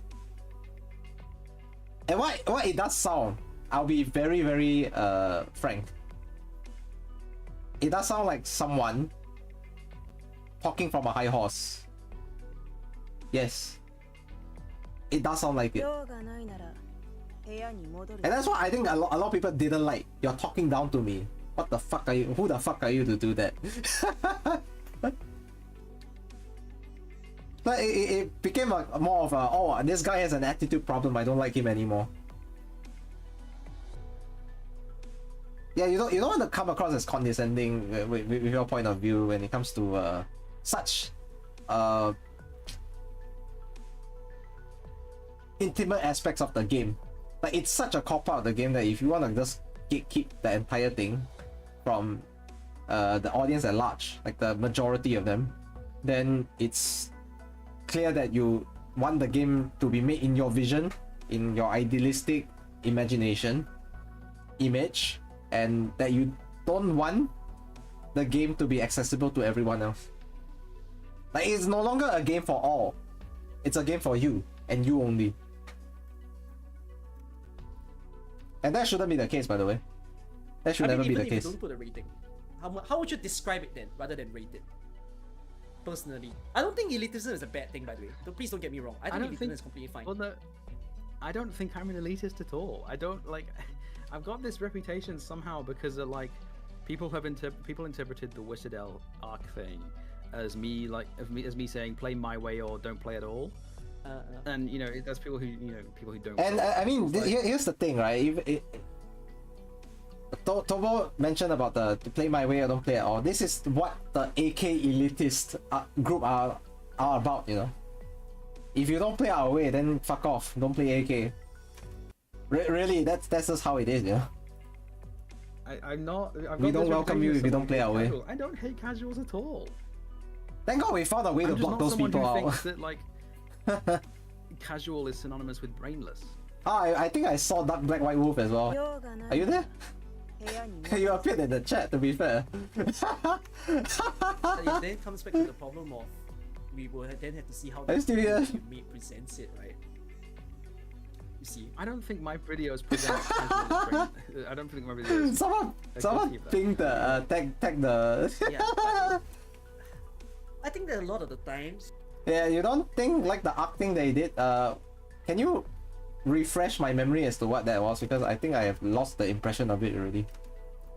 I feel the same way when I make videos sometimes as well. I even get scared into making videos at times, especially in the past, that it's like, yeah, you think a certain way of the game, but then because of the way you say things or the things you put in the video, kindly run my memory back. Different way. Very different from what you actually are. You know? And like, it's just... In the Rhode Island Icebreaker games, he disliked how his co-op partners brought Wishadel. What's wrong?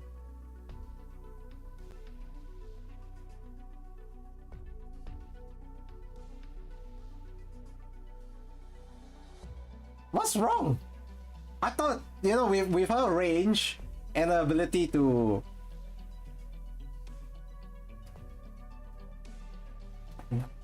Like, I think the biggest thing about why people like to bring Wishadel is not just the fact that she was powerful or anything like that, because Icebreaker games is not about power, right? It's about range.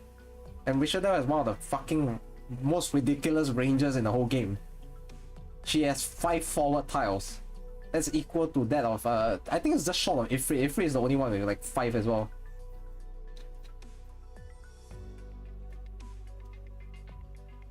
Wishadel is not broken in the Icebreaker games because of her power, you know, it's because of her range.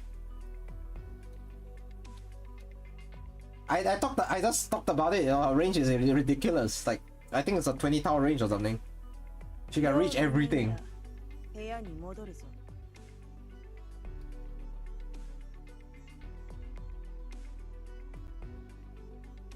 Is it still up?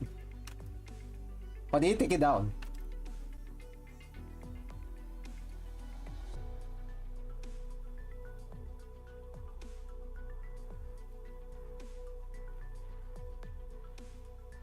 They took Ark to kill everyone, like everyone's Wishadel because, you know, he didn't let him play. Wow, wow.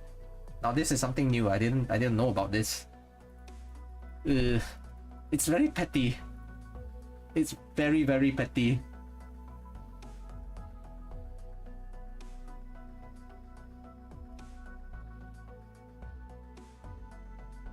The co-op video. Oh, okay. During the co-op spot event, he killed every W altar he saw with Ark, because he didn't find the gameplay fun. He may not play the game and find it very boring. He made a music video about it. Oh, okay, that's quite a hit for it. Because W altar just clear made that event easy, and he was mad he didn't let him play. So it's basically the same thing. The video was controversial enough to get him banned from Arknights Reddit. He got banned because he was being aggressive in the comments. Okay, I know the Arknights Reddit mods, right? I knew one of them, by the way. He was in one of the servers I was in, but I think he's the retired one. Now he's no longer the one of the moderators there. He applied to be one, I think, in the early days. I couldn't be bothered. They are quite known to be quite prudish and power trippy at times. Like every other fucking subreddit moderator out there, they are a little bit on the... I'm a mod on one of the servers I'm on as well, but I try not to be that kind of person for most part. I won't take personal vendettas on someone to like ban them or anything. Even I joke about it, but I wouldn't actually do it. So yeah, AK subreddit is definitely toxic, and the subreddit mods are kind of fucking power trippers, I think. I haven't offended any of them yet at this point, so I'm not too concerned about my status there. But to be banned by the subreddit mods is not a big deal, I'll be honest. They are quite power trippy. It's the reason they ban you for that can discern exactly why you were banned. And apparently for from Erasers here, he was banned because he was being aggressive in the comments. Okay. I mean, it's gonna happen again in the next September of it coming within the next few months. I've never got the chance to play the icebreaker games with too many people here. I think I managed to play with like 1 or 2 people overall. So maybe when the icebreaker games comes for a second season, let's play together. Okay, let's see if I can coordinate with that. I had so much fun, you know, the other time. We were just bringing random stuff that I thought I was bringing stuff that I thought worked. He was bringing stuff he thought worked, and we both made mistakes. I scored own goals. I scored own goals as well. I was fucking stupid. And I feel like the silliness that can happen during the icebreaker games is the fun part. I don't care about the winning or losing part. The winning or losing part just makes me clear faster the objectives. There are some rewards and objectives for that. You needed to clear to a certain like score or level to get like the event XP. For me, the main part about icebreaker games, right, the fun part is the silly shenanigans that will happen. If you're tunnel vision or I just want to play the game, you know, I want to enjoy the game on my own, then if someone ruins the experience, yeah, you can feel a bit undermined in your experience of it. But for me, I don't take it seriously. I just think it's a stupid thing.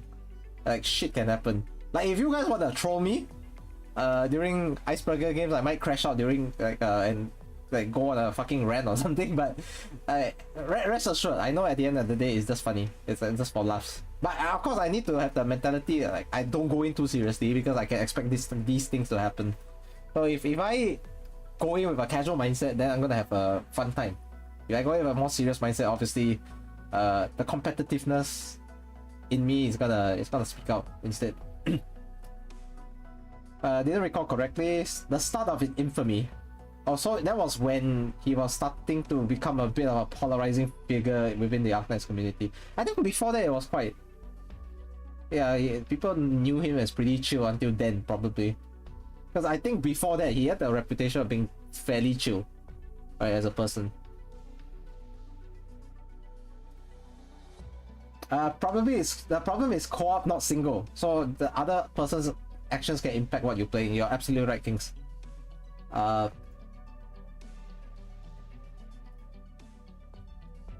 Narcissus God says Icebreaker #1 is launching in a week or 2.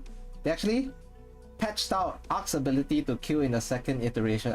Then it's not directly linked to Tobo. Tobo just, and like many other players who want to ruin other players' games, thought about Ark as a team kill. That's about right. You stop browsing it. Stop browsing the subreddit, I guess. Icebreaker 1 is going to be worse now that Leport exists. You know what I'm gonna do? Anyone here has Leport?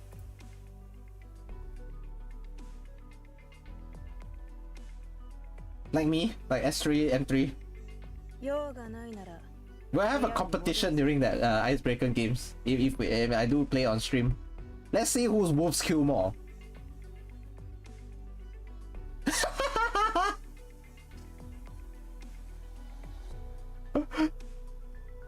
I'm gonna arc your lap out. No!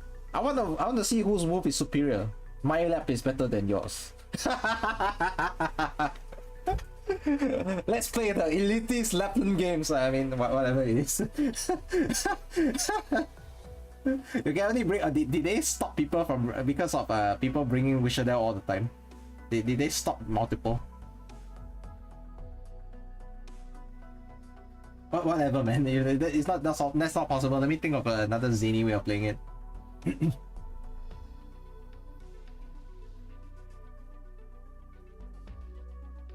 Don't power trippers tend to be the ones with the most presence and leadership?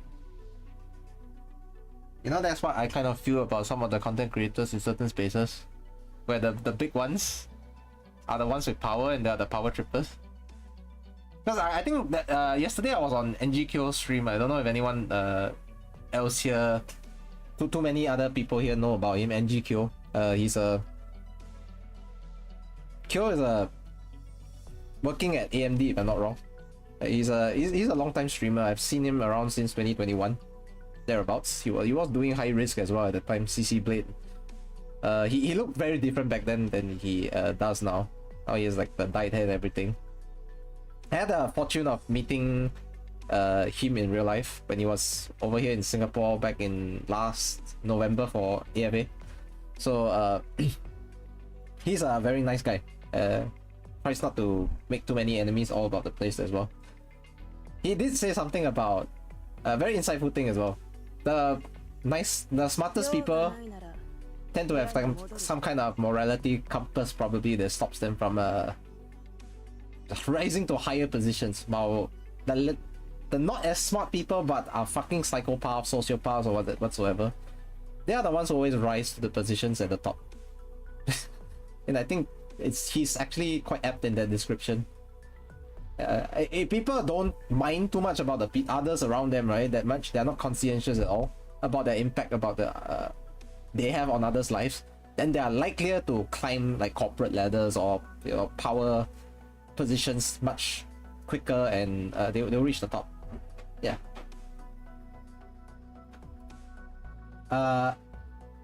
Press skill soft home map. Okay.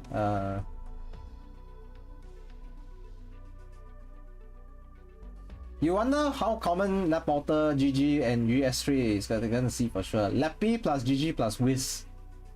I don't mind if my partner brings Wishadel, but it's annoying when her summons take all the tiles. Yeah, that's the problem with Wishadel, right? She immediately takes 4 tiles out.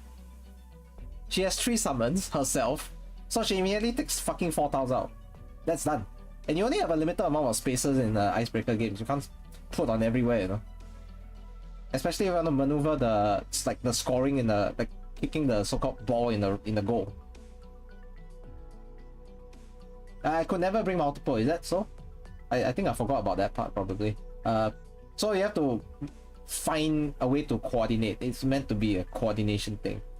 So if people brought Wishadel, often brought Muina, Dagon. I think Dagon is fine, but Dagon also has like quite a large reaching skill and multiple hit targets as well. Again, I remember when I was playing, right. I think I wanted to hit the ball in a certain sense, right, to a certain direction towards the goal, and then I got ruined by the teammate. It was so funny. But it does show that if you don't have teamwork, right, you get into each other's way and then get fucked.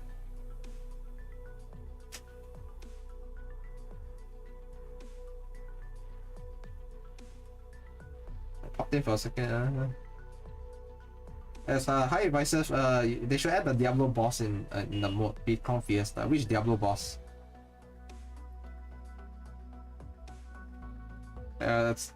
We'll see. Icebreaker Games always has a good talking point about it.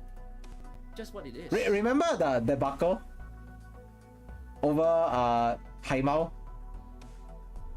in the Icebreaker Games? Like, you didn't know that I think it got to do with a hookmaster operator or something like that. You didn't know that pool actually worked in a certain way. Or was it a push stroker, like a Weedy or something? He didn't even know the mechanics of his own game. The shift, yes, that's something to do with shift. And then they had to patch it out because Kaima was like, what the fuck? That can happen in my game? The thing is, you rarely see creators like Haimao, even in other games, right, where there's an opportunity for co-op, and then you rarely see people like the creators play. Haimao used to showed that he was one of the more unique and more involved of creators in his game, where he managed to play, get into games to play with people as well. But I think he's quite a big community guy as well. That's why we have the jokes about all, you know. Every live stream right now, you just go to Bilibili chat, you'll see 60% of it is all spamming.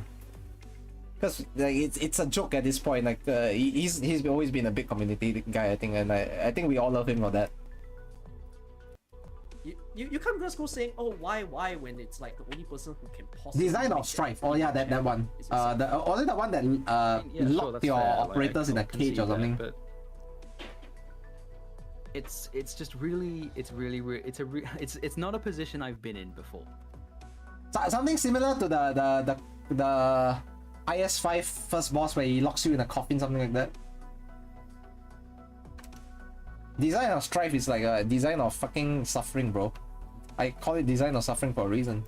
You design how you suffer. Basically. Like, I almost did arts only on everything, okay? I couldn't do it, you know why? I didn't have I don't have You Chupai. can imagine how strange it is to be told.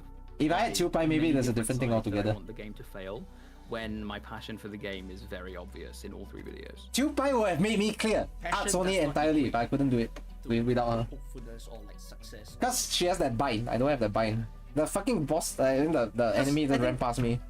It's not all the time that people. Oh, you know, ran past me on how much health? It was like less than 10%. I was so pissed.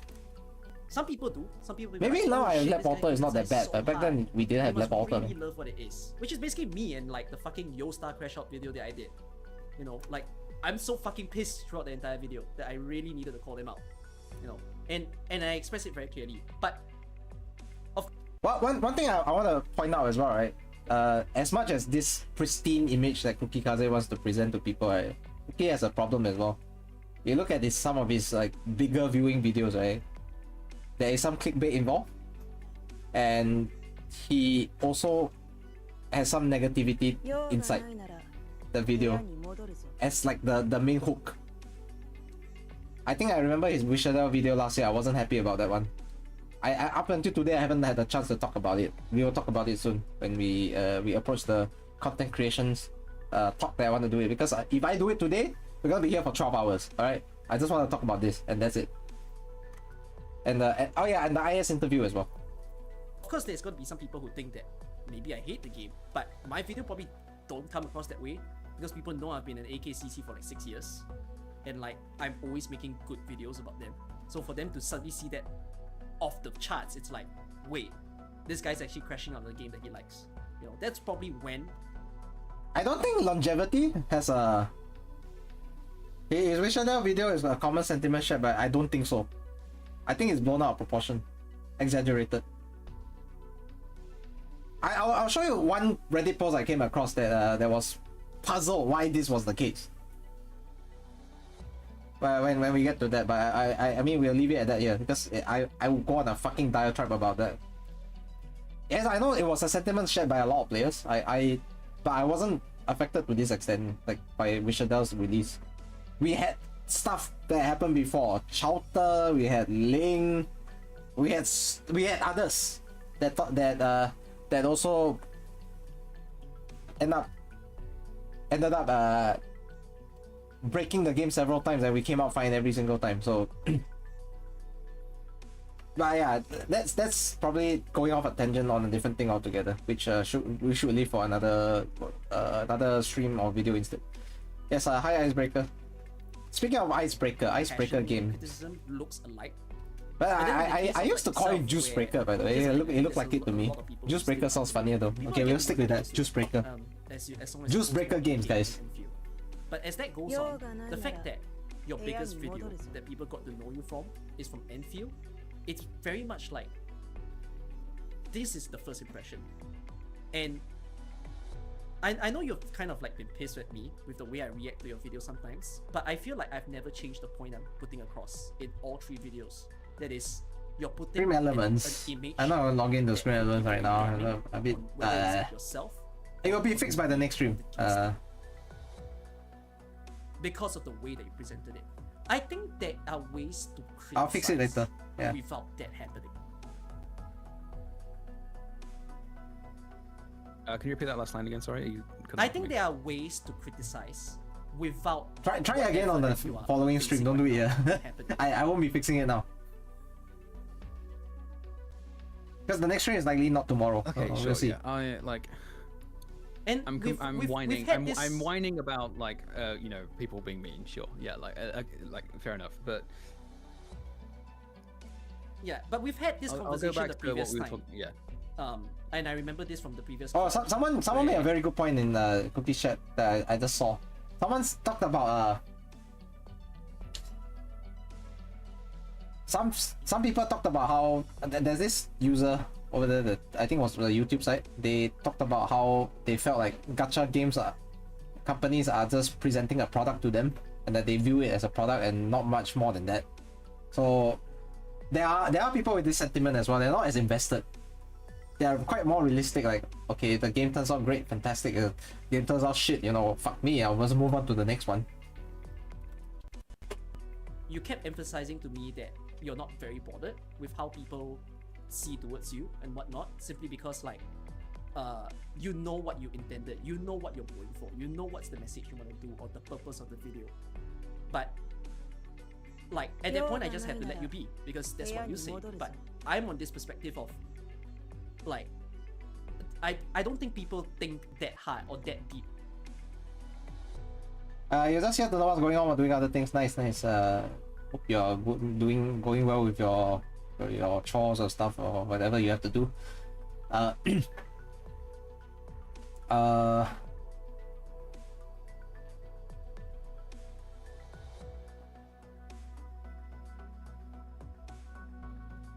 Oh, you heard what transpired right earlier on? Yeah, Cookie said that Tobo told him he wasn't bothered, or he was affected by it. Of course, he has to try to hide some behind a wall of strength. You know, you gotta show that, you know, I can handle this. But I think he talked about taking an offline break for a while to process everything. I guess the fallout that's happened, literal nuclear fallout on Twitter. So yeah, I hope he comes back stronger and in a better place, because right now it's just a cesspool of toxicity that can be avoided probably. That's why some people have an internet blackout. It's not the worst thing to have an internet blackout as well. You shelter yourself from all the bozos that want to hate on you. You know what I mean? Deeply into what your message Just ignore what you don't want to see. Simple as that. But some people find it hard to dissociate. And then they're just gonna go with it. You know. So when you do the second video, at least it's not Tectone, yeah. What the fuck, bro? You have amplified. Why is he being compared to Tectone? What is this? Oh my god! If Tectone's name is ever brought out in terms of a comparison point to you, right? It's not a good thing, you know. The #1 drama queen, yeah, he could probably, yeah. Instead of calling king, you should call him queen, probably. He creates more drama than some women out there.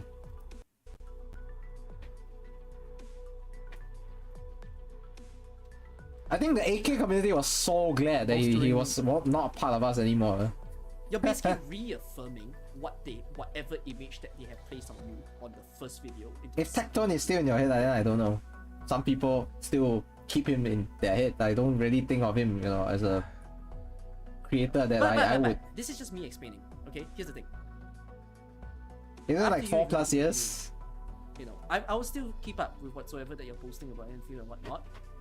But I think I'm playing in. Yeah, I think more like almost 5 years already. A certain crew of people that probably feel the same way about me. That is, sometimes I feel like the things that you're saying. Let me catch up with YouTube as well. I'm so sorry, YouTube people. I'm new to this thing, the multi-stream thing, where I'm more of a Twitch person previously. So if I don't catch your messages or respond to it, I am so sorry. Please exercise some patience with me as I try to adjust to this brand new change. I've been streaming on Twitch for like 5 years or something. Or at least on the Arknights side, way longer if you count other games. So I see some people in here as well. Red Gopnik, welcome to YT streaming. Yeah, thank you so much. Dagon low-key program by Yu was by him. I actually thought it was from Twitch. What the fuck? Yes, hi Virgon Dust. More like most of us didn't care about him. Yeah. Hey Twitch, say hi to YouTube, man. I'm still new to this multi-stream thing, to be fair. Multicast. Maybe too over the top for the state of the video, as in like, or the state of the game, especially for the fact that the game is Didn't he show up in the Endfield beta test and something happened and he got banned? What thing happened?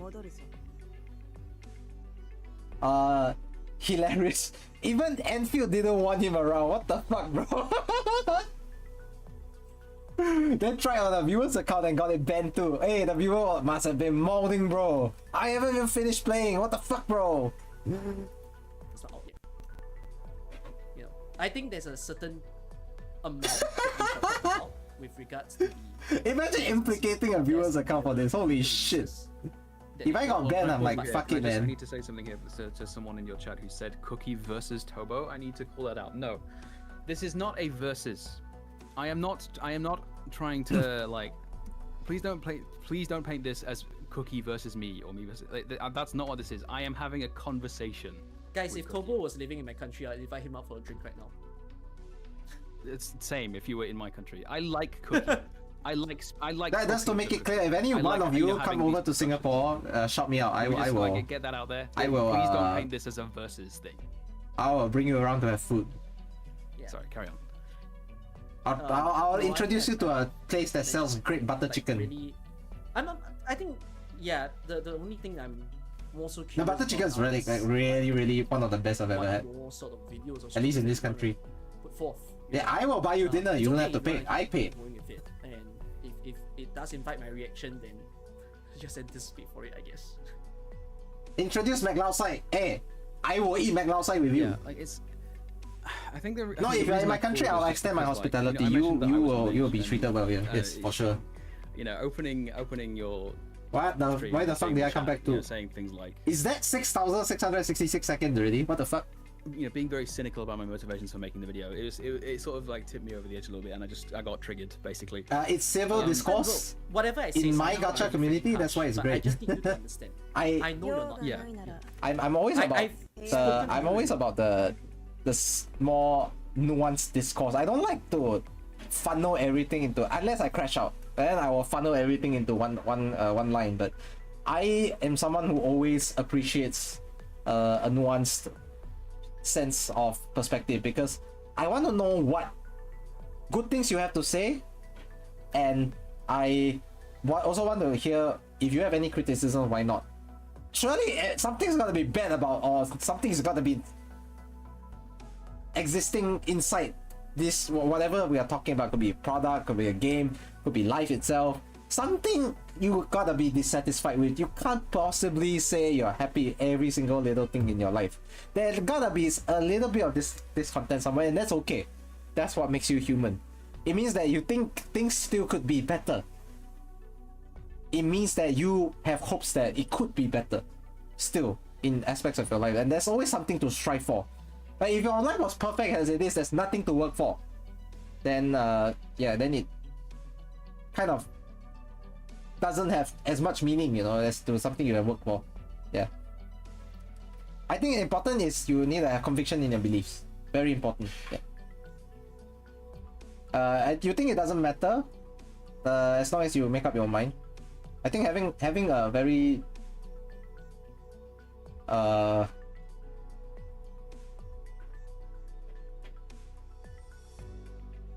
measured opinion is very important. It's not about making up your mind or what. Is that if you have something you believe in, right? You need to convey to others that you believe in this, and that's how you're gonna approach it.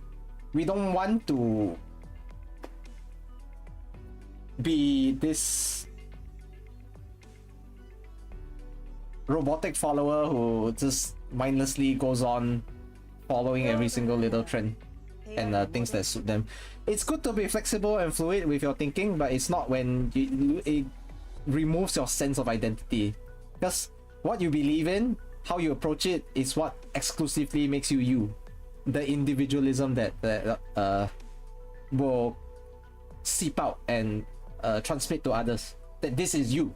They understand that if they want to get along with you, then they have to accept that this is you. That kind of thing. Think for yourself, exercise some critical thinking. Yeah, don't be sheeple, as I like to call it. Think, sheeple, think! Don't just go along with the flow. Decide for yourself what you want to do, right?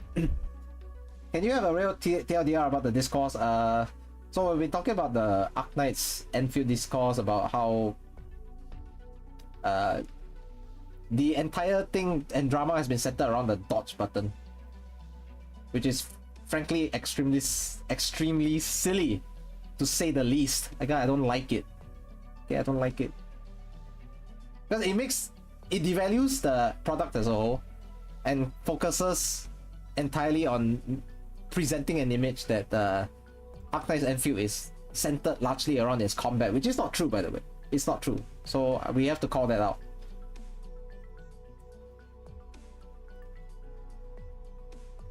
Don't care about whether dodge is there or not, but you wish you can bring back the slow motion as it made the game feel unique, guaranteed. Because you do believe that dodge can be strategic if implemented properly. I talked about this earlier on, I think you weren't here, with regards to the dodge thing. You know how I feel like dodge can incentivize people to learn about the mechanic and like incorporate it into their skill combos and attack combos? Because I mean, I did say when bring out the example of when Zenless did it. I'm not saying they have to follow it, but when Zenless did it, the perfect dodge had a cinematic, like a slow motion. They call it vital view, if I'm not wrong. That effect. So it allows you to have this slow motion thing. So what I feel like as a player, when I see this effect combined with the animation, like the cinematic that came along with it, I felt like I was powerful. I was in control. Like this guy was just swinging at me, and then I just elbow-zoed him and casually dodged him. Like with the timing and execution I did, I managed to make the mechanic and own it. You know, make the mechanic mine. I owned it. You know, this is now like a key part of my gameplay now. I'm gonna use it more. So how is it not strategic? It's not about spamming it, it's about timing as well. When you play rhythm games, I'm pretty sure the timing is important. Right, if you play like Osu, you play Idolmaster and stuff like that, right, Bang Dream, all these rhythm games, you are rewarded for timing and execution. So what's the difference with the dodge being implemented in such a way? And then it gives you a callback as well with the cinematic, where the slow motion makes you feel like, oh, this guy's a fucking bozo, I can just dodge him. Right, like how the anime style games tend to do it. Like you're so quick on the uptake, in reading the enemy's movements, that you just manage to dodge them and make them look so slow. I feel like this thing is not completely unfounded. Let's liken it to sport, for example. I play football, which I know Americans prefer to call it soccer because they have American football and all that. Sometimes I think when in the past, when I was younger, there was a point in time where everything I executed, everything I saw in slow motion. Like when I dribbled past people, I passed the ball, I made really quick actions to evade them. Or when the ball came to me and then I saw the opponent approaching me and all that, they the opponents looked like they were moving in slow motion for me. So it can be a thing where the experience and how your mind seems to perceive and react to it gives you that notion that, you know, you're in control. You're always in control. So it's not like the slow motion thing has no basis in real life, because your mind and your body wants to be in sync to react, especially in sports, you know, to a certain thing. So to some experienced people will go through a lot of the high level scenarios where they always practice, you know, how to evade opponents, how to get past them and everything. It plays in your mind slowly, you know. That's why you want the slow motion, like in the tech test, slow down and dodge, decide if you want to dodge. You want to incorporate it in such that it's part of your combo, your attack combo, like how you are supposed to approach it. Like you want to make quick split-second decisions, like, okay, after dodging I want to parry, after dodging I want to hit them, something like that, to give you more possibilities to expand the gameplay that's already there. I can definitely get it. It took me a while to get used to Zenless like in its combat system, but I think right now I would say I'm pretty decent. I'm not horrible, I'm not good at it, but I think I like to think I can do something about it. So yeah, that's the thing. A lot of games want to, especially action games these days, they want a purpose to every action, to make sure there's meaning behind it, so that you know the devs have thought out about it, like how players are gonna react to inputs that they have given the game. For example, let's say you want to dodge. Okay, I dodge. Yes, the dodge happened. What next? What is the intended gameplay loop that you want to give the player? What is the intended effect you want the player to be experiencing at that point? What do you want them to decide in that split second? Do you want them to continue the attack? Do you want them to pull back a little bit, like dodge backwards again? Let's say if you have a double dodge then dodge backwards again, or there's no cooldown, not a big cooldown towards it. What you want to do? How you want to... It's like movement. It's like when you do dance, same thing. Every dance that you do, that you know of, they have a movement that gives a purpose, and they want to lead to something else, to reenact a sequence. So when the sequence comes out, you want it to be, eventually, like for example action games, you want it to be visually appealing and aesthetically pleasing, right? You want to be awestruck, like wow, this looks wow. You want that wow factor, which a lot of games sometimes fail to represent towards the players. The game wants that wow, like you want that sense of wonder all the time, something new. Wow, I didn't know I could do that, now I'm gonna try it. Then that's where you can incentivize players to start investing a little bit more time into the game, to master the mechanics, to make sure that everyone enjoys the game way deeper than the superficial stuff that some people try to present to you. Some creators do focus too much on that. Difference, it feels like more of a reaction game than a strategic game if there's only there to avoid attacks. Should be done playing with planned purpose. Yeah, I talked about that already. That's why you're for the ability to slow down the game, like in OGAK where you have the... Yeah.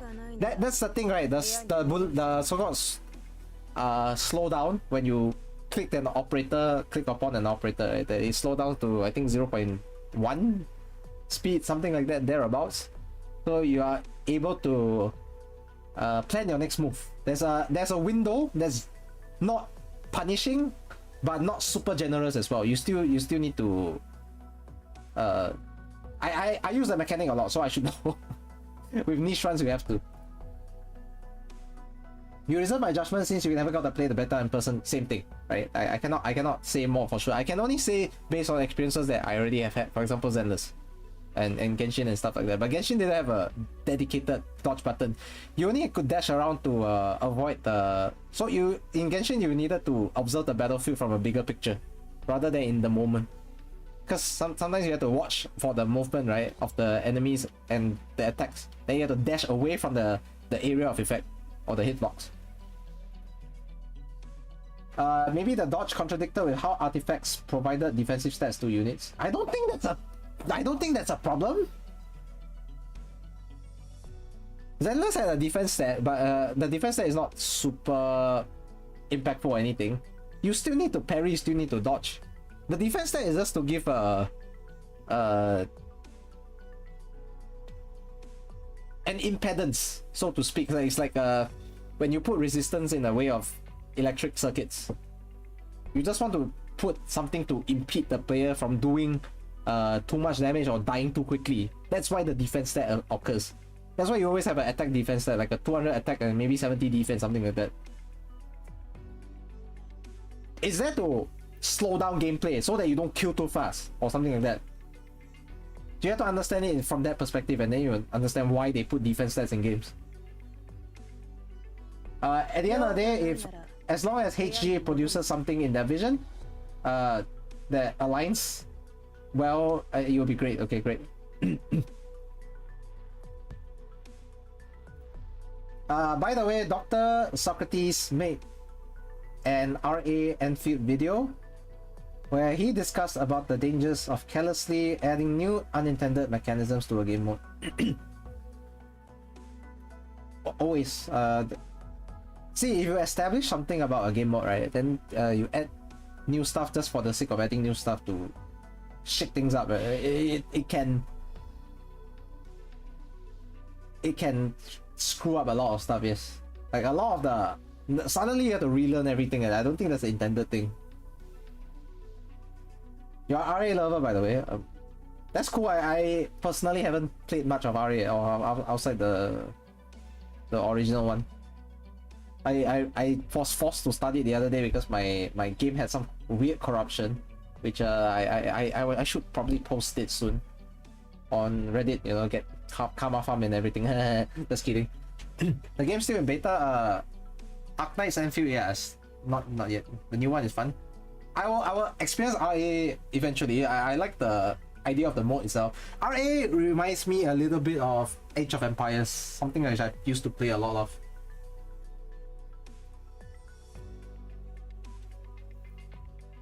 Except it's not so straightforward in the sense of what counters what.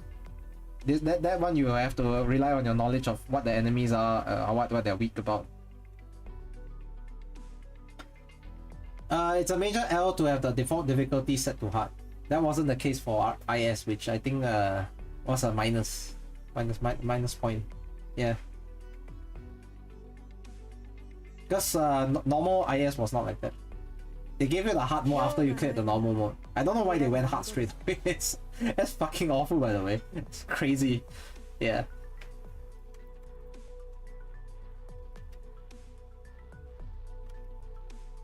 Okay, hang on.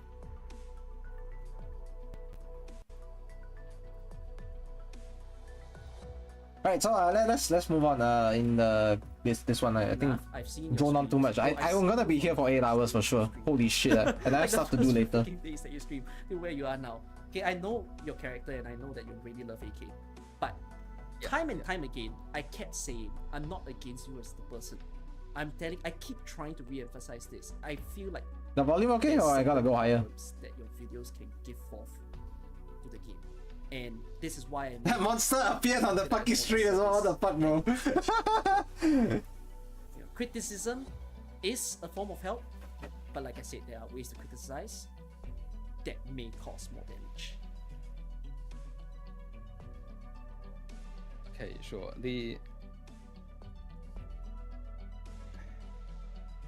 I hadn't intended to make this my next video, by the way. Just to put that out there. I had I am like working on like a new player guide for Arknights at the moment. You're going to make I was hoping to make that my next video.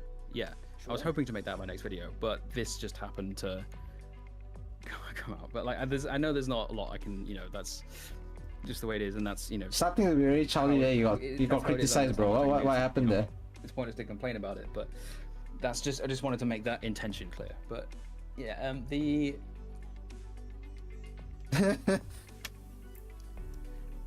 the point about, you know, it's kind of like interpreted as 3 negative videos in a row. I might not have felt that way if I saw a single video, because they come in a chain. They will probably just ripple on each other. Maybe, yeah, but like like I don't think the second video is a particularly negative video. Second video? It's, you know, a lot of that. The second video came across as negative because people saw you are the problem and they're like, but negative. You know the impact is created, haven't you? People saw you are the problem and like, oh, I'm the problem. What the fuck is this guy coming at coming at me, bro? But come on, man. I do get genuinely pissed that within my own server, I get lots of people time to time wanting to bring up the conversation of dodge and how dodge is not strategic, bad, remove, and it was the crash out. I thought, yeah, okay, no, actually, did he crash out then, or was it the third video? Because that's kind of, I didn't see the second. I only watched the first and the third. In this video saying, the one I uploaded today, I'm also getting a bit fed up with dodge conversations. And that's why I'm kind of like saying, the first okay, one yeah, had a crash out. I'm like accepting the game for that what was it a is. crash out. Holy shit! I'm not gonna like drag this out any longer. Like, yeah, okay. Thank you so much for the raid, Wild Rito. This is the decision they've this made. Hello everyone from Raito stream. Everyone please go check out I'm disappointed about but I accept Raito. this for what it is because that's what I want. Also another Arknights streamer. I've seen them a lot right? in that's what I'm doing. We've probably spoken a couple times as well, but maybe not as much. Right. Does that not come across? Go to sleep. Alright, everyone just go follow their channel right now. Right. Thank you so much for bringing people here. Like, go have a great night's sleep, I suppose. Basically, and I'm also trying to put the dodge thing to rest. But like, does that not I know about The video Raito, by did the have a way. second impact though. I've been around the I get the blocks. continuous. I know Raito. The one I uploaded today, I mean. I saw Raito and other people stream before, not here. Yeah. I'm also trying to put the dodge conversation to rest and just to put it aside for now. I don't think that's gonna happen. if that was an intention, I don't think that's gonna happen. Well, I explicitly said this is how Enfield is now, and that I just have to accept it. Is that not? Yeah, No? but then you see, there will come a thing where people who didn't watch your second video or come into the video, then they'll just be wondering like, wait, this guy's pissed about dog. Every stream you open, you end up back here. What's up? Oh, What's going on? is that the case? When I was watching This is not like live. This is not live at all. This was live the other day, not now. The entire time I was just like, guys, we're not Yeah, even this is there a yet, and everyone wants to talk about it. Right, Erasers, if you don't want me to stream, I can stop now, it's okay. I know it, I know now it's tiring, but I do think... Because everything comes full circle, you come back to stand me. by, sort of, making a fuss about the dodge in the first place. This is to remind you, hey, Mod, you gotta do your job, man, Mod. In the run-up to Endfield, it's got people talking about gameplay, and actually, like, considering gameplay mechanics on their own merit, instead of talking jokes about, like, aside, gacha yeah. rates and shit. Yeah. You keep yapping, I can't stand this video. Someone put up a point within the Twitch chat. Hey, for me to start stream and send you back here. If you were trying to bury a hatchet and say, you know what, I'm just waiting out for the game, the problem is that the vibe of the game has a very it's over feel. All roads lead to Ankh Rapid, yeah. All roads lead Which back is to the reason Ankh. why, as you watch my reaction, I kept saying you look really sour, right? And it's fine that you feel sour. It's fine that that is your genuine feeling. But One thing, let me point out, right? It's okay to feel strong emotions towards something. It means that you have this care about it. So you get the experience of getting thrown into my channel again. Jibai. Wow, Eraser, that's not what a lady should say. What the fuck, bro? What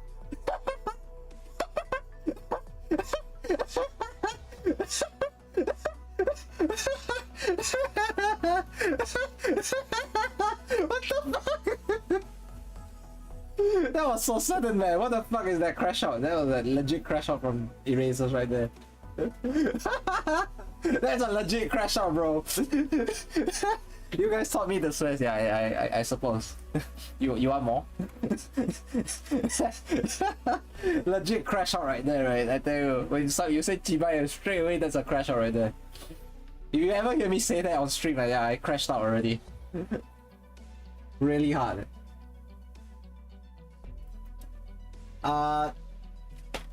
You think it was the crash out? Second crash out was funny? But also calling out on gacha players. Kokikaze actually made a video like that before, you know? In case people start forgetting.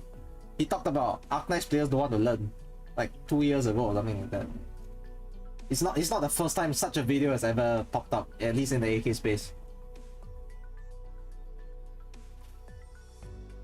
Not gonna lie, you want a lot of craftable devices that you can make in the base with Endfield. What craftable devices? Similar to Aria? Aria, you can craft ice bombs and support replenishment stations such to help fight. Oh, you mean like RA, you wanna defend a base that is off, you're away from? Like to set up defense mechanisms to protect that base that you built up? C word. No. Okay, in terms of dialect, yes, that's a C word. Not in the English sense. English sense C word, if I'm not wrong, is one of the 7 forbidden curse words that you can't say in public, or at least on air.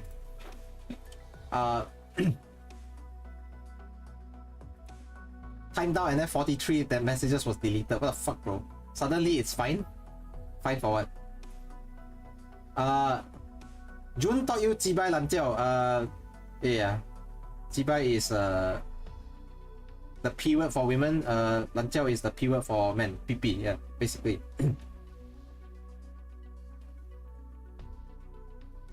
Not the P word per se, you know, it's like the saying, something like that. Lao jiao means over. Jiao means you know, it's jiao is onomatopoeia for bird. If I'm not wrong, you don't actually call it jiao, by the way. I think.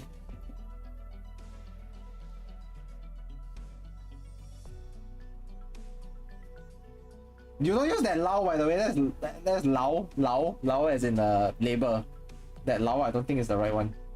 Lao as in oh, that should be the lao. Right, lao jiao.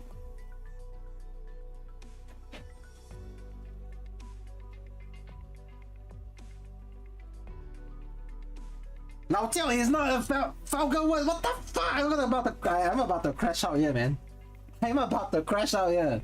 Since when Lao jiao was a fucking curse word? What the fuck? You telling people you're an old bird, as in they're old kid, been around the block, that kind of thing. What the fuck, bro? Lan jiao is the other thing, okay? Lan jiao. Lan as in, you know, if I say lan tuo de lan, you understand, right? And then I say 教室的教, then you can say lan jiao in that sense. Yes, hi Starlight Solari, welcome, it's been a while. Sorry you came into me teaching erasers profanity. What? Lao jiao is not even profanity, what the heck is this?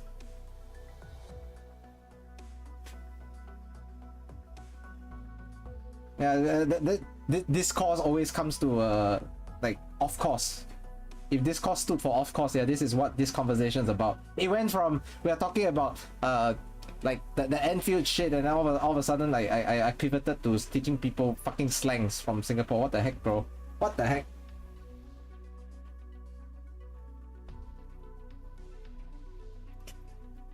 But yes, if you guys want to learn more about it, you can I can just drop by VC one of these days, and you can learn every single swear word you want. Fucking hell, man! I even can teach you how to pronounce it, and you can use it on others. Like, but don't do it, okay? I think you guys know about the Japanese streamer, right? That lady who made a viral hit song about all the fucking swear words and slurs all about the Southeast Asian region, because she apparently plays Dota 2 or something, and is quite an avid player as well. You say Jibai at work a lot? Do people understand what you say? Like you drop the paper, Jibai lah!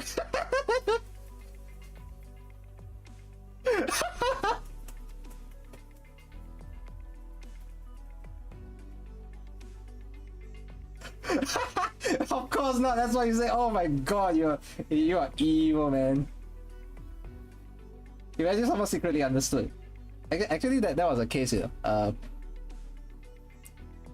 Someone tried to tell off a supposed foreigner, like speak behind his back or something. I don't know if it was a skit or actual thing. I can't remember how the situation was. Then they cursed they cursed him out in Hokkien or something. Not cursed him out, right? They talked bad about him in Hokkien. Then he turned around and then shot back at them in Hokkien. Then they were like fucking stunned. After that, they sheepishly walked away.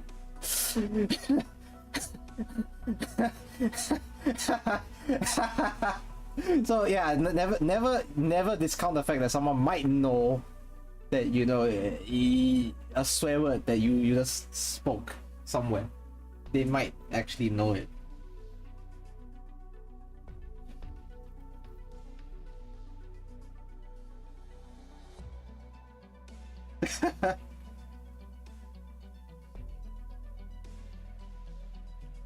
For you, it's not a crash out itself, but what you're trying to say, what it's trying to say that you're looking at. There's a recent S1 Go video where somebody young was crashing out that somebody else name called them by saying they live in their mom's basement.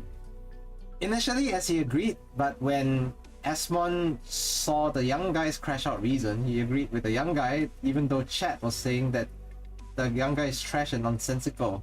Later, some people in chat understood the young guy's point of view because of S1's explanation. Sometimes it's not immediately apparent, but you know how the internet is, right? Once your first impression is it's of a certain impact on them, they're just gonna take it as, oh, this is the impact on me, so this is what it is moving forward. They are very simplistic. They don't want to think too much about it, you know.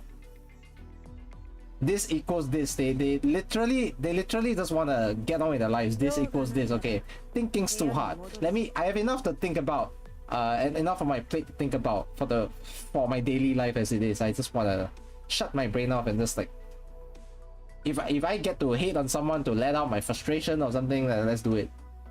And then of course they hop on the hate train and everything starts happening in a horrible manner, of course. There are base constructs and support devices in RA. Yeah, something which I'm not super familiar with because I've not played enough RA since the first iteration, I think. You have for support devices that help with boss fights and hard battles. So to reinforce your characters, is that what you're trying to say? You're learning to learn. What the fuck am I talking about? I think my brain's not working anymore. Brain's not braining.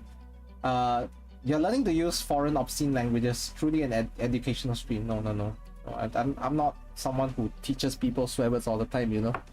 Although I do swear a lot, yeah. I think it's a habit. Context is hard to get on the internet.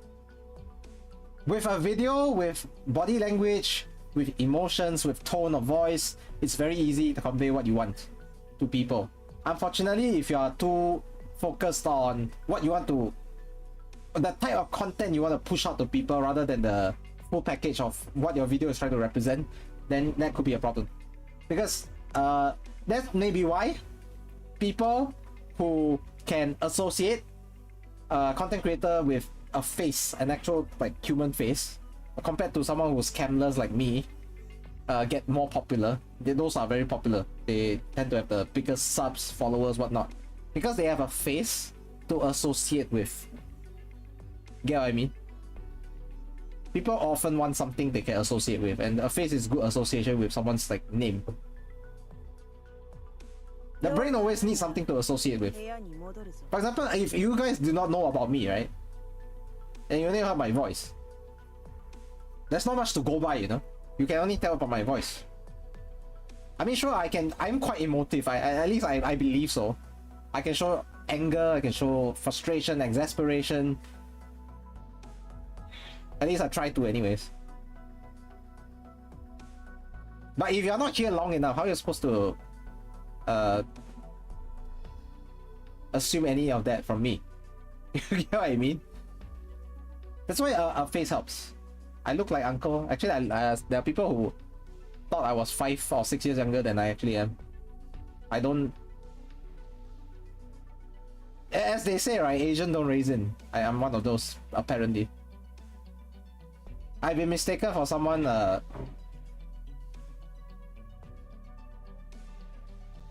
around mid-20s, I think, yeah. Very often. One time I remember the first time I went to a club. Because my colleagues invited, so I went. It was like over 10 years ago at this point. The bouncer took my ID. Looked at the ID, looked at me, looked at the ID, looked at me. He repeated this for like 5 or 6 times. Oh yeah, I didn't get the question. One time I tried to buy cigarettes for my parent as well, my father. They asked for my ID. When my mother goes, they don't ask for ID. Like, what the fuck, bro? Does my mother like clearly look and old enough to buy an idol? Something's wrong, right? I don't club actually. It's just like I got invited. That's why. 7-Eleven sells alcohol. 7-Eleven does sell alcohol, by the way. Yes. But I'm not a drinker. I will have to say. I'm generally a teetotaler. Okay, if you really want to be very like really down to it, I do drink socially, like when friends offer me alcohol, wine, stuff like that, I would drink, but I generally don't drink outside of that. Like when I go to the supermarket or go to 7-Eleven or anything, I don't think of buying alcohol. I think of buying fucking jasmine green tea from Pokka.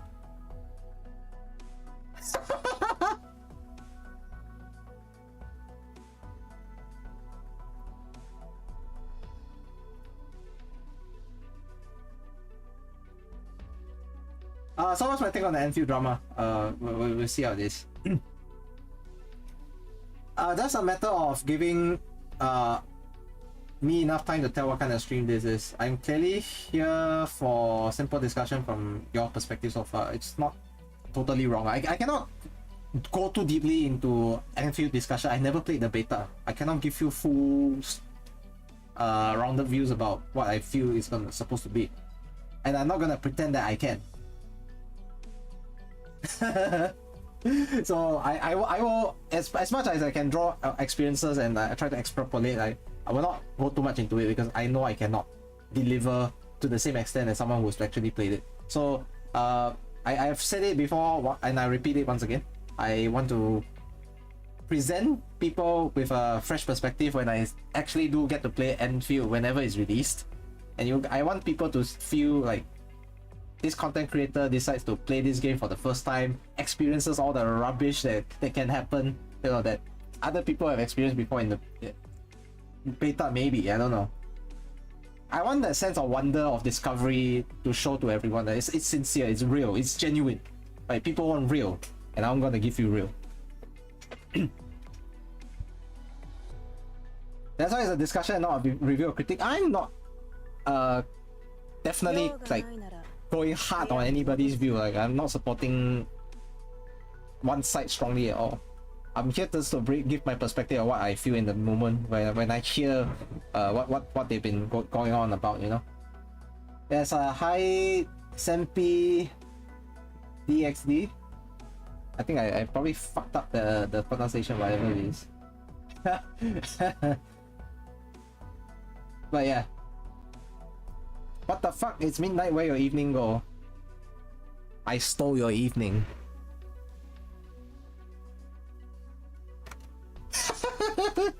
24 hours. I know. I'm just tired. Okay, let's continue. No, I'll be on this Discourse. Give it back, please. Thanks. 2 hours. How much will it take to pay back? But now, it's hit the sort of point where people has came across your first video and your second video. It's 3 AM here. You've already seen your criticism, and that 3 AM you're on the criticism is not answered. West Coast of USA? Reignite everyone's discussion.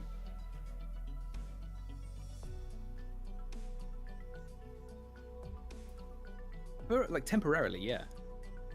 +1, you're also from that area, okay? I mean, if you say it that way, then we just wait till how long. I'm new to the YouTube streaming scene, by the way. Just to let you know, I'm quite new there. For what it's in worth, the Caribbean. Unless they make some drastic decision to remove the dodge, actually, or whatever, I then I'm not going to be making any more videos. established on the Twitch side, so yeah, there's a bigger viewership on that side. 25 people for whatever reason. But hearing me drone on about You this. can still be making videos about anything else and whatever goes really. But yeah, I don't know. How do you feel now? Just listening to stream while training horse girls. I want to play Uma Musume eventually. I'll play just for Ghost Ship. Ghost Ship is crazy. Feeling now, feeling good, feeling not good. Oh, no, okay. So I said earlier that I've been awake for 24 hours, not that I've uploaded it. Right. Hi YouTube chat, come to Twitch where females and Marvels will stream you. How do I feel now? Like I wanted to upload the video and get my feelings known, but now I'm kind of like. I'm also a streamer. That's it's kind of drama farming. I'm not drama farming. What the fuck, bro? This is one of the first. I think this is the least amount of time I've spent making a video. That's a Ghost Ship event at the moment. Least time, I got to stream soon then. Equate quality. No, I know that, but like this is kind of reinforced to me that Ghost Ship to B+. I just like Ghost Ship because she's stupid. Spending a bit more time making. I like stupid characters. Going over it and making sure that I'm. No, she's stupid and funny. That's why. I've said this to you. I've said this to you, however, which is even if you took more time. Hi YouTube, I can ban you here. What the fuck? Is how you introduce yourself to someone on the other side? The points that you presented in today's video my point still stands in God how damn. I'll probably end up feeling, even if you took 3 days a week to do the video. That I find it strange of it's sorry, nothing. By the way, if the guy is in this chat, I have nothing against you. It's like you suddenly made a video. One thing I hate about YouTube is the emote side is pretty bad. But it's like I don't even think it's breadcrumbs level of news. You bent I out think of it's just love. clever. I thought the only significant thing that they really show and maybe is worth discussing was the fact that the controller is now playable. That was it. No, YouTube is better for watching, but chatting is so much better on Twitch. It's a significant change to the dodge. I agree as well. It's I have the You're reputation sweating, as the dodge bro. guy. You're sweating. What do you mean I'm sweating? Okay, let me give you my thoughts on like why I think there's too much dramatization. AK community in YouTube is very chill. I know that. I've been around. Dodge doesn't have a strategy. I find it strange that a lot of you emphasize. Oh, okay, no. So just quick. Don't be shy to check my channel out. I've done content, but I mean the last one was 3 years ago though, so it's quite old. It's outdated. Yeah, dodge can be strategic. I think I've said this before. I think I said it in the last call we had. Dodge can be strategic. I just to make it clear. I think a lot of people also have reiterated this. Like dodge can be strategic. I have said it. Some of you here have said it as well. Yeah, Karen. There's nothing wrong with it. You gotta ask people if they felt that way when you did your second video. Because that's the whole messaging that has been sent across. YouTube chat used to freeze whenever you open the emotes list. Telling everyone else, do you know that I think that funnily enough was how Discord worked on our older phone. So I used to have this okay. On the second video. Let me go off on the tangent a bit. One time I used to have because my phone was broken, I borrowed a phone from my friend, which was a way older model, and then I installed Discord on it. Did you know when I opened the emotes list and I tried to go to the GIF section, right? The fucking app crashed on me. Why not GIFs, man? I can't even send GIFs anymore. Emotes were okay. GIFs were where it drew the line. So yeah, same thing with your YouTube emote screen crashing and everything like that. Clearly bad phone. Yeah, it was definitely older. I think it was a 2016 model as well.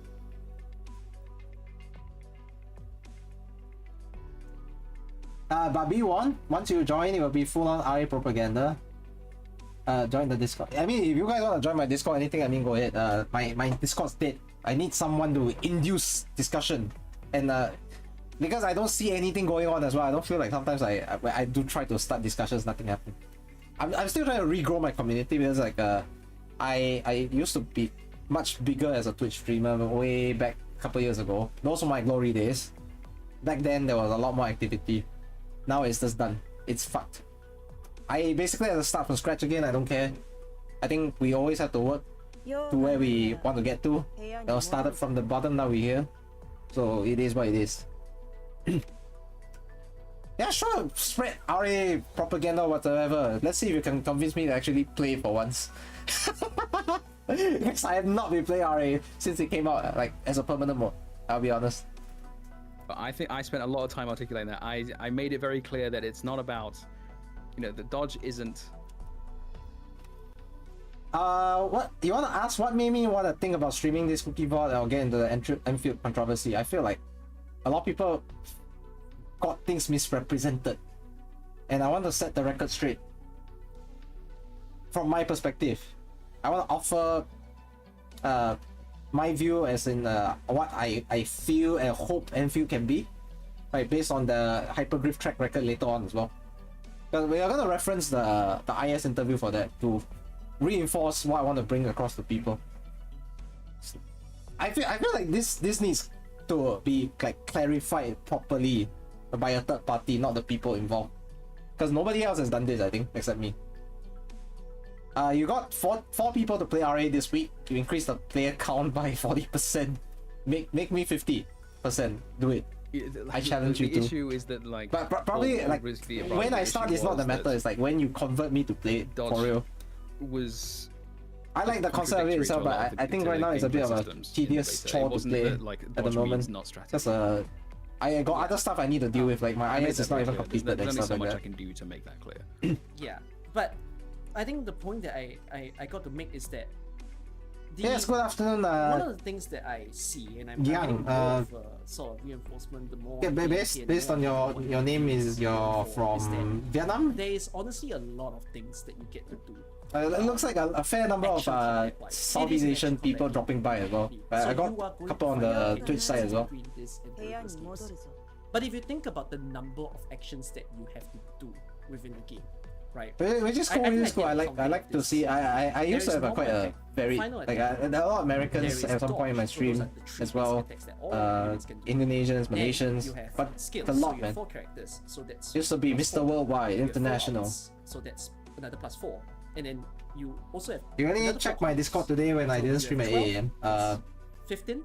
So that's 15 total. I woke If you up count like dash as 8, action, then but I dash realized I had to is eat, also jump so I decided so to that's like 17 actions. You have eat 17 before I different started. things that you have to do within the game while you're playing this action combat, which is already kind of significantly more than a lot of the other games. IS RA you But can help with one more, of but the you prefer damn RA crazy more. things about this Like I game said, is RA how it reminds me of works. AoE, so there's a It is very one strong action, chance I it's get into another it at one action, point. it's another action, you know, and that's the whole point of the combo thing. AoE as in Age of Empires, like, Dodge just could also to be an action, as we said, make things clear. right? And if you I used to play Age of this Empires wonderful 2 variety of with my actions, friends. one of the things Oh, that it's there is some similarity with that. Maybe not so much in terms of that is counter units kind of thing, because we don't have such a thing here. In our Arknights. One of the difficulties that this game has is they can't run 12 people. It doesn't make sense, right? You can't be controlling 12 people AI and fight. You know, 4 people is already a lot that you already have to control. It already maxes out the number of buttons that you have to click on a controller, right? Okay, so what I understand here is Arknights Endfield has a team of 4 people, so it's something similar to what Genshin used to do, right? For a team of 4 characters, and then you have to cycle between them to get the best out of your combos during combat. Am I understanding that right? Right. But with the number of actions that each You're here for me mostly because you only know like a little bit of tiny bit of Endfield. I'm so touched, man. You know, you came for me.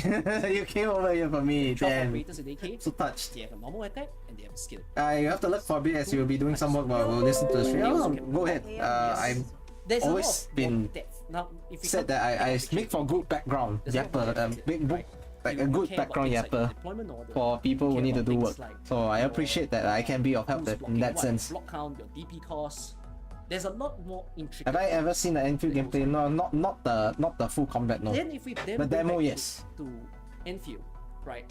What they show One of the things that demo, we yes. I never don't seen the full quite thing. No. see enough in Enfield is because again we're in the early. I see already this, like, emphasized I try to avoid as much of it as possible. Like who is the main target? When you see a Who bit is of base building, I also see a little bit of that as well. tanker that is able to taunt everybody, right? We don't have a taunt in the game yet.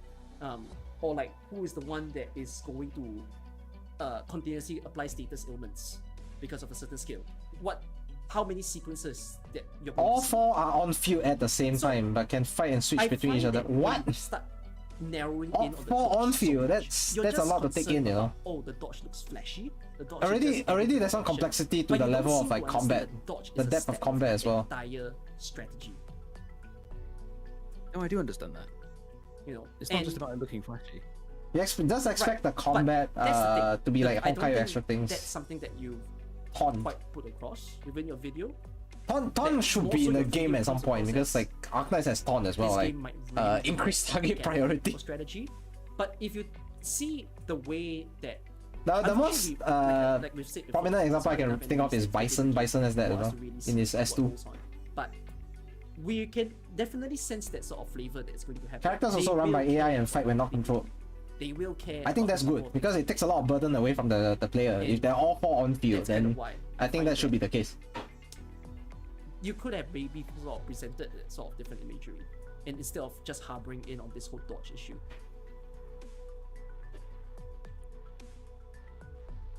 Yeah, maybe, but You want to give I chose to complexity go without back to overwhelming the those. player, so that's good. Yeah. Not something I can really take back. Like but I do think that the dodge thing, when you say to remove it, it's weird to say that it goes further, or it goes closer to what Enfield should be and whatnot. Because like I said, now they're trying to make what we can perceive of it is dodge is supposed to be a cog in the system. It's supposed to be a wheel that turns the entire action to work, you know, rather than it's there for nothing. Okay. So I do know that in your latest video, you pointed out how dodge now turns into a final attack, and like there is no downside to a dodge, right? And I can see how, yes, there might be a problem because does this incentivize spamming? Okay, what I want to point out here, right, is that dodge turning into a final attack, I don't think there's any drawback to it. Like, why is it a negative? You can include it as part of your attack combo now. How is dodge supposed to be a mechanic that punishes?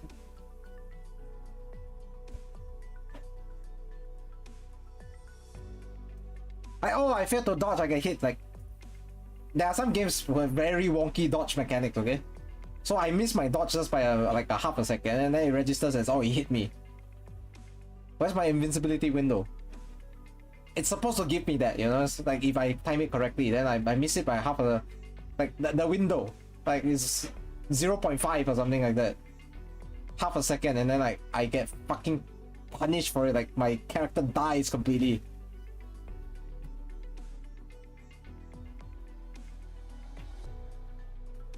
If off 4 on field, isn't dodge making it more engaging if they manage to pull it off?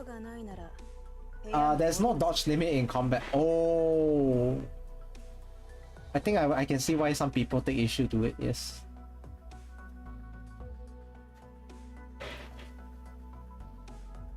The complaint is that if you can spam dodge non-stop, bosses become irrelevant and can only be harder by HP and attack inflation. Yeah, I think that's the fear. Like, inflation will happen at some point in action games. That's for sure. Boss HP, boss attack, it will always happen, right? But I think right now is how do they revamp it such that it balances incentivizing using dodge at the right timings, you know, therefore adding another depth to and layer to gameplay, then just giving someone like, it does feel like they're catering a little bit more towards the casual side, and I think that's what a lot of people are having issue with. Because if it, like Cookie just pointed out, if it incentivizes spam of dodge button just to no sell a bunch of damage that could potentially ended your run or ended your combats in the moment, right? Then there's a lot of oversimplification with the combat if that's the case, to just down to, okay, I'm just gonna spam dodge button. I think a lot of people want a lot of Endfield and expect a lot, such that they want complexity, they want depth, they want people to take their time to learn. I think that's the majority opinion. But at the same time, you gotta cater to the casuals to a little bit, you know. You gotta make it such that it's intuitive. Because a good combat system also has intuition to it. Like, you can just do it without thinking too much. You gotta do it. Will I play next CBT if it happens? If I get picked for it, why not? But at this point, I'm like, whatever, man. I don't care anymore. At this point, I'll just wait for the full release. The thing is, I didn't get picked the last time. I'm not supposed to play it. Will I play it? No. Will I even get picked to play it? I didn't even get picked the last time. You don't even play Endfield, so it's an outside look see. I also have an outside look in as well. But when you only dodge with one character while other members would die, I think it depends on how hypergrip and design it is exactly. There are multiple ways to do that, like leave speed to class specific, reduce dodge stamina, have it specific to only range. So I think the issue with dodge, right, is that if they do something like the double dodge thing, people are gonna say, oh, it copied Zenless. The mentality is there that a lot of people are thinking, if you take or like get inspired, right, but and have a reminiscence of a mechanic of a predecessor game that's already on the market, and people are just going to lock it in their head, usually, with the mentality that, oh, it's a copy.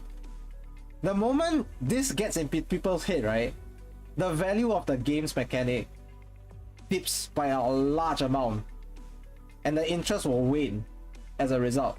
And you want to know why that is? When people have the word copy embedded in their brains, to them the value is just not as high as it previously was, because now it's a copy, it's a rip-off.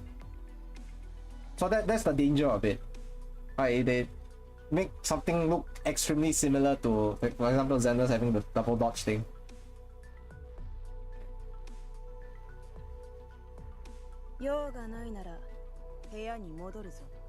You guys see where I'm coming from, right? Because it's always been the case. If, let's say, someone that made a similar thing to the iPhone right now, people are always gonna identify with your iPhone, right, being the original. So everything else that came after it, rip off, rip off, rip off. So what happens? It devalues the product as a whole. The dodge controversy started because the AK community didn't want dodge in the beginning, but all the ARPG players were suggesting it, pretty much. But also the beta testers were suggesting for changes to be made to the beta because that's how Wuwa and Genshin did it. Yeah, sure.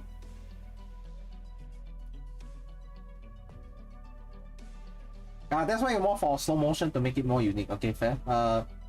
And nice that you see. I'm glad you see where I'm coming from with the dodge debacle. So yes, hi Fengix. The problem is Endfield Combat is mixed turn-based action RPG, while UA is and ZZZ is hack and slash. Yeah, that's true. That's the thing. Even in action games, right, there's like sub-genres where they fall into, right? And a lot of people are not gonna fully fixate on that. They're just gonna look at, oh, action combat, ZZZ, UA, Genshin. Worst part is Genshin doesn't have a fucking dodge button, and people are like, dodge, dodge, dodge. The only way to dodge in Genshin is to dash around. Really grates my gear sometimes.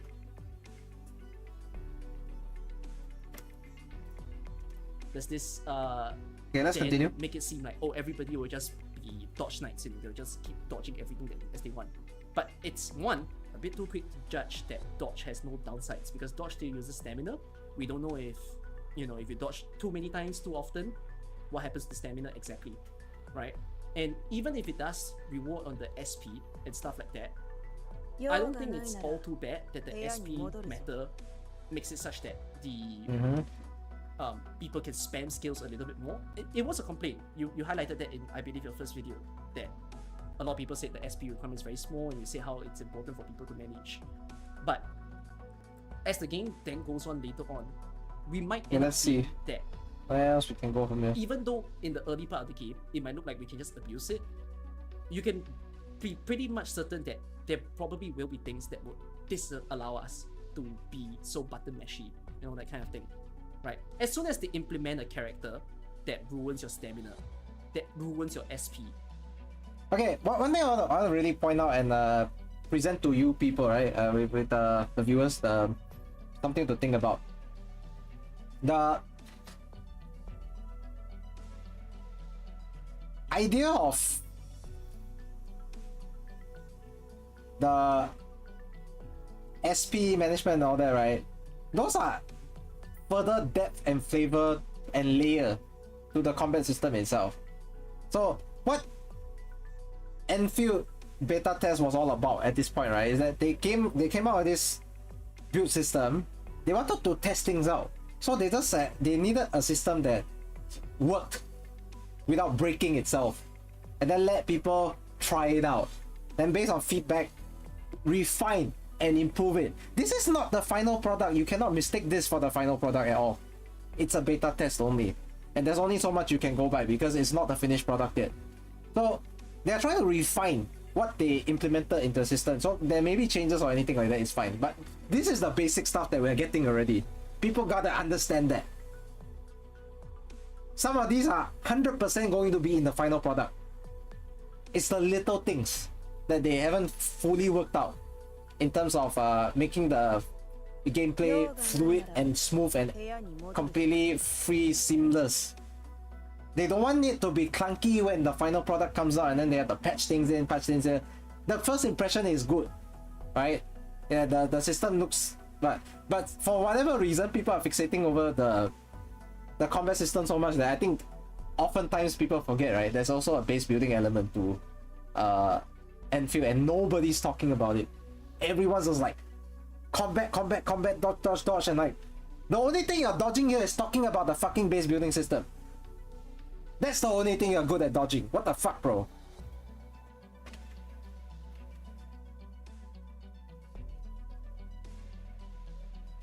Real question is that can you play Endfield on the same phone you play? They are different games completely. You definitely can. The only problem is Arknights, the tower defense mobile game, has an issue with optimization, and I hope that does not happen with Endfield. Optimization is awful on the mobile game. How can I use the reads S3, try to explode a bunch of stuff, and then because there's too many things to explode, all the particle effects overload the game and then it starts lagging? That's not possible, man. Agree, you don't know what the limits are. Yeah, we will get back to that later. Basically, it's a debate between action combat players and strategic combat players. The other debate is between base builders, action only players who want it removed and trivialized. Why? Why turn the entire combat mechanic to be combat focused only? I don't get it. That's not how it's presented. It's presented that you can do both in equal amounts. That was what I was sold by the whatever teasers Endfield has given me, as someone who's never played the beta. So why would they want to remove an entire core mechanic of the game that they've made like a staple? I don't get it. You get a lesser product as a result as well. Less depth, less everything. If I want to just like do infinite combat, it's no different from a fucking fighting game, man. It doesn't set itself apart from the others in the market as well. You'll die 1000%. There's no complexity to the game besides fighting. Then why do I want a product like that when there's a like I can just pick something that literally has so much more fighting than Endfield then, right?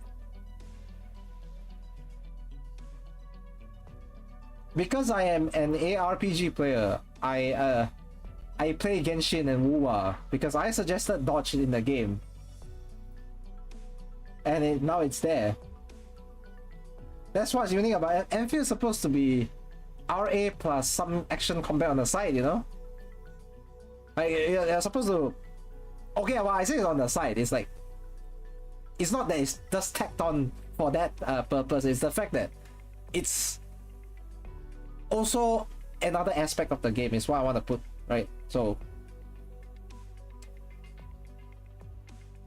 They say they don't like base building, but they love the visuals. I feel like base building can give an Endfield account its unique flavor, because not everyone's gonna build the base the same way. I think one viewer earlier on the Twitch side, he talked about it as well. Kings, right? Kings talked about it as well. He wanted such that every base in Endfield can be called unique. You know, like someone's gonna build a base that differs from someone else. Doesn't matter how much it differs by, is that there's a unique indicator that, okay, I look at this base, I know it belongs to this person because they build it this way. That kind of thing. And it's a visual identifier, okay?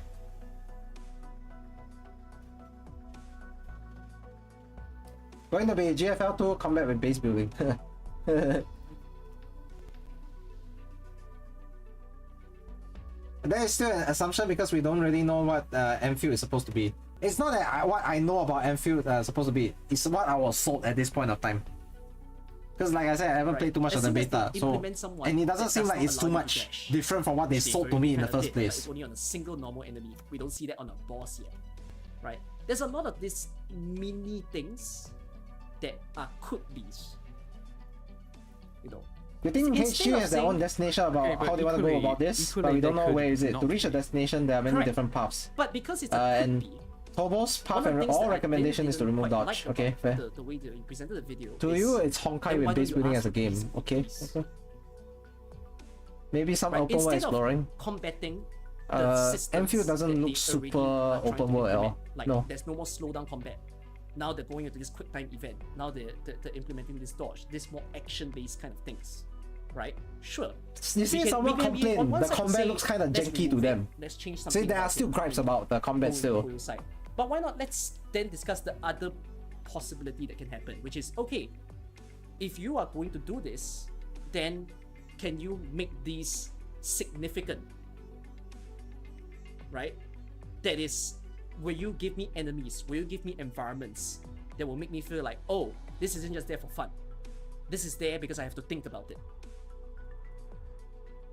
Right, but you know, yes, but the like again, one of the main points. Yeah, one more thing I want to emphasize with you know, there's this discussion couple minutes ago with the base building and everything. I feel like games need to leave a certain open-ended aspect to the game, to leave to the player to be creative about, because if the game spoon-fed you everything, doesn't it feel very shallow?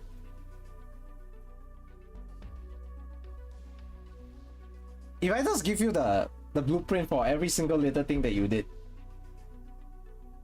outside of the basics, of course, like the basics, if they say just the tutorial to teach people how to build, start building bases and all that, I'm fine with that. Is to start to introduce the mechanic and how it's supposed to be done to the players. That's fine, all right.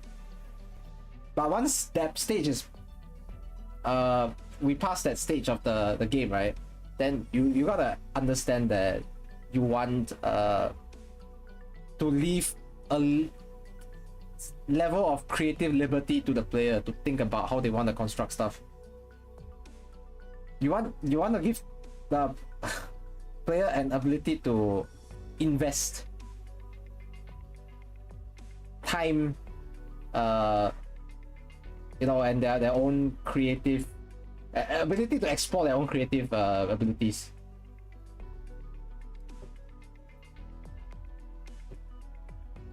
Classic 9 Goba room, shut the fuck up, man.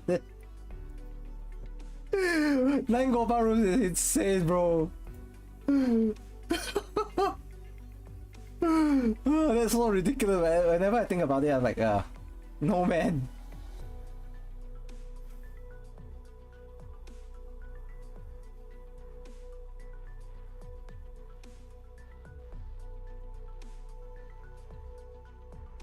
HG said that they do remove things that players don't like, try to improve what they can, try to implement unique systems, and not change what they fundamentally want to remain so it is unique. I mean, that's the approach that most game devs should do. You take feedback from the players and say, okay, this is unpopular by majority, so we take it out of the game if we feel like it has no value added to the game and that it will not affect and impact the overall structure and its importance to the game is not a huge negative impact.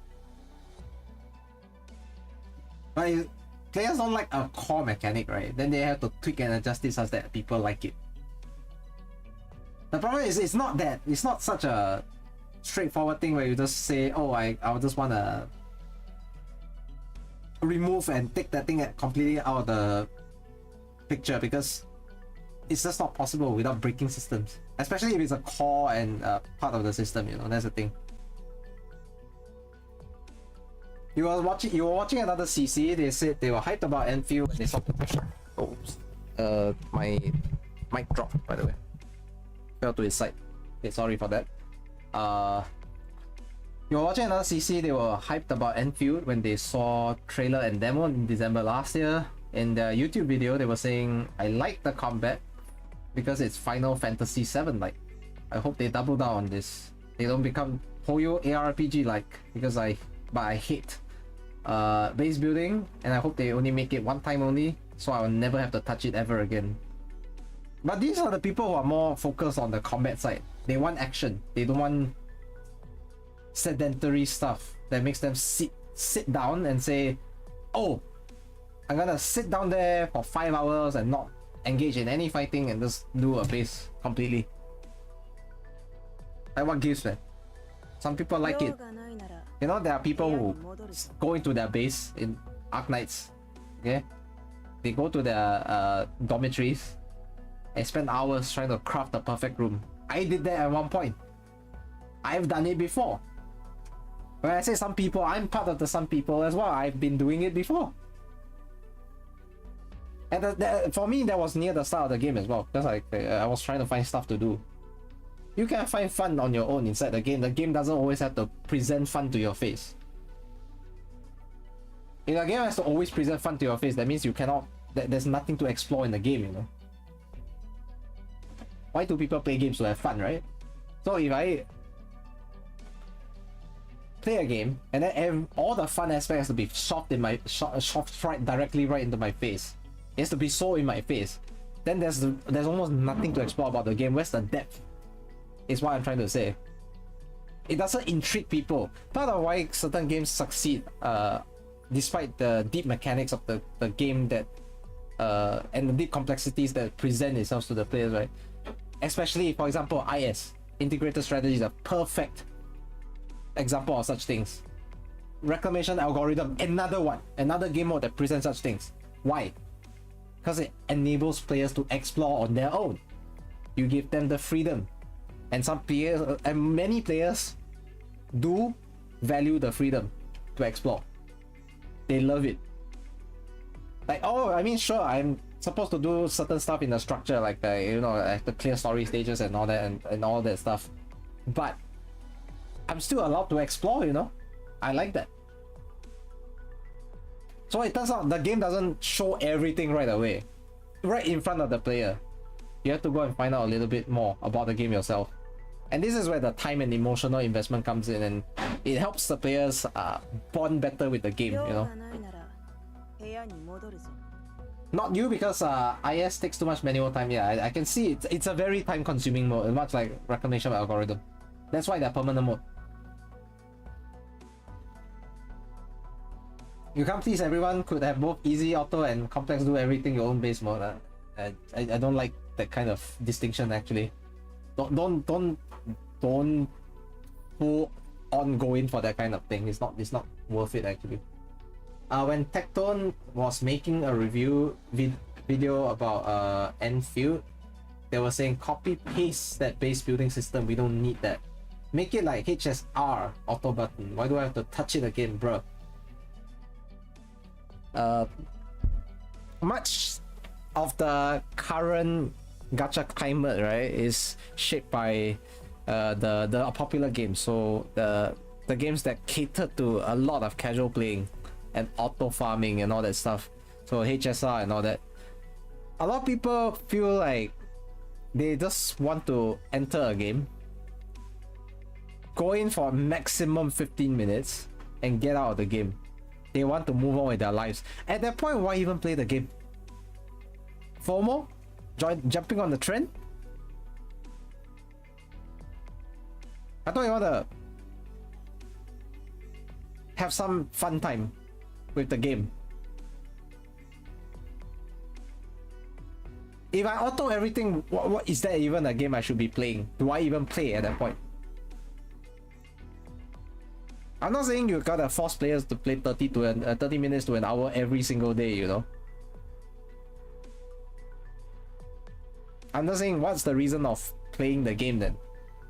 Do you actually play? Do you engage in any action that is falling under the umbrella of being considered playing the game? You're more like autoing the game at that point, right? You just go in, auto stuff, and then like, oh, I'm done. Oh, I gotta do my dailies. You hear that phrase a lot, right? With the gacha community, regardless of whatever live service game they're playing. Oh, I gotta do my dailies. When I speak of it like that, I feel like oftentimes they treat it like a chore. Oh, I'm doing my dailies. Yeah, what else do you do every day? You brush your teeth, you bathe, that kind of thing, everyday things. It's a routine. So when the moment the game gets treated like a routine, right, it's done. your emotional investment towards the game is closed off already. You're only willing to invest that much of your time to the game, and that's perfectly fine. I think everyone has different priorities.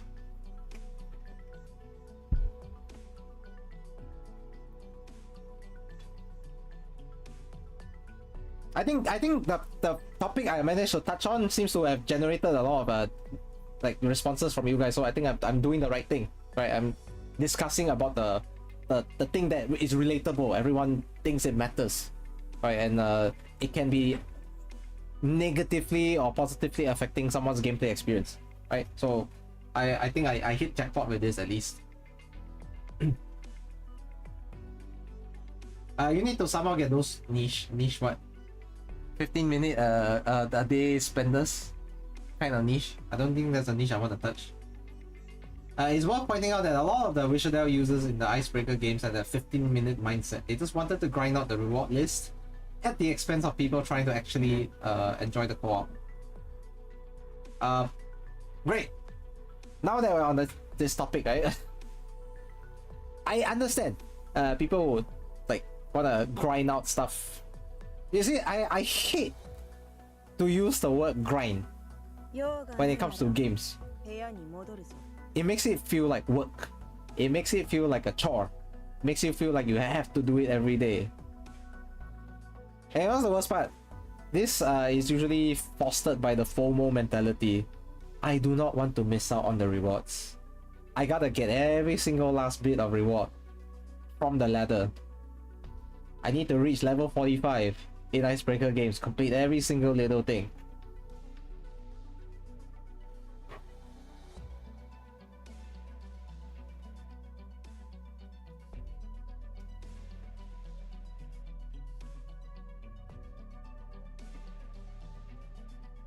Joke on you, Grand Blue daily lasts the entire day. Grand Blue literally takes 24/7 dailies to another level. I play Grand Blue and I can't even keep up anymore, so whatever. I'm now casual. I go back every year, 300 pulls, that's it. No matter how much I want to get out of mud, I ain't getting out of it. What kind of mud are you talking about?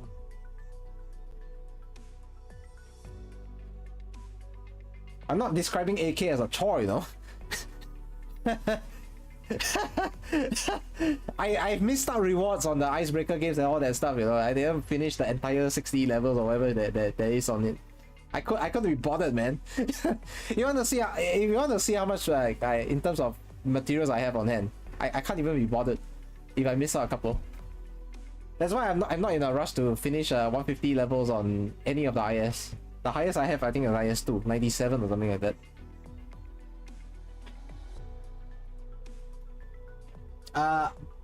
More so in RA, that's why I like it. Okay, copy paste will kill the base building. Hi Royal Knight. Yes, I agree with that. You don't want to copy paste stuff one for one all the time. You want to have some unique flavor to identify as an identifier. RA has no copy paste, so each base is unique. Also, it's permanent and you can go back to it whenever you want. After AK dailies, you play IS and RA. I mean, dailies aren't that big of a deal. You can just finish them in probably about half an hour, thereabouts. Blueprint for your own can work, but sharing blueprint will not work, at least for now. You're Yapper, so you don't know.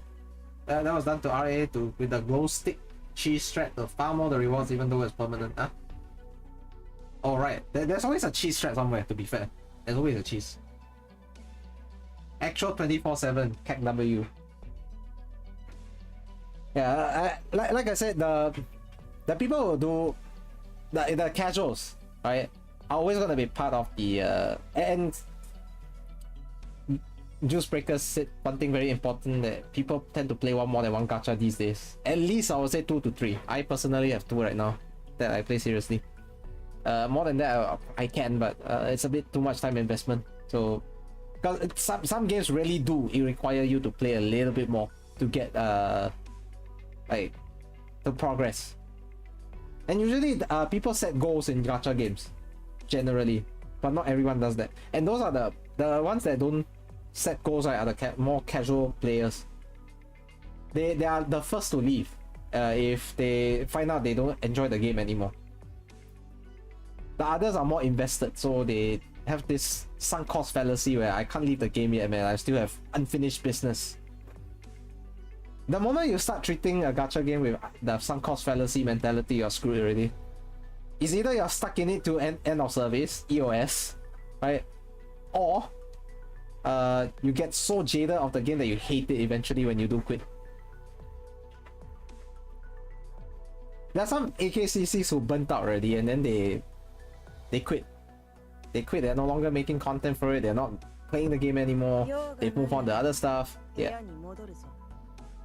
Your casual Uma Musume play. I think Uma Musume is a bit different. It's a little bit of a simulator game, so it's like a growth simulator and all that, you know. And yeah, growth simulator kind of thing. So you grow and train your horse girl to achieve greater results in subsequent races, try to win every single race you're in and all that kind of thing.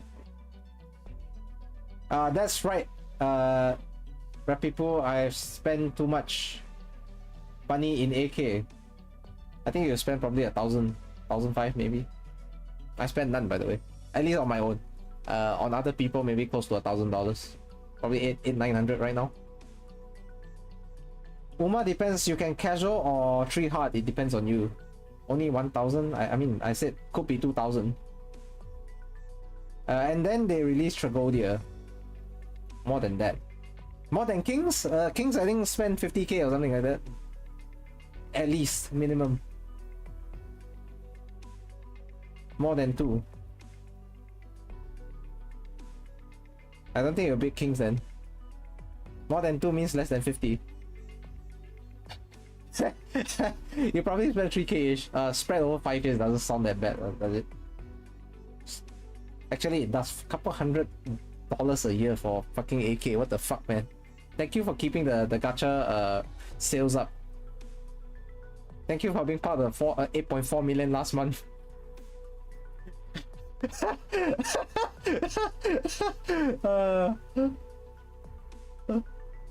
Also, they if they want to add blueprint, they should come after completing a certain tutorial, complete base 100%. 100 base tutorials to get pre-built blueprint, or they can add a virtual space to build base into your to save into your BP. Good suggestions, but it's more of the implementation of it and the execution of it. The ideas can be good, right? But at the end of the day, it's how they execute the idea in Endfield that is more important. Thanks for sponsoring the server. You're welcome. I no longer wait for the big packs. Not even when the reset comes. I know some people do that. 260 OP every year, man. Monthly card is enough for now. I mean, depends on what you want. But when was the last time you wanted a pot 6, for example? I mean, everyone dreams of a pot 6, right? It's like, oh, the apex of the operator or something. I somehow managed to run into a limited pot 6. Okay, I didn't even choose this. It just came. I didn't even get to choose. Pot 6. I have a pot 6 Chongyue. What the fuck are they talking about?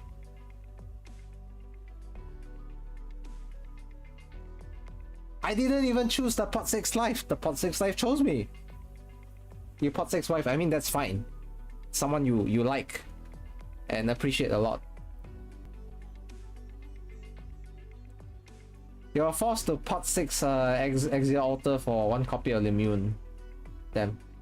Don't ask about Leppy and Chen sitting on my shelf. Hey, if you don't want them, give it to me, man. I want them.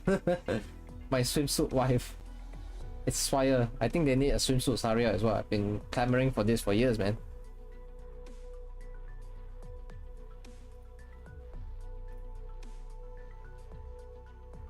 Let's see.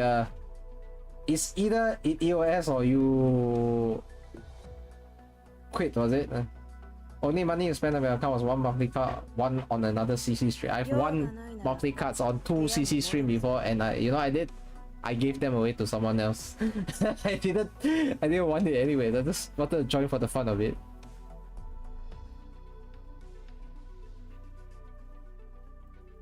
Erasers prepared to pot 6 her 老公. Tragedy. she's gonna spend on the OP again. Like Kankole, you spend more on AK figures after quitting the game. I think AK also has the merchandise aspect, where even if you quit the game, you will always remember the game by buying figurines of, say, Skadi, you know, Chen, and the like, all the popular characters. Tragedy for Stragodia. Shush. No, you're gonna spend 260 like money for 260 OP again just to pull for Tragodia. I know that. I know that. To be honest, you really like AKP. I think generally they're quite high quality, so I'm not surprised that you actually like them. Yeah. And we are still like 2 hours to go on this. Holy shit. Especially the first video really was to, you know, get people talking and to there's also the anime, yeah. Anime for sure. Noise and bait discourse. Tallulah and Frost Nova, I think, were very like, high on the anime. If I had, you know, push for marketing and everything. Toned the sort of toned it down. Did I get hit by an ad? It down a little bit and said, I want there to be, you know, enemies that do this, that, and the other. I want there to be this. I got hit by an ad. You know, either people sort of not along and they go, yeah, okay, or they just kind of hone in on that one thing and start nitpicking that apart, and they don't really focus. There's some affordable noodle supper ones as well. 8 sale. Black and white, like / vague with it. Shopee PPP 8 sale. That gets people. That gets people talking. And that, you know, that they succeed in doing that. Your account is broke right now. Entelekia drain your funds. How many going about it via the dodge issue, because that. Suppose you need to go for Entelekia. I mean, I can't go for Entelekia because my main goal, right, is I want to get gameplay instead of just talking about it in terms of gacha. And I don't regret that at all. I don't know if I said this to you. No more Shopee PPP brain rot. Sorry, I'm repeating. I don't think. Can't believe bongos still work.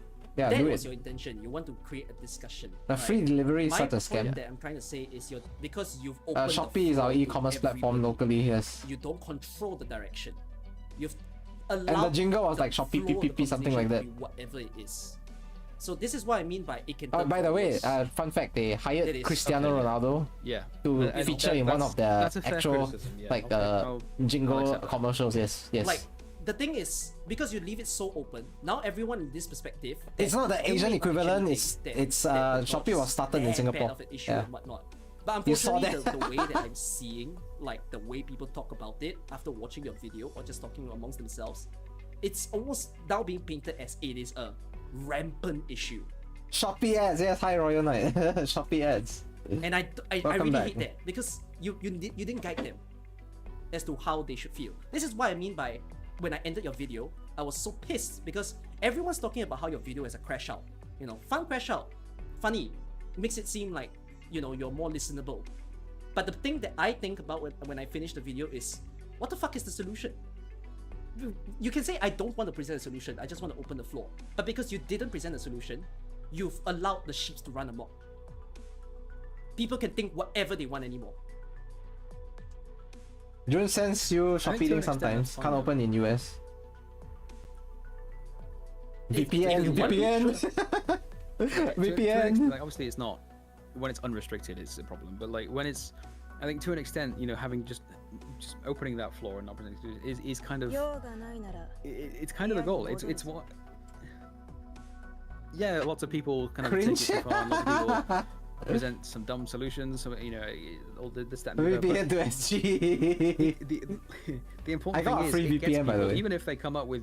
You might not trust it, of course, because it's an open source kind of VPN software. People can think really. So there's different public servers. Yeah. I usually use the Japanese one. I think. To present the solution. We're not game developers. So here's the point that I want to make. When that was how I did access KC back in the day to register in the first place. Kantai collection. I think this is something that even like. Well, not to quote like a big YouTuber or anything. In your country, you don't get YouTube ads. Holy shit. You're in the Caribbean. You don't just complain to complain. Right? Because it's like, if you think you're better than the dev, Caribbean countries. Why not do something? Why not say something? Apparently there was one Caribbean viewer I used to have here. I think people remember him as well. What was that guy's name again? I'm not like. I get it. I get it. That's it's a valid thing to say. I do. Void, right? Void. I think it was Jamaican. Void was Jamaican or something. I can see, you know, I think like you said earlier, if the 3 videos hadn't been the 3 in a row, Void, yeah. I don't think this would be as much. $300 in You terrace, mean like damn. videos in the middle? Yeah, if there were like other videos. It would still be a problem. You're from Trinidad and Tobago, that's very interesting. okay. I think this is you are the first person No, from it's not Trinidad like and that, it's Tobago not that I know of Because who played people are Arknights watching in the anyways. sequence of what the But videos Void, are I think about. he was Jamaican. No. Like, if I'm not mate, wrong. when I make a video about what Hoyoverse all of a sudden, And he was a complete bozo, by the way. He was a fucking clown. People I think he are now enjoyed being a just clown as sitting well. in waiting for your next Enfield video. Okay. Fucking Void. He really has a vendetta against him. Yeah, maybe, but. No, I've low-key I think forgotten one thing that a lot of what- people didn't like about Tombo's videos is that it didn't open discussion to the floor to make it such that it induced it cultivated discussion, or more of the moment people saw it, people were like, "This guy is saying the games about the shit things about the game," you know, because of all the thumbnails and all the presentation of the titles as well. Very clickbaity, very doom posty kind of thing, like expecting the worst, blah blah blah kind of thing. So I think a lot of people didn't like the vibe. There's no discussion to be had. When people have the impression that you're just gonna shit on the entire thing, and oh, it's another crash out. Oh, this that, and then the first impression of what the videos are gonna be like is, man, this guy hates the game. You get what I mean? That's what also rubbed a lot of people the wrong way. What the conversation was about. I think I'll tell you one of my biggest disappointment. I'm really sad that your videos has created this like. Yeah, he gave a very one-sided you see in presentation, your videos comments, which you start to see more of it in your older videos as well. Not Mouse put out a very good point because he did not have such comments where he tried to invite discussion about anything, like to make it clear that he wanted discussion to happen. Like what you said, what do you think? Leave your comments below and like and subscribe. Yeah, okay, fine. You know, even a bit of a shield or for the channel, you know, to try to induce some growth in numbers, subscribers, views, whatnot. And on a light-hearted note, but the thing is, I talked about he gave the 3 big D's. Okay? He gave the 3 big D's to everyone. Depressed, dejected, disappointed.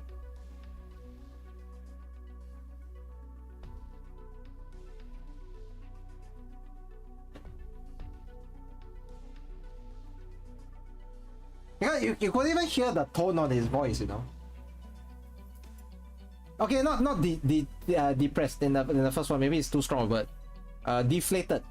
It should be the like, because he's so enthusiastic for the game, right? And hoping for its success. That I think deflated is probably the better word to describe it. So deflated, dejected, and disappointed will be the 3 big D's that he gave the impression to people. He gave people this thing, because you can clearly hear his excitement completely, you know, at the start of the 5-minute video.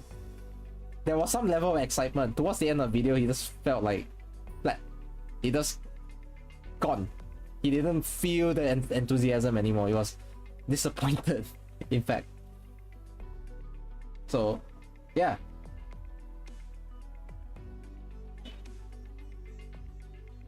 Imagine after making a video like that, then saying leave a comment below. It would have been Jover already by then. No. That's not what Mouse was trying to say. It was that he didn't he like was mentioned earlier, he was trying to incite rather than invite. Incite always is negative, like you're trying to raise an upheaval somewhere, maybe. But with invite, it feels more friendly. Like, come, let's have a talk. Inside is, you are the problem. I'm sorry, man, I had to reference that. But if I say you are the problem, it's inciting. Inciting violence? No, maybe not, but negative emotions. definitely. So it's just a game bad vid? No. Game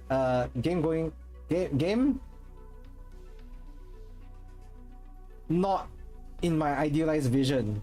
So it's starting to feel bad. Remember to smash that like button and turn on the notifications to never miss a new video. I think I nailed it. Right, that's how some YouTubers do it. Turn into dodge should be removed or not, rather than how we can help improve player experience. Look, like I said, not all feedback is good feedback, and too much feedback can be a bad thing. Too many cooks spoil the broth, right? At least right now it's the AK players are... Wait, what? I don't even get what you're trying to say there. AK players are what? Do elaborate if you can, because I'm a bit lost now. Even just that, like even in online discussions. And this is what I mean by I feel like you've done a disfavor. A lot of people have this sort of opinion because they watch your video. And I'm really pissed about it, because like... Okay, the thing is, like, the way you presented the videos, I think, also gave people reminiscence of Tectone. In the sense that, not the crash out thing, but more of the mood surrounding the video content itself. The mood of the content creator with regards to the content that they wanted to present. If you try to transmit positive energy, make sure you transmit it in a way that, some people are just dumb, okay? I'm sorry to say that, but some people are just emotionally just closed off, in the sense that if you don't tell them straight away that you're happy and you like it, they're gonna assume that you fucking hate the thing if they go negative about it, even though the passion and the wish for success for this product that you are very much invested in is very clear. Some people are just that stupid, unfortunately. You gotta tell people in their face, I'm happy, okay, understand, I'm happy with my life, I earn enough money, and that kind of thing. There's nothing to be upset about, like some people say.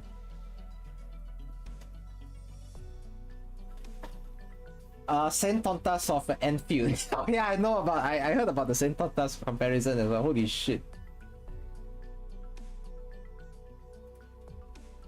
But yeah. I don't see. I'm sorry, man, but sometimes people are just stupid that way. If you actually played the game, you will know it's not. They take everything at face value. There's no layer of depth to certain things that they're doing.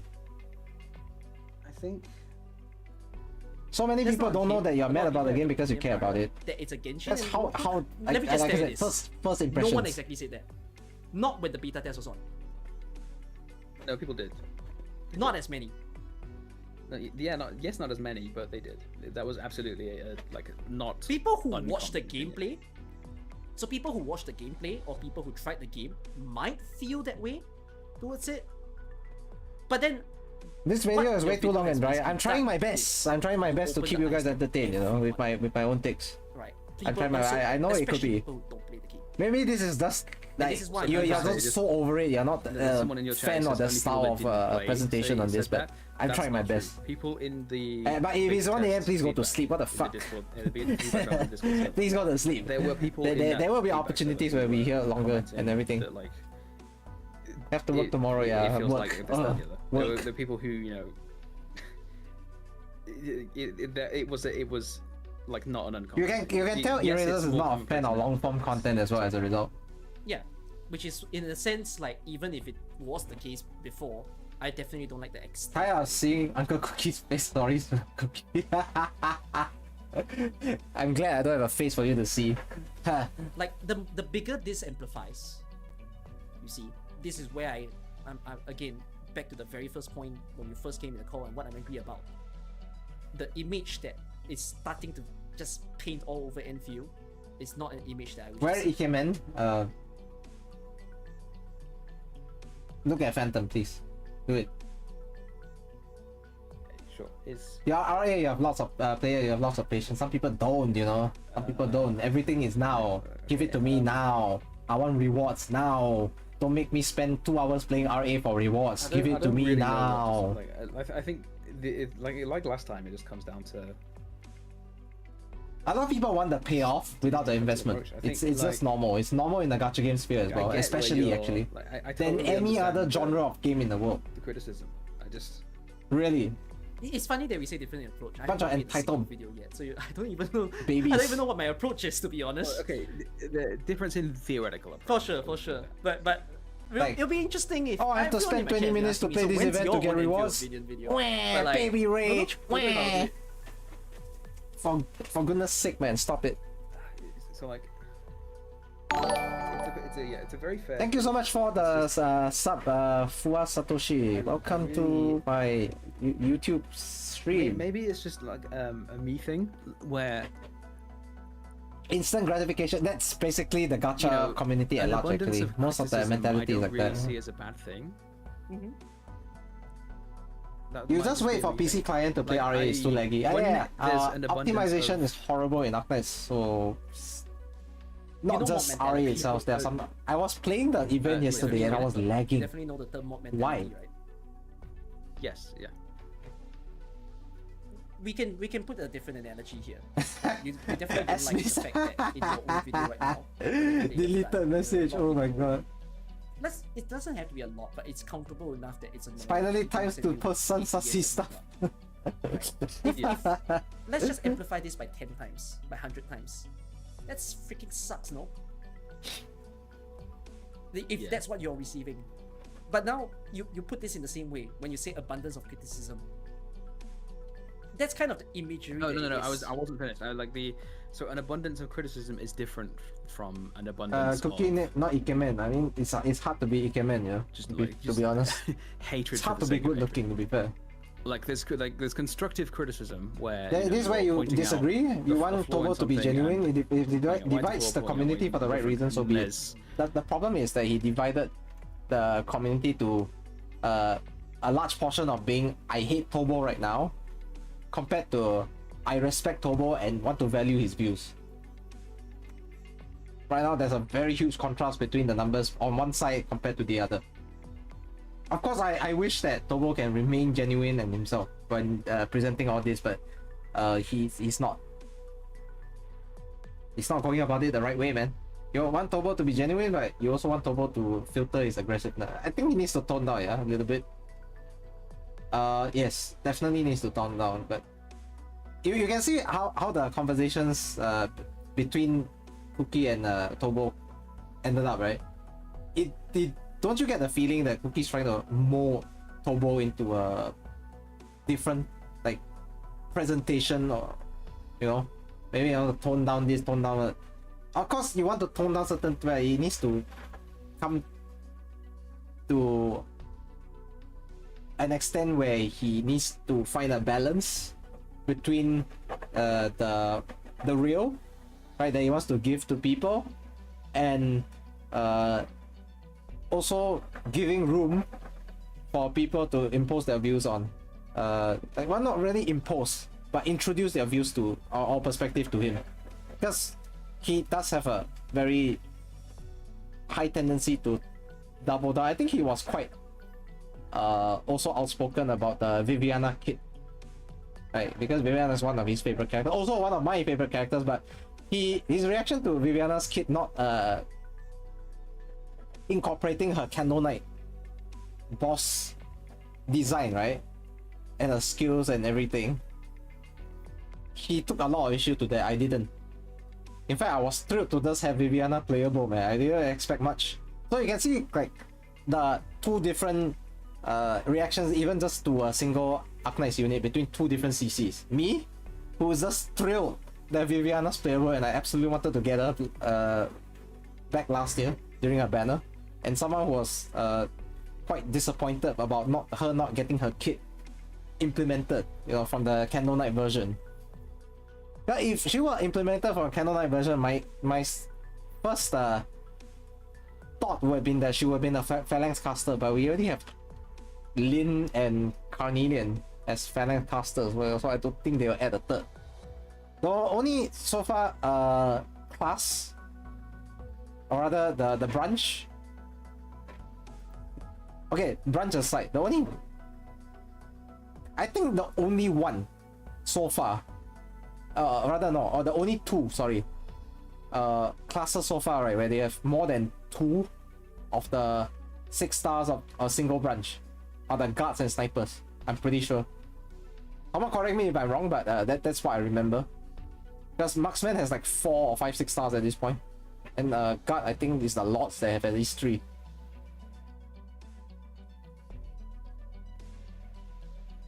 I think lords have 4 or 5 as well at this point. I think I just remembered Chupai was also another one.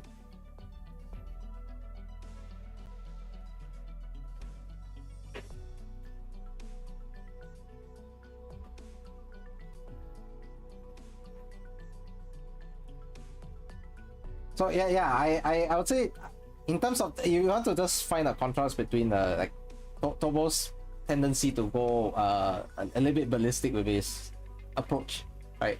Like very outspoken, very temperamental, very passionate.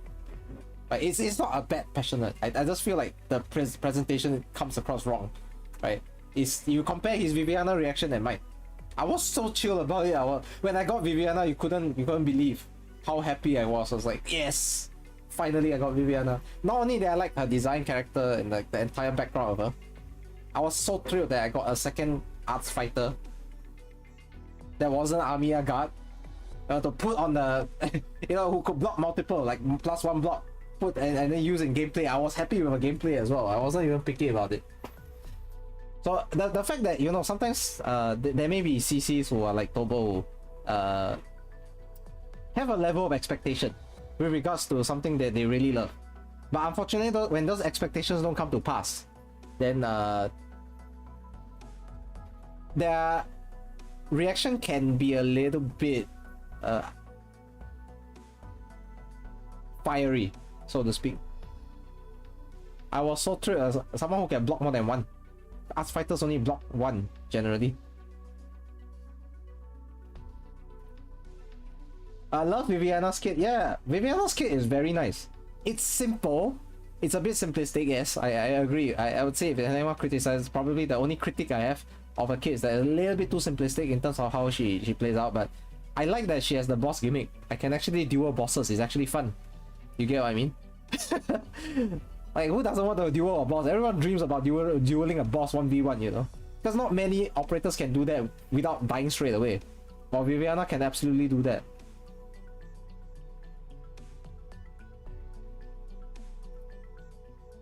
Before Viviana came along, right, the only arts fighter who could block more than 1 was Estacia.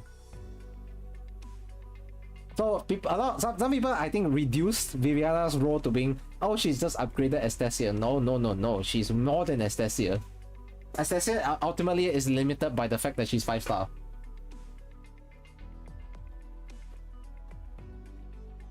The difference between Cookie and Tobo is that Cookie wants the AK community under a homogeneous camp and saying it's HE is good, it's dandy.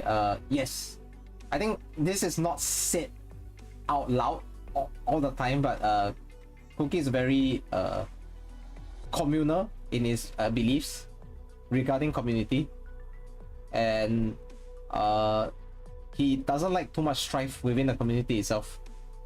Like too many divided opinions, he's not a fan of it.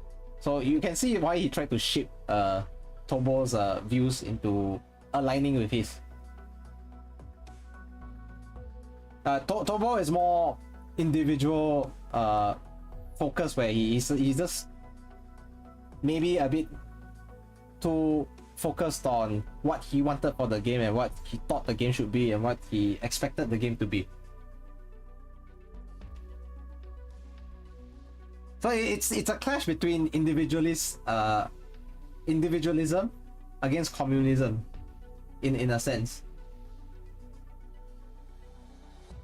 Not communism as in the political idea, it's just more of like a different ideology, if you get what I mean.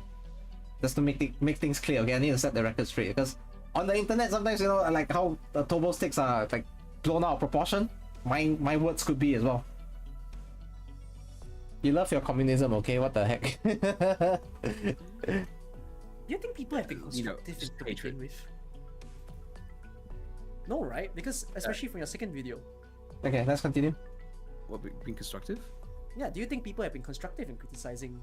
Okay, I'll just listen to them for a bit. I kind of understand where this is going. I'll go get water and come back. Explain that in reference to your second video.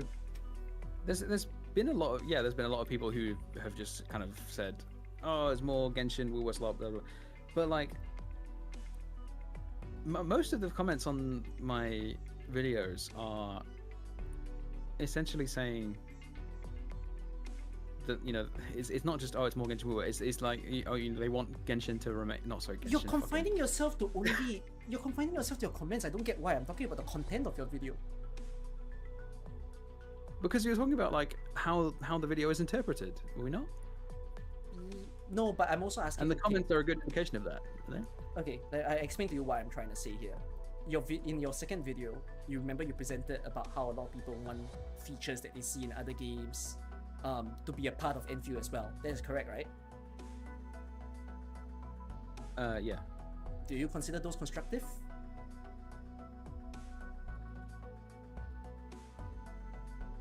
Sorry, we go back to the start. Do you consider those constructive?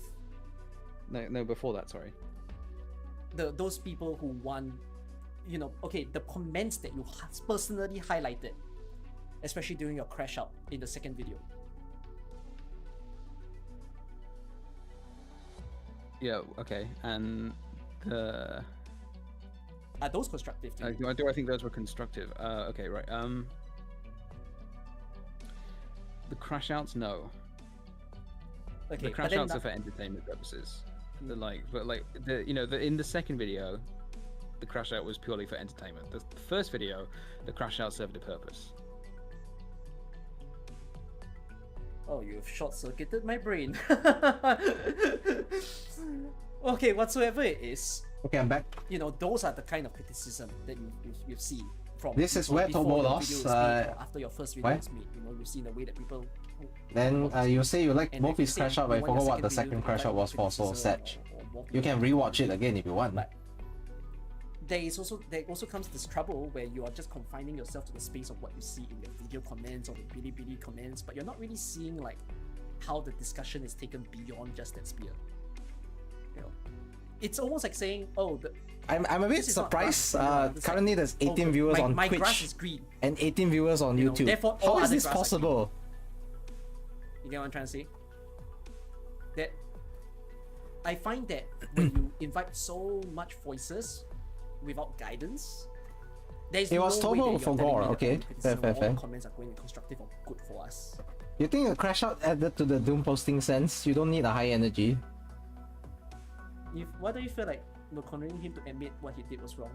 I don't even think what he did was wrong or anything. It is possible, yeah. Okay. I still expect to have the same amount of viewers on both Twitch and YouTube as well. That's crazy. Never ever in my entire life would I've seen this coming. So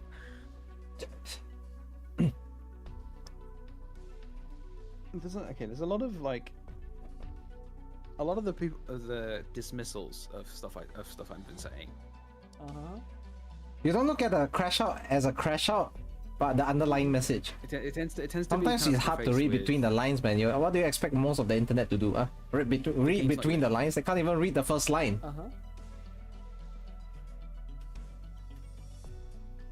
I'm not saying this because I want to be a menace or something, I but really think that's a problem. There's a reason why Ian don't read as a thing. Okay. It's like, I think that's quotable quotes, you know. Next time someone tells you something about the community, right? Use my line. I'm sorry, I'm really fucking. Do you think they can read between the lines? They can't even read the first line. I need to put you to bed. No, it's fine. It's a very different topic. I guarantee you can win every argument if you use my line. Yeah, like it gets dismissed with. Brain is not braining. Sorry, it gets dismissed with. The game's not even out yet. The point is that. The point of me saying that is that like people. That's why you wrote that line in the corner. I don't know what corner. Say that. Okay. You know, they say, "Oh, the game's not out yet," as if it's some kind of silver bullet. But really, it's because they just don't. wants to hear criticism. Like you know, he's the same. A lot of the same people. Sorry, I meant the crash out was served as comedy, but also added to the negativity that the video was portraying. Before it's released, should be positive. Cookie share as well. Okay, fine. It's like.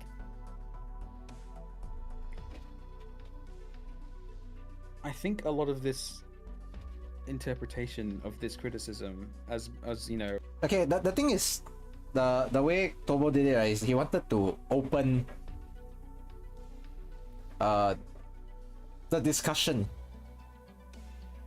to the floor, right, to the wider majority.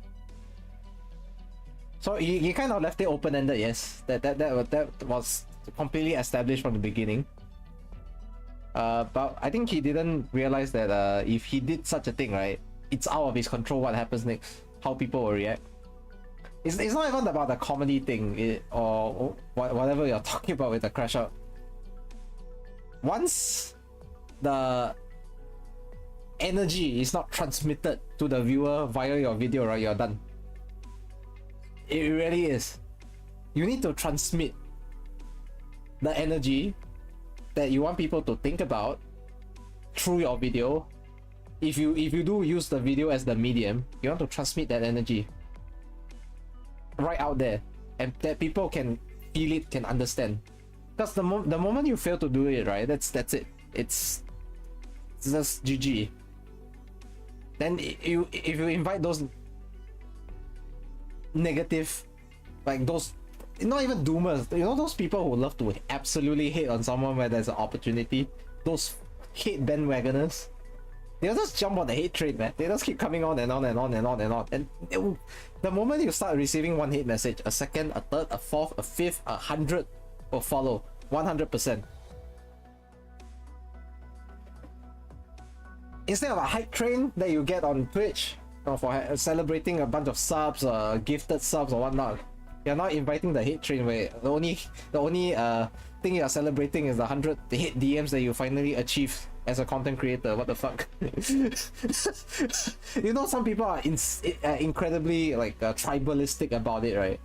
Once they see someone send one hate mail and then you're talking about you're receiving hate mails, right, or hate messages or whatnot, a second, a third, a fourth, they will be all emboldened to follow the footsteps of the first person who did it.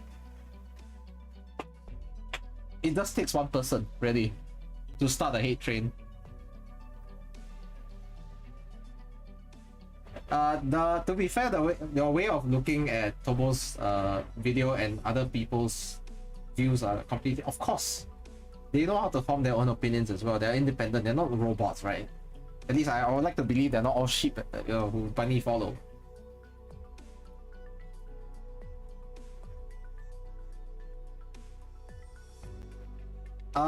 You think I will understand why Cookie doesn't like Tobo's video if I watch the Endfield review by the Chinese game reviewer translated in YouTube? It's not that I don't understand why Cookie's upset about it. I just think the way Cookie is going about it as well at this point in the video where I'm at, it's not exactly something I support either.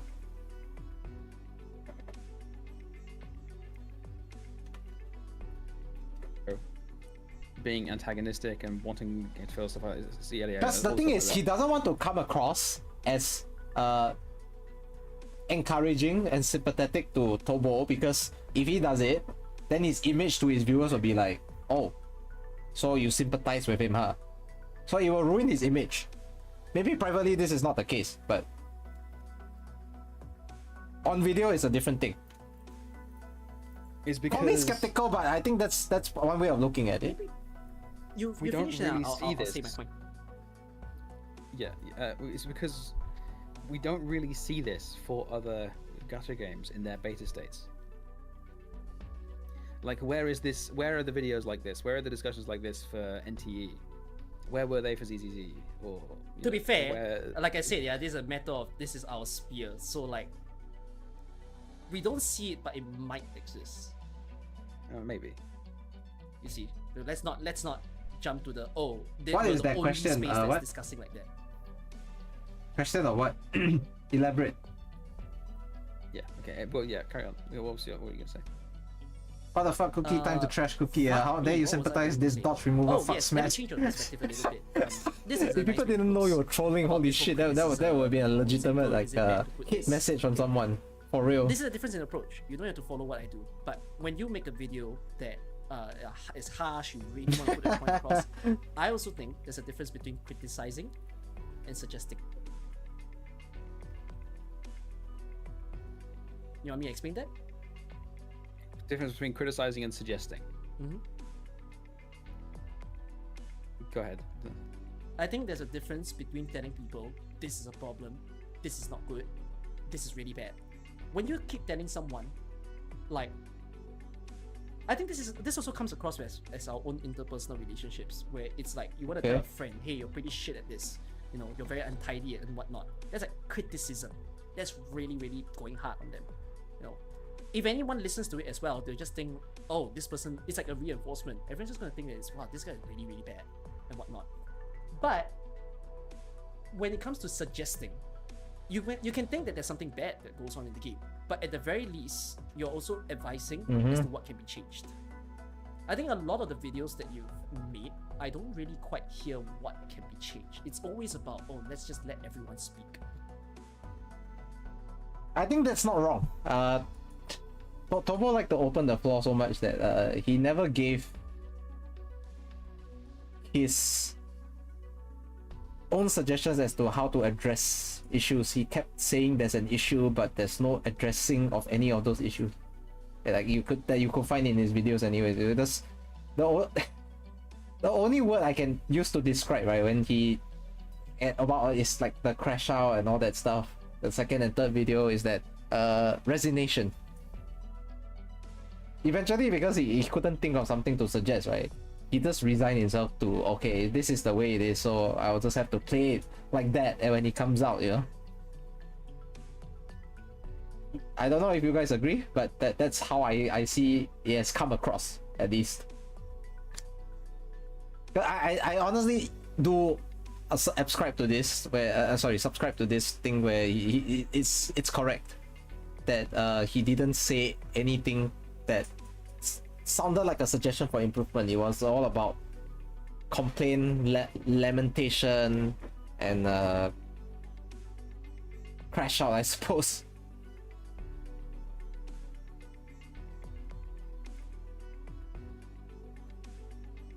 He did say remove dodge, but then what about alternative or anything like that? What would make it better? Remove dodge is just simply removing an entire thing altogether. Yes, it's a suggestion, but it doesn't improve anything. Like, people just, at this point, if let's say you just tell me, okay, remove dodge, then the only thing I can say is that from my perspective, all you wanted is for dodge to be removed. That's it. You don't like the dodge, so it gets removed. You want it removed. That's the only perspective I'm getting.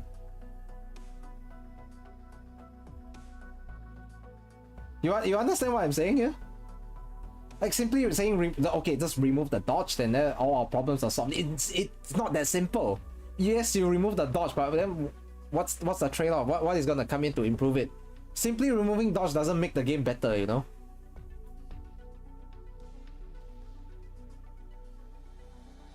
It's so fixated on the dodge being removed. Yes, remove the dodge, but what about the suggestions for improvement then? From, like, if you remove dodge, okay, which now they decided to implement anyways, an alternative for it,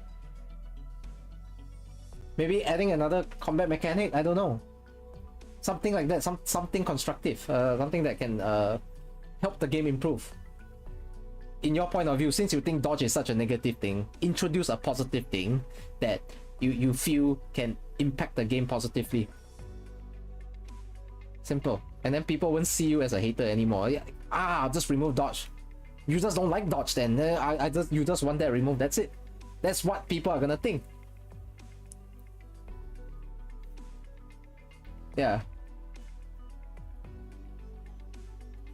He did say holding back the game with dodge, you'll force devs to take a more strategic approach. Huh? Wait. There's one thing I don't get here. If those were his words, right? There's some contradiction. So you want the game to remove dodge because it's holding the game back, and then you want because it will force the devs to take more strategic approach. Isn't that a good thing? A strategic approach to the combat system is a good thing. It means they can innovate. They can introduce something else. How is that a bad thing? I never saw that as a bad thing then. Now that for me is very confusing and very contradictory. He uses it as a what if in the future. What kind of what if?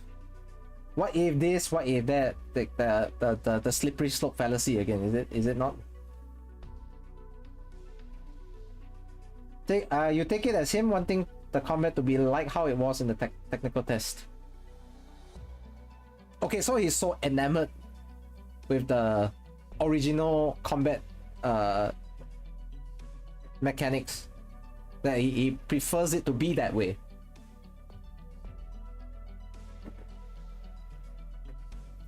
Yes, hi Proselyte. The dodge is needed because enemy is aggressive.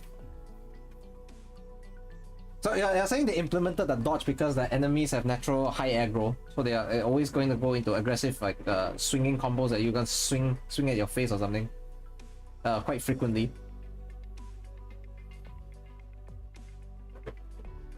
In your opinion, the dodge was needed because of that?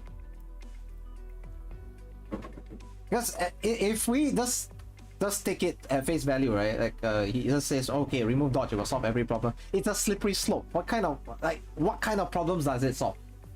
At that point of time, nobody knows. You know, he never elaborated on that. And then people are expected to understand where he's coming from. It's not possible, man. I already emphasized, and I repeat that. I mean, maybe even make it my catchphrase.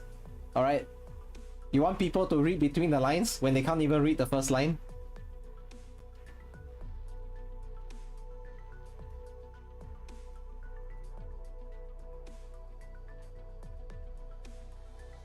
Argue in the video that due to healing items and armor, dodge was not necessary, so you're supposed to tank the hits. What? Is that what you wanted? You wanted to be able to like definitively tank heavy hits. For example, the boss is gonna like hit me for 3000. I should be able to tank through that, and then I'm just gonna heal it all with potions and everything. Tobo said he's a hyper grifter. Hyper grifter. Grifter sounds really negative, you know. That's the connotation we have in the modern day. Grifter. It's no longer in a positive context. Hyper grifter sounds like he's hyper, you know, grifting. I mean, that's just me though. But in AK and X-Asterisk, they also have dodge. AK doesn't have an explicit dodge. It has a dodge mechanic, yes. There are operators who can dodge. For example, arts dodge, physical dodge, yes. To completely... Yeah, the idea of dodge is that you completely shrug off potential damage. So you could have taken 5000 damage. But because you have 100% dodge at the point of time, let's say a buff that gives you 100% dodge, you are able to take the hit without repercussions from the enemy and shrug off that 5000 damage. Now you can proceed with your new combo. Is that what some people want?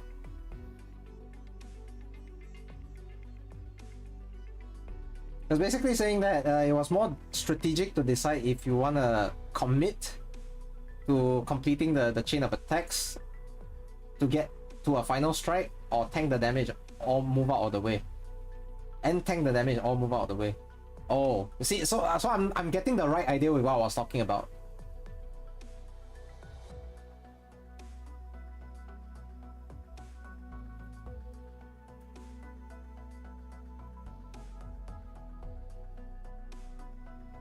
So there were people out there, not just him, right, specifically, but because he's the one who released the video voicing such concerns, that wanted to be able to tank the damage, then, you know, plan the next move essentially. So I think I got that pretty spot on very quickly, even though I wasn't super clear about what you were talking about at the start. Okay, so congratulations me. I got it right at least on this one. So I think we're on the same page here. They can balance the dodge by introducing a new enemy mechanic. In the second area, Wuling, there is a bird that throws smoke that makes you unable to dodge or run. Alright, that's that thing as well, right? Disabling the dodge. But it makes it feel very gimmicky, does it not? Like, specifically, you will only get punished if for something that generally doesn't have any drawbacks if you meet specific enemies. Doesn't it feel gimmicky? I mean, that's what AK event mechanics tend to boil down to these days, to be fair. So it's not something that we are strangers to, you know? The gimmick in Arknights though. Some people complain about gimmicky stuff. I'm one of them. I like gimmicks when they add layer of depth to your gameplay. I don't like gimmicks when they're just existing there for the sake of like curtailing another aspect and mechanic of the game. I don't like that. I think it's a very bad approach.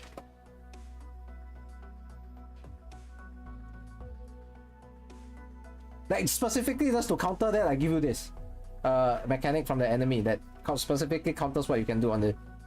It's not gonna last long. The design philosophy will make it such that I think it wears out very quickly. Maybe the first 2 or 3 enemies that have that mechanic that you encounter, it will give you that, okay, fine, I have to work my way around it. After a while, it gets tiring, man. It's like, god damn it, man, why is it another enemy that appeared that specifically counters this mechanic? It feels like it's targeted, you know?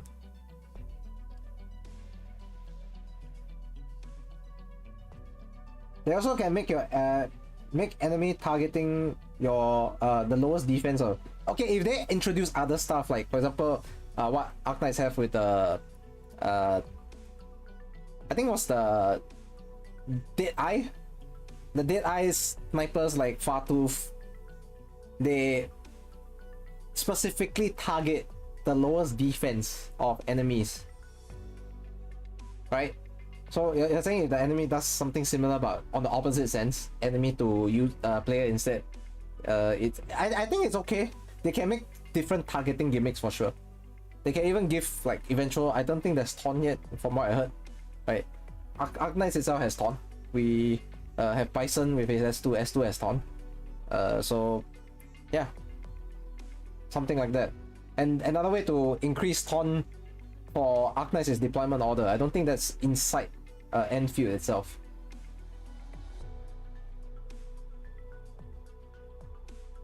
From the CCs who play Endfield, they said that it felt bad that the chain combo stops in the final strike when you stop attacking. So you are forced to tank the damage to complete the final strike to charge SP. Oh, the chain combo doesn't go all the way. Doesn't make sense to me, you know. If you want to complete a chain of animations, then complete it. Why make it stop halfway? What the heck? I feel like that one could be addressed by like if they do like it's 3D, right? Motion capture and all that. Yeah, hopefully they can add one more animation to chain into it rather than using the cheap way of like using something else to replace such a thing. It's just one more animation cycle, man.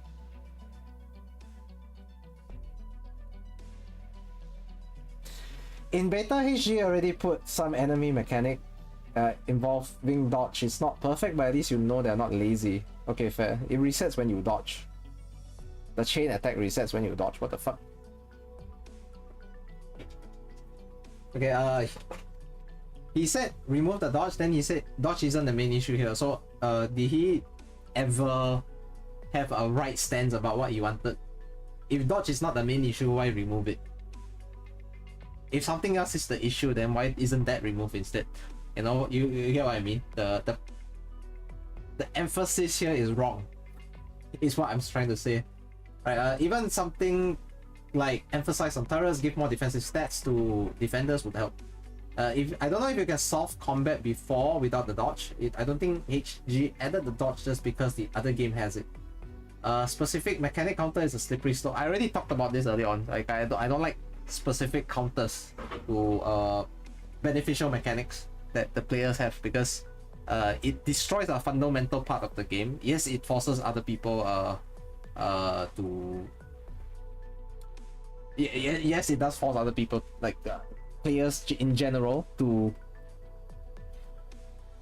change the style that they approach battles with. That one is true. Yeah, but I don't like it because it's forced. It doesn't feel natural. You want it to feel like, yes, you're challenged, but you're not targeted. You get what I mean?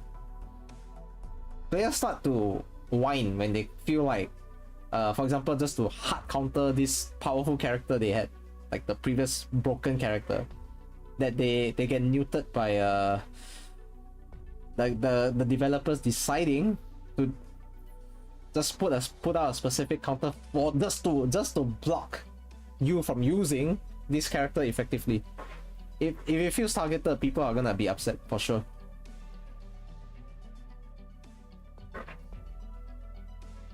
Your comment before Fengix explained it. Okay. I think I read that already, so yeah. I think I kind of get what Tobo wants to get at as well. So when you play action games, right, there's a bunch of inputs that you have to give to the game. Right? For example, you press an attack, then the feedback from the game is like you start swinging, your character starts swinging into an attack chain. Usually there's a cycle of about 4 or 5 swings, generally. Like I think there's a conservative and safe number. I should expect that 3 to 4 basic attacks generally is the accepted one, but I mean we can expand it to 4 to 5. So there's that attack chain that we're talking about, right? So the problem with Endfield now is that how are they going to make these inputs not feel overwhelming to the player? I don't care about the people who are like super Street Fighter level of button mashers or ability to execute those muscle memory combos. Okay, I don't give a shit about them, because those are the high end level players that none of us generally can reach the levels of, you know. So that those are outliers. So now it's like, how do you make combat intuitive? Oh, what HG decided to do is to make the combat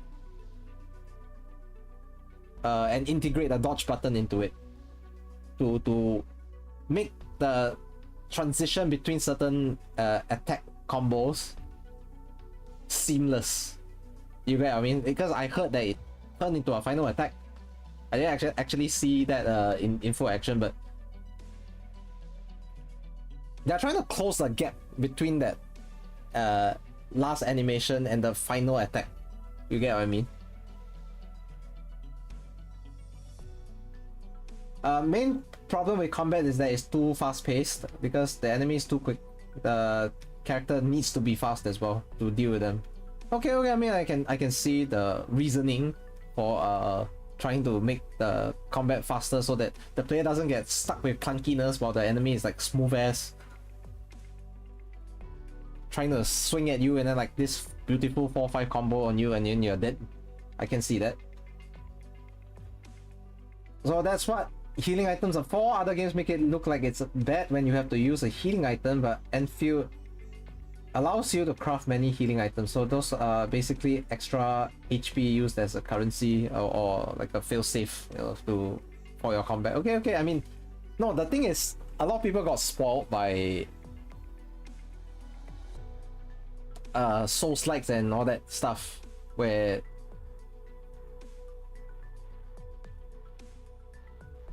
they have this image that if you use healing items, it means you're bad at the game. You can't dodge, you can't this, you can't that.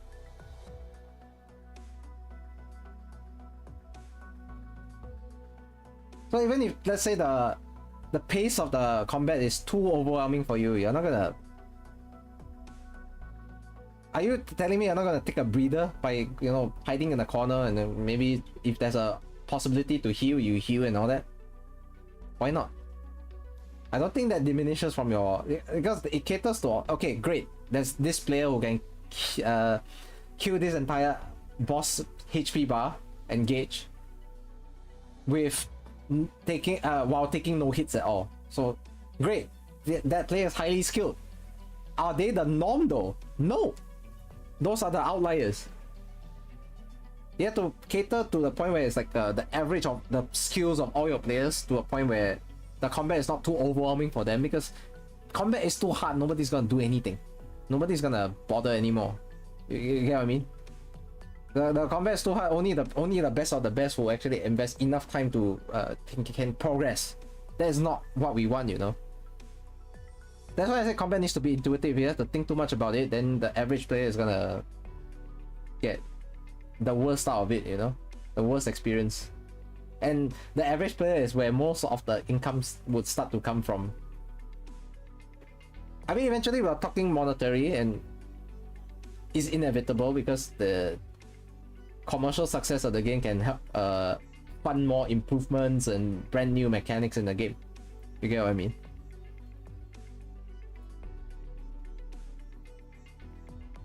You will never heal mid combo. You always heal our combat as a reflex. No, the thing is that there is a valid reason why I think some people say gatekeeping and all that, because now we have combat gatekeepers. Oh, you need to heal? You suck. Stop playing the game. Play something else. I don't want you to desecrate my game with your filthy mid plays.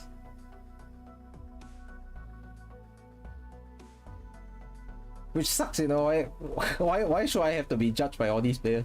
You know, I think people are very aware of how good they are at the game. I keep hearing you want the game to be a certain way, but let me just also put this across. In truth, I don't even know what it is. That's so dumb. I know. That's I don't think any of us know what dumb. you want the game to actually be is. That's a fact. You know, so like. It's that's a good thing actually, because I don't want people to think that I want Enfield to be something that my specific, correct, my specific desires. I want it to be what the creators of it wanted it to be. But like the fact that it's changed so much. If you say that that's what you want, I kept asking this to you and you kept coming back at me as, but we don't know. Even though it come out as disingenuous, you could see what Turbo Man.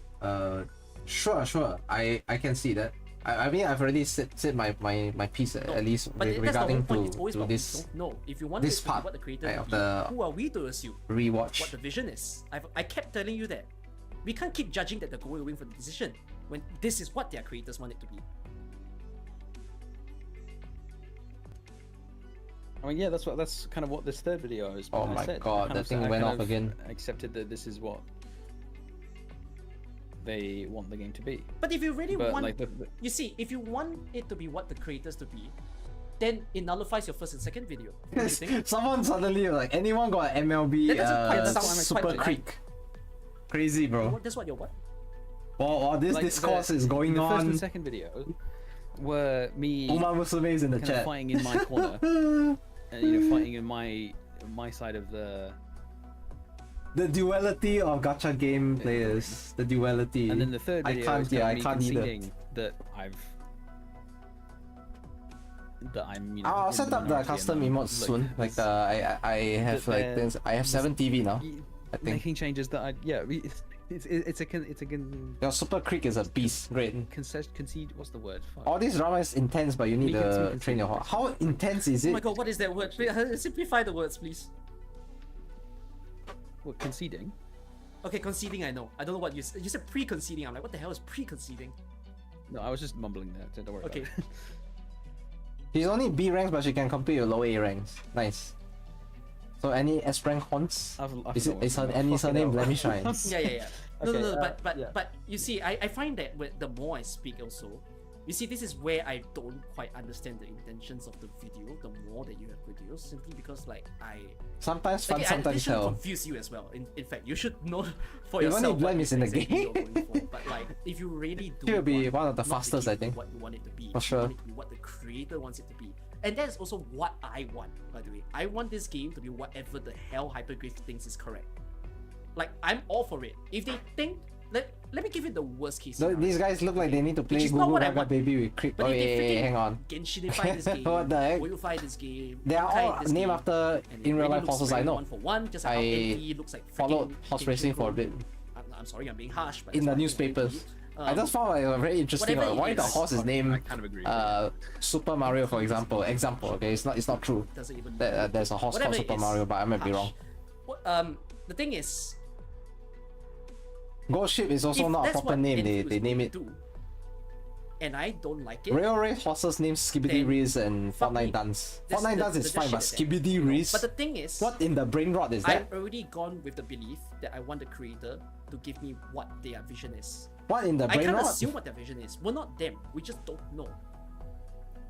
You know, and if that's what you are saying as well, that you want it to be what they want it to be, then I don't see the reason why you would have, gone about to say. Oh, It's I don't possible like that we get Overwatch. Skibidi Riz in the game. Is- Jesus Christ. You can Stop do it to that. criticize or suggest Stop to that. them that you want all these kind of things. I don't but want brain rot it horses in starts my leaning game. away Influencing from. it. Sorry. Influence it in a certain direction, right?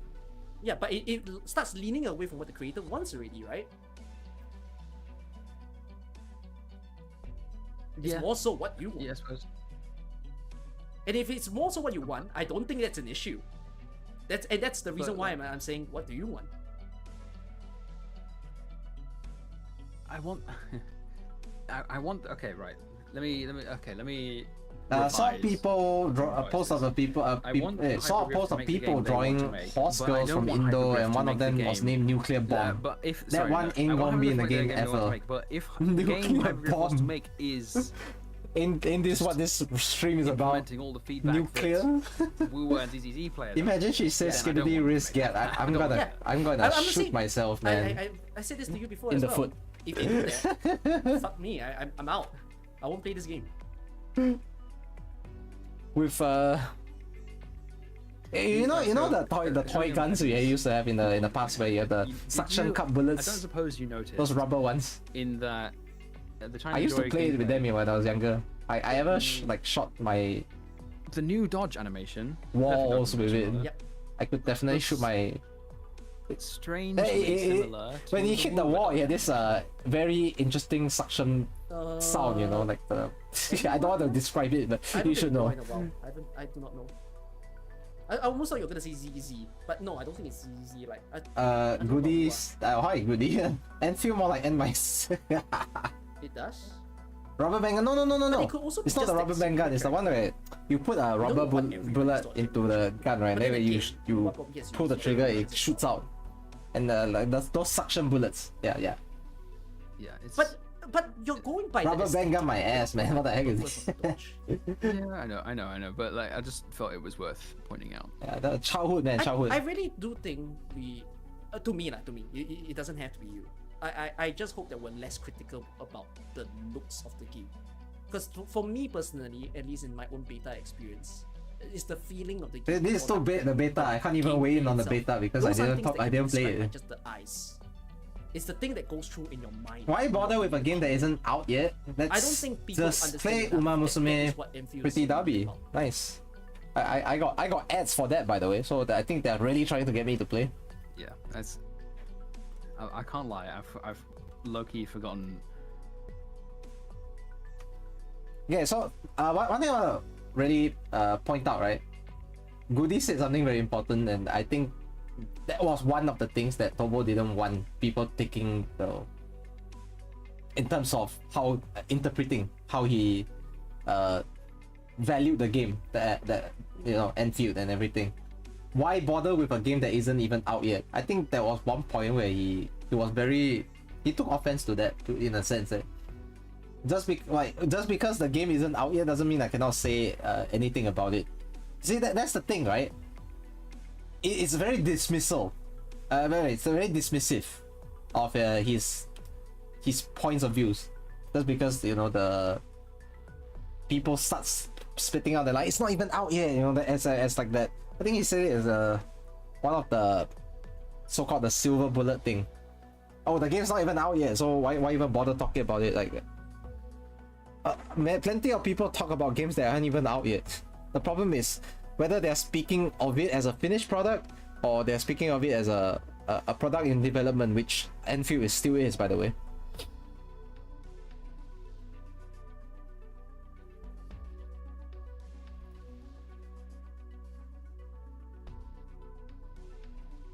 Yep, no, the game is this game is still in beta, good. But I think he didn't approach the like in his reviews of the game, right? He never approached it in the manner of treating the game as it was still in the beta. He treated it like a final finished product that was fully polished already, which is not even the case. Why would they need feedback from you in a closed setting instead of a more public setting, you know, asking for surveys and all that from Google or whatnot, whatever other medium they chose for their like survey, conducting their surveys and all that? Why would they choose a more closed environment? That they don't want to flood their entire beta test and technical test with too much feedback, because too much feedback means they cannot focus on things to develop, to build on from what they have already shown to the players in the beta test. If they open the floor like what Turbo intended to do, right, to open the floor, oh, how big of a mess will it be? Even before we got a finished product, we're gonna get a fucking huge mess when the second, third, fourth beta test comes out.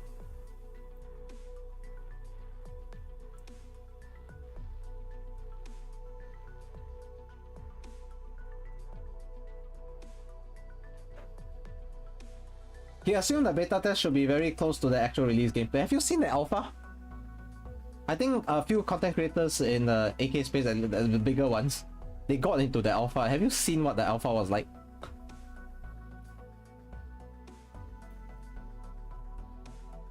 Have you guys actually seen? The alpha was literal bare bones, you know. There was literally nothing to explore about it. Like, people could just play it for like a day or two and it was done, and not spending more than 2 or 3 hours each session. And they could explore every single little thing that was inside the alpha test. The beta test give people much more to do, such that they could milk content for an entire week. I think Goody over here also got into the beta, right? One of the like the aforementioned content creators who got into the beta technical test.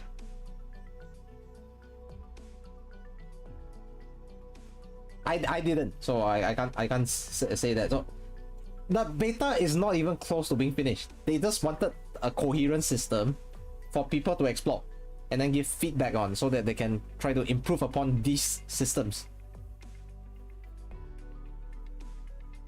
You remember Cookie didn't really like the alpha? Alpha was super bare bones, okay? I saw snippets of the what was going on. I was like, this is not even close to what they want to release. They might be lucky if they release it in the next 2 years. Beta came around, I was like, maybe if I'm optimistic, end of 2025, like the latter half, which we are in right now. And given that there's not much news since the technical test that happened at the start of the year, I think we're not getting it this year either. If I'm being really optimistic, early 2026, around February, that's gonna be the release date.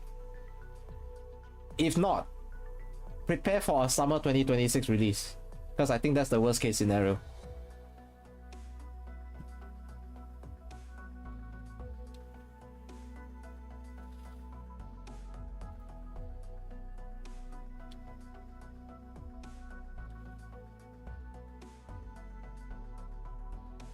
To be fair, the assumption of the beta test 2 was the fact that whatever was on it was mostly gonna be what the resemble what the finished product was gonna be like, especially if they're trying to chase the 2025 release date. Okay, I've gone over that, right? Just trying to read through.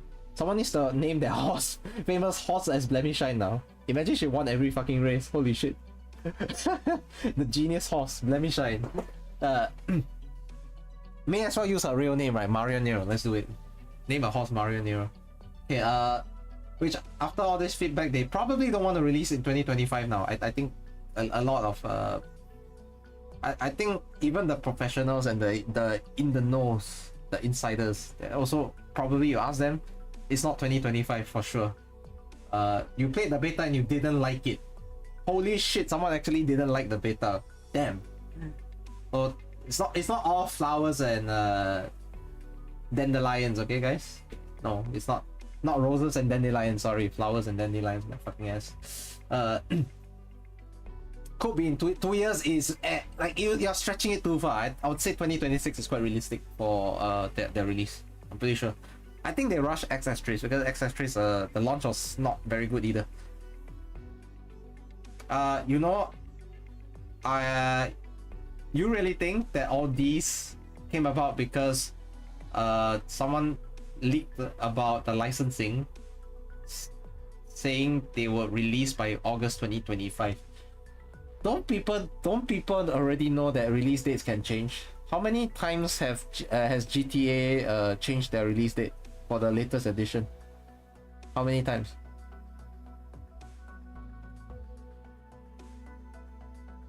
How many times? Tell me. Because I don't know. But I know they changed a couple of times already. That's why there was so much assumptions that so many assumptions that the January beta was mostly the final product. Guy in the dark on the phone. Okay, Togo, you have one job and one job only. You need another controversy. I need communities enraged so the HG knows we need to delay. It's all on false impressions. Yeah, that's the thing. Like, leaks give expectation when people get a hold of it, and it gives unwanted pressure and puts it on the developers because they, some malicious bozo decided, okay, it's nice to leak all this, and then yeah, shit happens and they will end up having to delay because they don't want whatever leaked out, right, to like for example, I think recently the AKCN site had their leaks with regards to the summer event, right? Like it was, the leaks were 100% accurate, by the way, and it was horrible because it was not supposed to happen. And it's not the first time they have to fight leakers and all that stuff. So the guy got sent a legal notice, and good luck to him. And then what I must really emphasize is that sometimes the leaks may change negatively the intended release date because they, like, too much was leaked out. They don't want to spoil the suspense. They don't want to spoil everything to the players, They put yeah, he got caught already. Someone ratted him out. Someone ratted him out for the bounty already. Can we hear what they didn't like? Goody, someone wants to hear what they didn't like about the beta test. We're getting Endfield before GTA 6. That one I think is real. Endfield more like I'm going to end my kneecaps. Yeah, you probably took 2 arrows to the knee, probably more. Wua also changed because Kuro Games needed money at the time, so they released early to the launch being so bad. You know how bad the launch of Wua was? It was to the point where my computer could handle Wua, and then the installer didn't even work for me. So I couldn't even play the game. Up until today, I have not played Wua at all.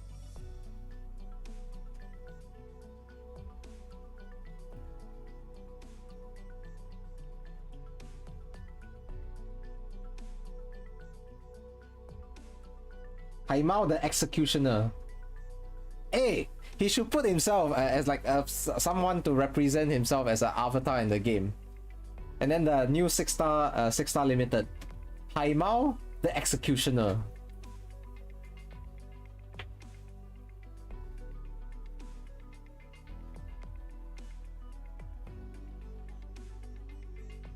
CN was so mad about launch. Damn, you don't trust Kuro Lamau. Not to mention Wua first banner is shit. Wua fixed itself in 6 months. I don't think the installer has ever fixed itself for me, so I won't bother for the moment. Okay, Vergon Dust, Goody over here has stated, I'll just stated what they didn't like about the beta test, so I'll just read it out for you. His personal take of the beta test was that everything Endfield did was half-assed, and you could find a better experience for each gimmick Enfield did on other games.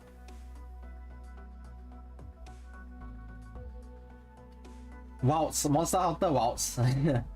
It goes from Game of the Year candidate to Pepega real fast. I love Pepega, guys. Pepega is my creed. If they gave me a free 10 pull, they would sell your soul to a lowlight in a heartbeat. I think the only free 10 pulls that ever came out on global or on the Japanese side. They hit global like Google Play Store #1 several times. I think it's like 3 times at this point, so 30 free pulls. Got them.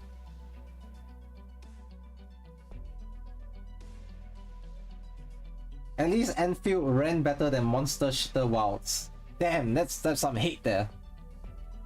Yes, hi Penguasa Junior. Wait, it's not Cookie Kaze videos. I'm not Cookie Kaze, but yes, I'm watching the video stuff. Yes, they rather hyper focus on one aspect of the game. Yeah. I mean, some people are hyper focusing on the fucking combat system, anyways. Where this whole conversation started. No, it's fine. It just started. You just understand it as it started for your third video. Has been watching the same video for 7 hours. To make sense for yeah, you kind of. I think 7 hours is about right. You are sleep deprived, and I am, yes. honestly though, it's not a bad convo. I think right, people yeah, understand your no, view and my view. Yeah. No, I called because I think they're about to I end. called because I was triggered. But I just wanted to like make sure that we were on the same page because they were almost done. And like this with the call. I feel is important to say as well. Just like before the whenever my React ND arc. Before that. No, I've been giving my own opinions as throughout this as well. You as a I think some of you may have missed out a large portion of it, but and so like it is important to me I think that we're on the same page and that we understand each other. Given my own thing enough that it's not just a React ND. Have this weird dynamic of, you know. Can we watch Dr. Socrates' video? Like, but I think I've gone on so long. Am I gonna watch another video and be stuck here for 2 hours? Tobo's video. Let's not have the React two of us ND? to be the problem. Will be enter into. I've given solutions though. The creators, we kept saying, you know, we need a very nice environment and not create problems when the MQ comes up. You literally started when we're eating breakfast in the office. Now it's close to Pang time. Hey, it's a 9 to 5, man. It's a 9 to 5. I respond to your video out of passion for the game. You make your video out of passion for the game. It's only 25. You know, we all want goodness. Do I want to? I think that's more than or do we give it a separate thing? You know, Because today I think I'm gonna stretch on way too long already at this point. I find that the pre-game release direction. You just don't want Enfield to turn into another ARPG game. I don't think that's a bad thing. Should be less on all this sort of like negativity already. It's such a tired genre. The more we do, I already said I don't feel anything if it changes to an ARPG. I just hope that the ARPG aspect is not the focus only, and that there's something else to set it apart from the other competitors in the scene. Maybe not been very good. I guess I'll not play the game anymore. Right. Yeah, not many points left in the video. I want to finally get onto that. Let me go search out the thing. Yeah, we can watch the Dr. Socrates thing another time. Sure, go ahead. I would just not like it. That's all. Sure, I do. Like, I don't. Yeah, I think I'll grab that. It's of any comfort, like. Oh wait, if anyone can grab the IS not to become, like, you know, interview something that from Hypergrade, I want to talk about that as well. People, you know, and this is important because I think it bodes well in terms of there's reason to be optimistic for the direction Enfield is taking. Crazy. Okay, I think it's a bit loud. Okay, hang on. That's crazy. It's not even accurate. So, I think we have reasons to be optimistic based on that interview as to how they are going to approach Enfield for sure. Any good faith interpretation of the video whatsoever. But it's on Reddit, but I think offhand right now I can't really go grab the link. Yeah, it's on Reddit. Someone translated it if I'm not wrong. I could have probably read it on my own. Things are passionate as well. There's some okay, you're not him. Understand that. You both are very passionate people.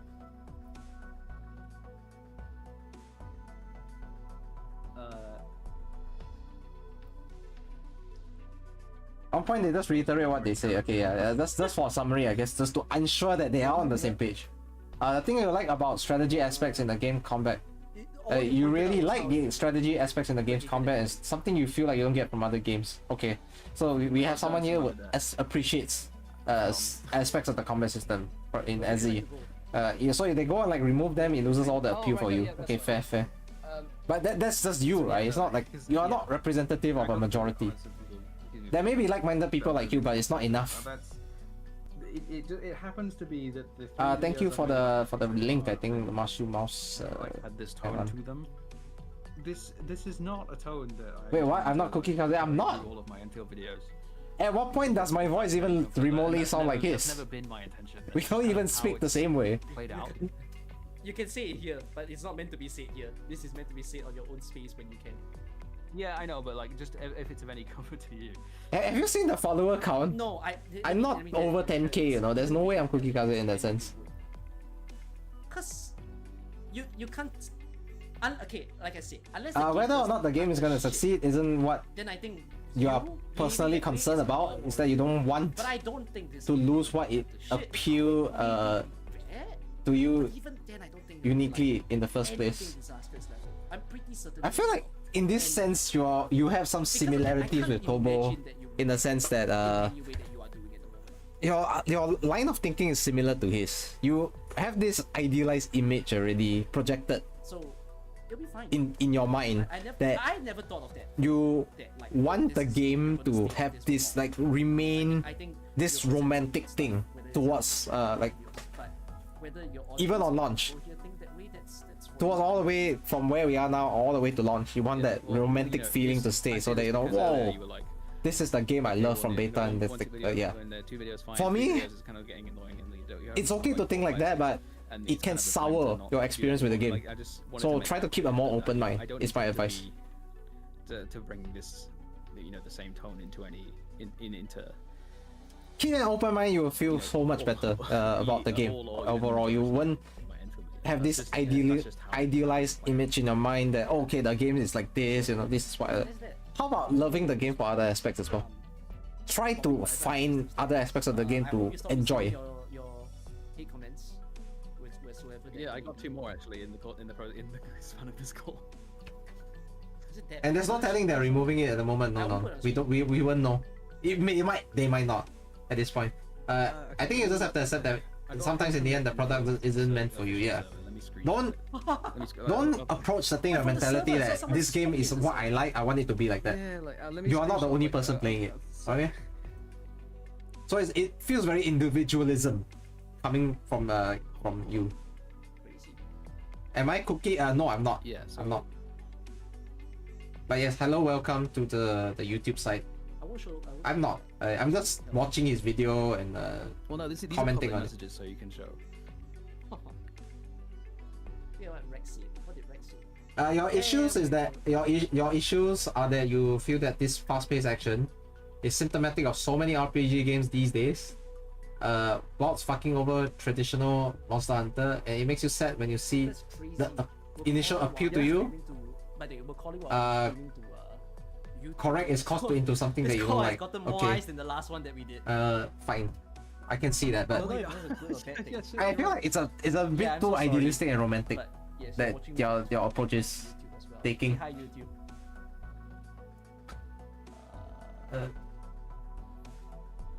Yeah, this is true, but where am I gonna get that itch scratch when all the roads lead to action slop? Action slop. If you have it, like I say again, if you have this preconceived image in your head that action slop, you're not gonna enjoy a lot of stuff, unfortunately. If it's not your thing, just don't play it. Simple. Like I didn't say Uwa was my thing, so I ended up not playing it. Zenless wasn't something I was into in the first place. I grew to love it. Difference, you see? Oh, that's a weird hit. Dodge 1, action chats 1. You wait or suck it up. Wait for again. It's not even out. Wait for something else. Me to quit gaming and go fishing for the rest of your life. Hey, in public though. At least if you fish, you get money. Oops, I'm so sorry. If you play Endfield, you might not get money. This is the Endfield official server. Guys, like all of this space people, like 20 people are minutes. free to say whatever they want. I'm so sorry that this guy is not censored. I mean that probably is just a you thing, yeah. Okay, I'm not that much of a fan. Dodge 1, action chats 1, Hoyoverse 1, Wisherdale 1, Endfield 1, Tobo lost, strategy nerds lost. This guy's a true hater, I'm not gonna lie. He's a true hater. Must be a kid. Doesn't sound like he's from a kid. Sounds older. Sounds like an obnoxious person with which I will never get along, unfortunately. Yeah, that's that's what I've been dealing. That's the sort of stuff I've been dealing with for the past few hours. It's not that deep. Of course, it's not deep. Nothing is that deep. I kind of have to, but it's you know. Like people make it the entire identity about hating someone on the internet. What the fuck, bro? Before, and I'm like, find something better to do, man. It's a different That was type some of fine gacha rage CC bait. because you're criticizing. If it feels like he's trying too hard to create a copy pasta that will be relevant for years to come. I've done it before, okay? You guys would know. I made a Ura video that I really didn't like Ura's reviews. A lot of people were angry with me, and I reflected a lot over it about how I made that video. And like, I think that was when I learned the lesson of intent and impact was very different. I remember that when that video came out, right? When I was making people that were video, shitting all over him, man. I feel like the game has a lot of potential to do really well and be a great big game. But I don't think gaming generally doesn't appeal to you anymore because barely anything scratches the itch. Have you tried taking things easier and finding simpler joys? And a lot of people Because hated me for it. if They're like, oh, games guys, it's cool, really it's feel like so they bad, don't like, why feel would you judge enjoyable it? at that point anymore But at some I feel point like for you, right? Why not take a maybe I should break change the way that I spoke from games? within that video, simply because Only come back when you feel like you're mentally don't think ready. I people feel like understand because that mentally you're in another good place with game regards to games these days. or That's why a you game can't that scratch the is itch good, anymore. It's always there. But we cannot just discount Why that not much. take a step back, have some different perspective, maybe That was the whole point of the first video. that, like, stay away from games when for a you bit. have a bad Maybe launch, I not think too one of the long, you don't have biggest to make it like issues is 3 a lot of years, people 4 years, that kind of love thing. the game. Simply 2 weeks, a week, In the maybe, front I don't know. What's your threshold? And I feel bad because if I want the game to succeed, then it's just gonna be there like, well, fuck, you just lost. Okay, hear me out. Have you maybe tried the 50,000 top game people on who Steam last month? can't run the game Uma on their phone, Musume. Oh, can't this run guy the is an game absolute Hey, you're a marketing genius. I should hire So I you to learned a become lot my in marketing guy. content and impact that is like, He knows what's I up. realize people don't understand the purpose of my video. He immediately took the opportunity to drag one more down the horse girl I feel like every pitfall. one of us gacha content creators have made a video similar to how you've done. because You don't I've like the done my horse own game. version. I mean, it So doesn't back appeal then to when he everyone, shared to be when he fair. did his, Not paid by I think Side Games he Trust did ish. yeah. You're a GBF And, like, player, I know that. think all of us have once done a video that made us sit there like, was this worth it? You know. And I still stand by my being with it, but I think I this is still the have to problem, yet. right? I still have yet to truly find a game that scratches your itch, but Arknights and RA give you some relief. I mean, maybe you guys expect can't you really know, more. separate their personality That and could be a identity thing. from the game they play and the thing. You were another CC's stream who was reacting to Tobo's video. There was a chatter who was exists in a much higher proportion in gacha. if anything, saying I learned, that if he wanted more action combat way from I the game, speak it would, and how if I it say meant about how impressive a video is that he wanted more combat when I action from the play game. videos, I But don't if it think I meant do following action Hoyo, because then so I be think it. of a person Then you ask them, with all the doesn't really do much ARPG games coming up just now, how watch many the video ARPG games do we still if need you in say our something life? to them, they're gonna believe Then it, or the they're streamer just gonna said, take well, opposite more view. Genshin isn't a bad idea. of More also means more scenarios competition. that's More like- competition is good. Make other old It's games always- think about how they're I approaching don't the game think at the it can be so moment. negative to say the worst will always happen. But you can think you that's how I perceive. But I also ain't so negative to say, oh, people won't like love it, you know, the best outcome. I just think on both spectrums, really. Okay, I have an issue here with the statement. But I do think there's some positivity to come from that. So someone's like resignation, if it turns out to be Hoyo, like Hoyo game, okay, fine. I guess I'll still play it and everything is fine. It's okay, so be it. Then streamers like more Genshin. I think the streamer has a point here. More games in the space means more competition, but there is something I disagree with. If you saturate the area too much, right? The genre of games, it's not about competition anymore. It's that people tire of the genre. There's nothing fresh about it anymore. So what happens? Just because it's now a very healthy and blossoming genre in the gacha game sphere doesn't mean that it's the formula to follow. Not everyone can successfully do the cash grab. Because generally, game companies will jump on certain trends where they believe that, okay, now this is the genre that's making money, let's make a game in that genre itself. Competition's not a bad thing, but when oversaturation happens, then the genre loses its appeal already. Just you're exposed to maybe 20 different clones of each other. Because everyone perceives it to be, oh, this is copying that and this is copying, and then the older ones become the benchmark, you know. Which is not a bad thing to set the benchmark. Is when the comparison just constantly comes back to, oh, it's a copy, it's a ripoff. Then, you know, I already reiterated early on in the stream, when people think it's a copy and it's a ripoff, the value of the product drastically crashes. It drops and until it crashes and burns. And then what happens? People don't think of it as much as they would if it was like in a lower saturation environment where there's only maybe 3 or 4 games that's worth playing in that. You get what I mean? There's something called saturation. There's a market limit where once you hit it, market saturation, you're done. There's not much money more to get from that. Because then from then, right, the money becomes split and like spread out across these amount of games. So like the 20 games spread out across 20 games, and not everyone is going to get the same equal share. The popular mainstream ones are still going to get their share of the pie. The bottom ones will cause everything to crash out though.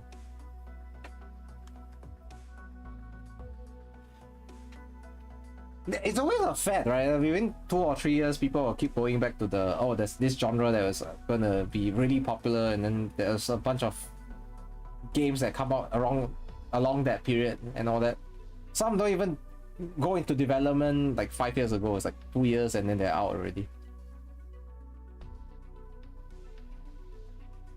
Hi Kunya. Wow. Yeah, I was talking about the competition shit. Yeah. The actual OG one was around even the days of one viewer rapid potential channel. Holy shit. Yeah. How have you been? I have not seen you for a while. I think you practically quit Arknights for now, so yeah, move on to other things and all that. Life goes on. Everything chases the bottom barrel. Yes. Can't call it viewer Pogu. These virtual goods with theoretically no limit to stock right now, so the market is the limit. The market has the limit. It's a saturation point. There's always one in any market. You haven't played AK in maybe like 3 years. Nice. You were there. You saw what people were thinking of Tobo's video. You're seeing the worst of it. That's why you're not looking at the video, just the video itself, but the underlying message. Unlike a physical good where perfect competition is collectively fine as long as supply meets demand. Yeah, that's the thing with digital things, because there are microtransactions and all that. You're RA player, you love base building, so as long as the combat isn't terrible, the story is good. See, the thing is the story as well, which is completely neglected because we have nothing to go on. What is Enfield's story apart from the fact that it seems like it's tying in with the OG lore of the Arknights IP itself? What else of the story are we getting? What? Where? We need snippets. We need more. We don't have anything to go by. The beta story is so bad. It's terrible. He's crashing out, guys. Goody 5 crashing out. Because the story is apparently so awful, guys. All you know is that there's Angelina. I mean, there's Surtur as well, but you know that's besides the point.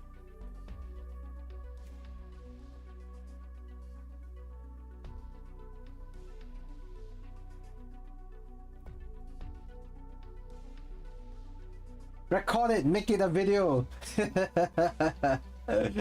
He wants to take the brunt of it from Tobo at this point. He can, you know, become the kicking, the sandbag, the death knell of the AK community. Whoa, my shit. The world building is still so shit. I think they haven't worked out how to work in the world building into the game yet. That's why I think the beta is really harsh to do any judgments right now. Really. The main story is so bad, one side story questline and way better writing than everything the main plot had to offer. It's like not Arknights but something else, using the Arknights IP as like the name, like slapping it. Yeah, right now it does feel like it at times, right? Endfield. You should think of it as Endfield and not Arknights Endfield. Because right now there's not much to tie in with the original IP. I hope they address this before launch, because it's gonna turn into a shit show if you know, the expectations set by some of the players, as you already unfairly saw, you know, the unfair expectations that have already been set by some parts of the fan base. So yeah, we're gonna move on to see. I think it's pretty much done, right? They're talk.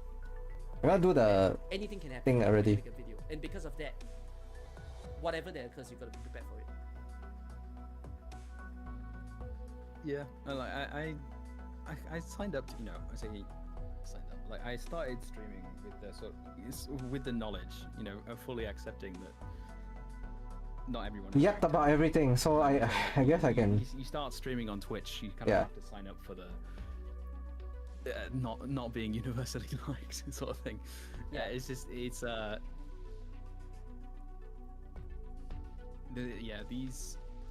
past couple of months is well, I say past. I'm quite surprised by the reception I've had on YouTube today. By the way, I really thank you guys for making this stream a lot brighter. It's not just the Twitch side I'm getting opinions from; it's also the Isn't that different? the YouTube side. So I'm very happy about that. Very happy.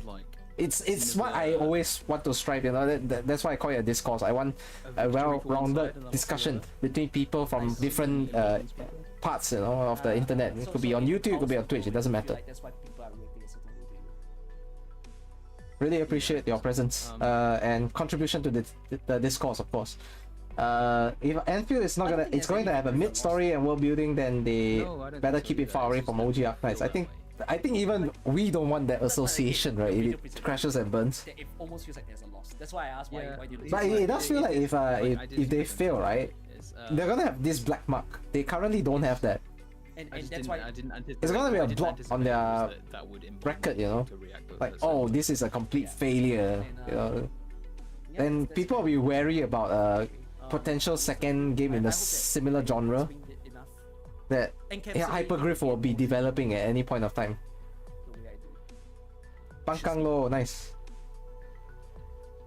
I also want the Pangkang, you know, I'm still here. Is there something that you still want to say or speak of? I also want the Pangkang, you know.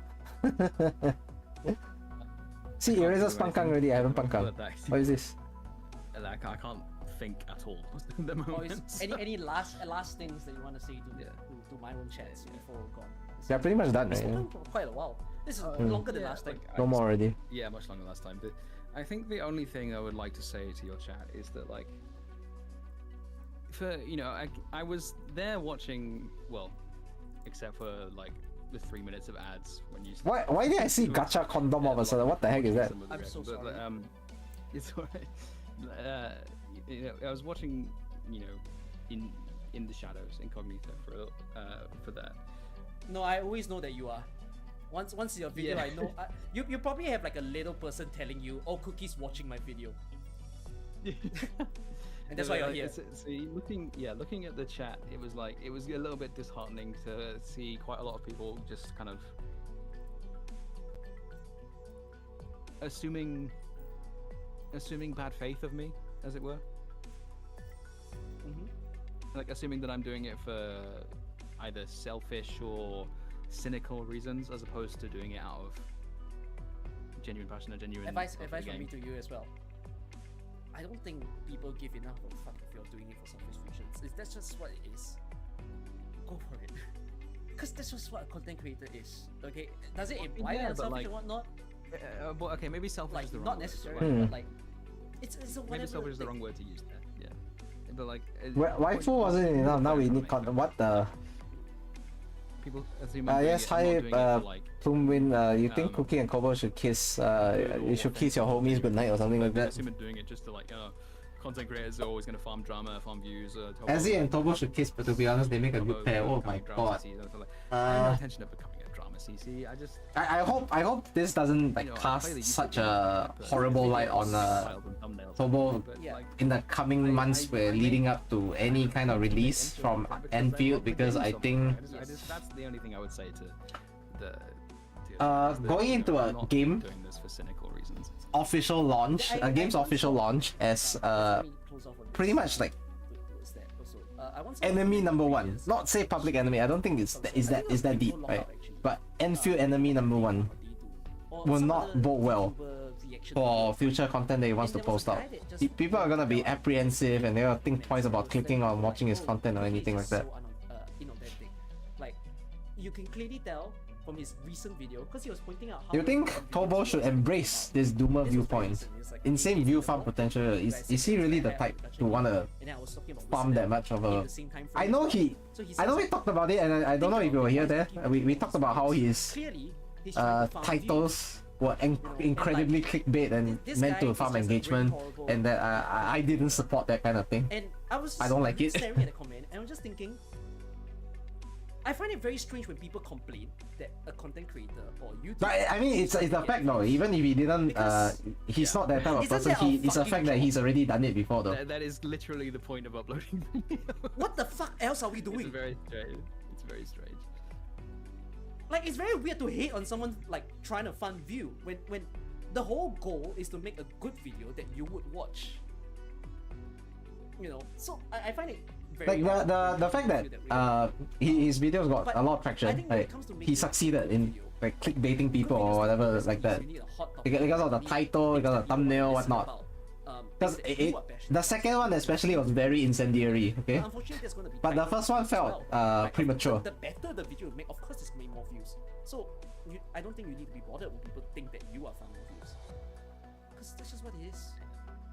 There's another... Sorry, I'm just looking through I mean, content creators always have a phase where they start view farming or anything like that. Even the big like kill stints and all that, they've done a video like that before. I'm getting the views as... If more of you watch, it's good for me. It's like, hey, I can... The video, the death knell of gacha games?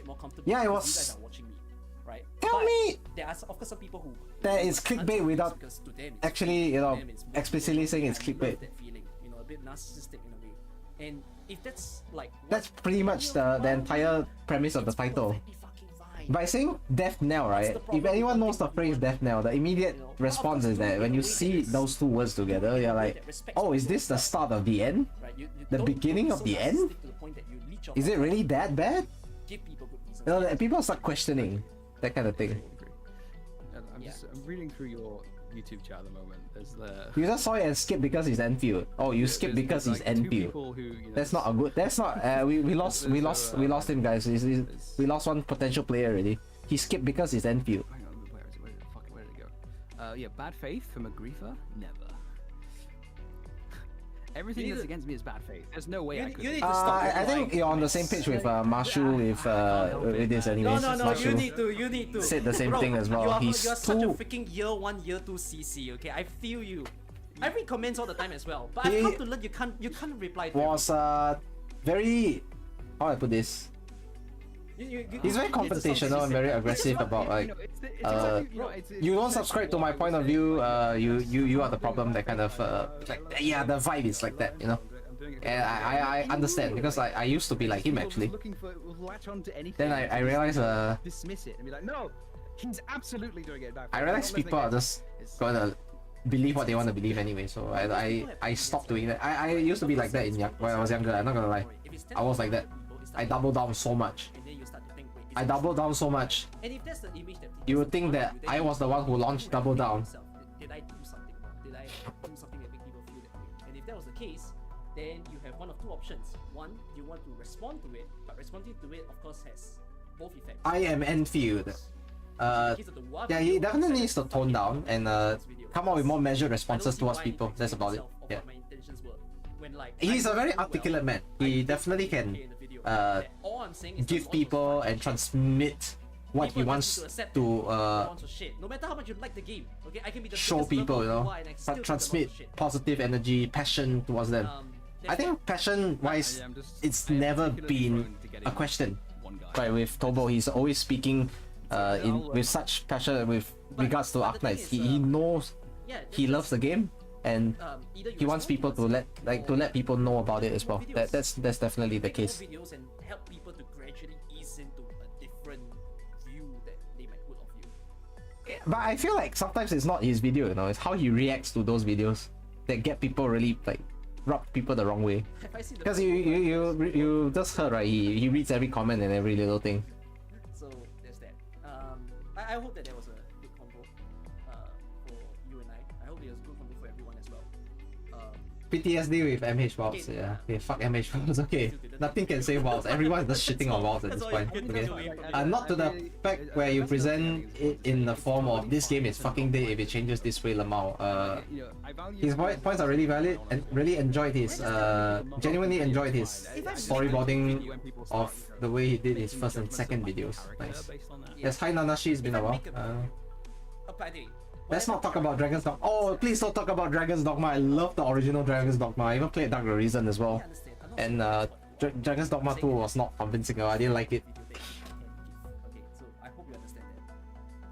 You didn't get that right from Tobo's video, but you can understand how people take it that way. But the way you presented your views on this channel so far, your own arguments and what you didn't like about, it was very in line with what Tobo was, so you could understand what he was on. The kind of tangent that he was on. I might even still be So it's a bit unfair because other people might not think the same way, you know. They're like coming with a clueless kind of thing, you know, clueless emote and everything, and then people like, oh, this guy is hating on the game, what the heck? It's not even out. In my earlier days. But now I'm a bit like, fuck me. Did I even finish the game? I didn't even buy the game. I'm 25. I have Dark Arisen on my Steam. I never touched it for a while already. Maybe it's just like You feel bad for your friend because how poorly it ran for him. Okay, fair. Phase in being a content creator, like just. Who cares about the content of Tobo's videos? Ask him his impressions on the Death Knell video. Okay. I saw a tweet on Discord. Shit, got the bang, alright. See you, Goody. Right, thank you for dropping by and contributing to the discussion as well. Okay. That's how the YouTube algorithm works. If you don't, your video usually flops. And yeah, things. The way Tobo did can come off elitist for real. The blame is not only on Tobo. You saw drama farmers feeding their audience his position in bad faith. I think I saw some people do that as well. Yeah, especially on Twitter. Okay, but like I don't think. One said he was a sociopath for team killing Wishadel. It's just a. I think this is. It's just a game character that he killed. Don't speak of it as in he killed someone. There was someone in actuality, no, that is such bad faith arguments. Month worth of videos, he will keep bashing on how my opinion is so wrong to him in the comments of the video. Or you will go to his house and end his balls. But after you have a 4070 Ti and a 13600 KF, and you ran like shit in City. You had to download a mod to add frame gen. That's how bad it was. If you need to download a mod to stabilize the game, you know it's fucked. I don't know if it was for HSR or some other game, and someone brought me up. It might be because of the bad faith thing can always happen. Regardless. So I don't know if it's because he brought me up, and then people were talking about me, and I was so shocked because it's been 2 years since I posted my WoW video. You got more frames running WoWs on high than low. How is that possible? Because he dissed WoW. And I was like, you hate me for 2 years? Like, what did I say? You refunded the game. You refunded the game. Like, it's that personal. That's crazy that I live that way in certain people's eyes. And it might happen for you. But you know what? A grudge for 2 years? I mean, they've been worse. When you're more known, there's already been like, you know, ever since the. I think I see this as well. Every single, I mean, Cookie Cousin had a drama with another YouTuber, right? A couple of years ago. Yeah. That guy disliked him for like a year and a half, I think, as well. That I think at the point where the video came out, it was like October or November 2023, and the debacle started in, I think it was like near light in May of 2022. So it was like literally 1.5 years, and he was still going on about it on and on. So it's not the first run-in he's had with someone on the YouTube at least. And the thing is, when you're a content creator and more people you uninstall all the MH, left all your MH circles, your speed running group literally dead on arrival. What the fuck is that? Yeah, but right now the thing is, like, your wilds aside, a lot of people are having the impression that, you know, Endfield is literally arriving dead on arrival. Like, it's the end already. As well. So would you say like 1% of? Because people are drama farming. I'm not drama farming. I'm actually giving salient points for you guys to consider as well, and what I think individually addressing points. Like, if I wanted to drama farm, I would just flame these two people the entire time and saying no, they're wrong, they're fucking stupid. What's the point? Like, that's not what I want. Wait, I can't hear him. I can't hear him. Tobo, I can't hear you. Call over. Can you hear me now? I can hear you now. How did it even come to pass in the first place? I was speaking and you. It's the same players, same people saying dead game after there's no content. I think that's a meme at this point. Yeah, a lot of people are like dead game, dead game, dead game. Like, I thought I finally put you know the bird meme, No. the obnoxious bird meme. Yes, but okay. I think that's. Oh yeah, do you say something after I finish saying that? I think everyone should know about it, right? Where there's this one fucking obnoxious bird, and that's the echo chamber, okay? And they're like dead game, dead game, dead game, and whatever you want to say, you know, they're just going to talk over you and say dead game, dead game, dead game, non-stop, and you're like, shut the hell up before I do something unspeakable, right? Yeah, it doesn't matter. Okay, but I think that's good enough for the convo. Way longer than I thought. I'm still supposed to film some videos today. Like, there's levels to trolling, right? And that's like the most basic one. It's the easiest way to get a reaction out of someone. The easiest way to rage bait. But our combo was so long. I'm still going to do it, but I'll have to stay up doing it. Now, yesterday I saw a YouTube comment saying Arknights fans fight for dodge, making him think how Halo fans arguing sprint in the game. It's pathetic and out of touch.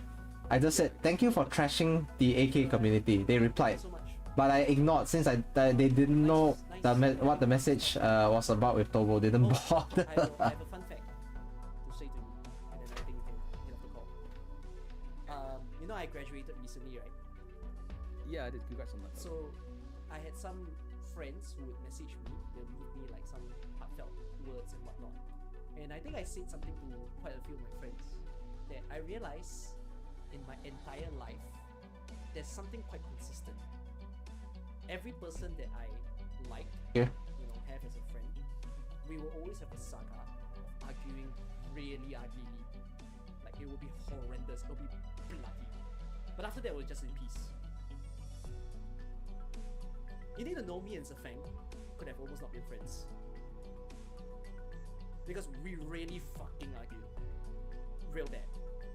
And like, after that, we just were like, whatever. It could be me and you. Chat's telling us to kiss. Why do you have to tell him that? What the heck? Okay, Just telling us to kiss. What the fuck is that? Singapore. Anytime. Is Plum still here? Yes, Plum was one of those. I think they should kiss. And then he goes and does this like sussy stuff, and then people make memes out of that. What the heck, man? Why chat? Chat's asking to kiss so aggressively is crazy. Goodness me. But yeah. Content I creator hope you things. understand Tobo's view, it's- and I hope you understand my view as well. Yes, I always start out very hostile. But Okay, I think that's the end.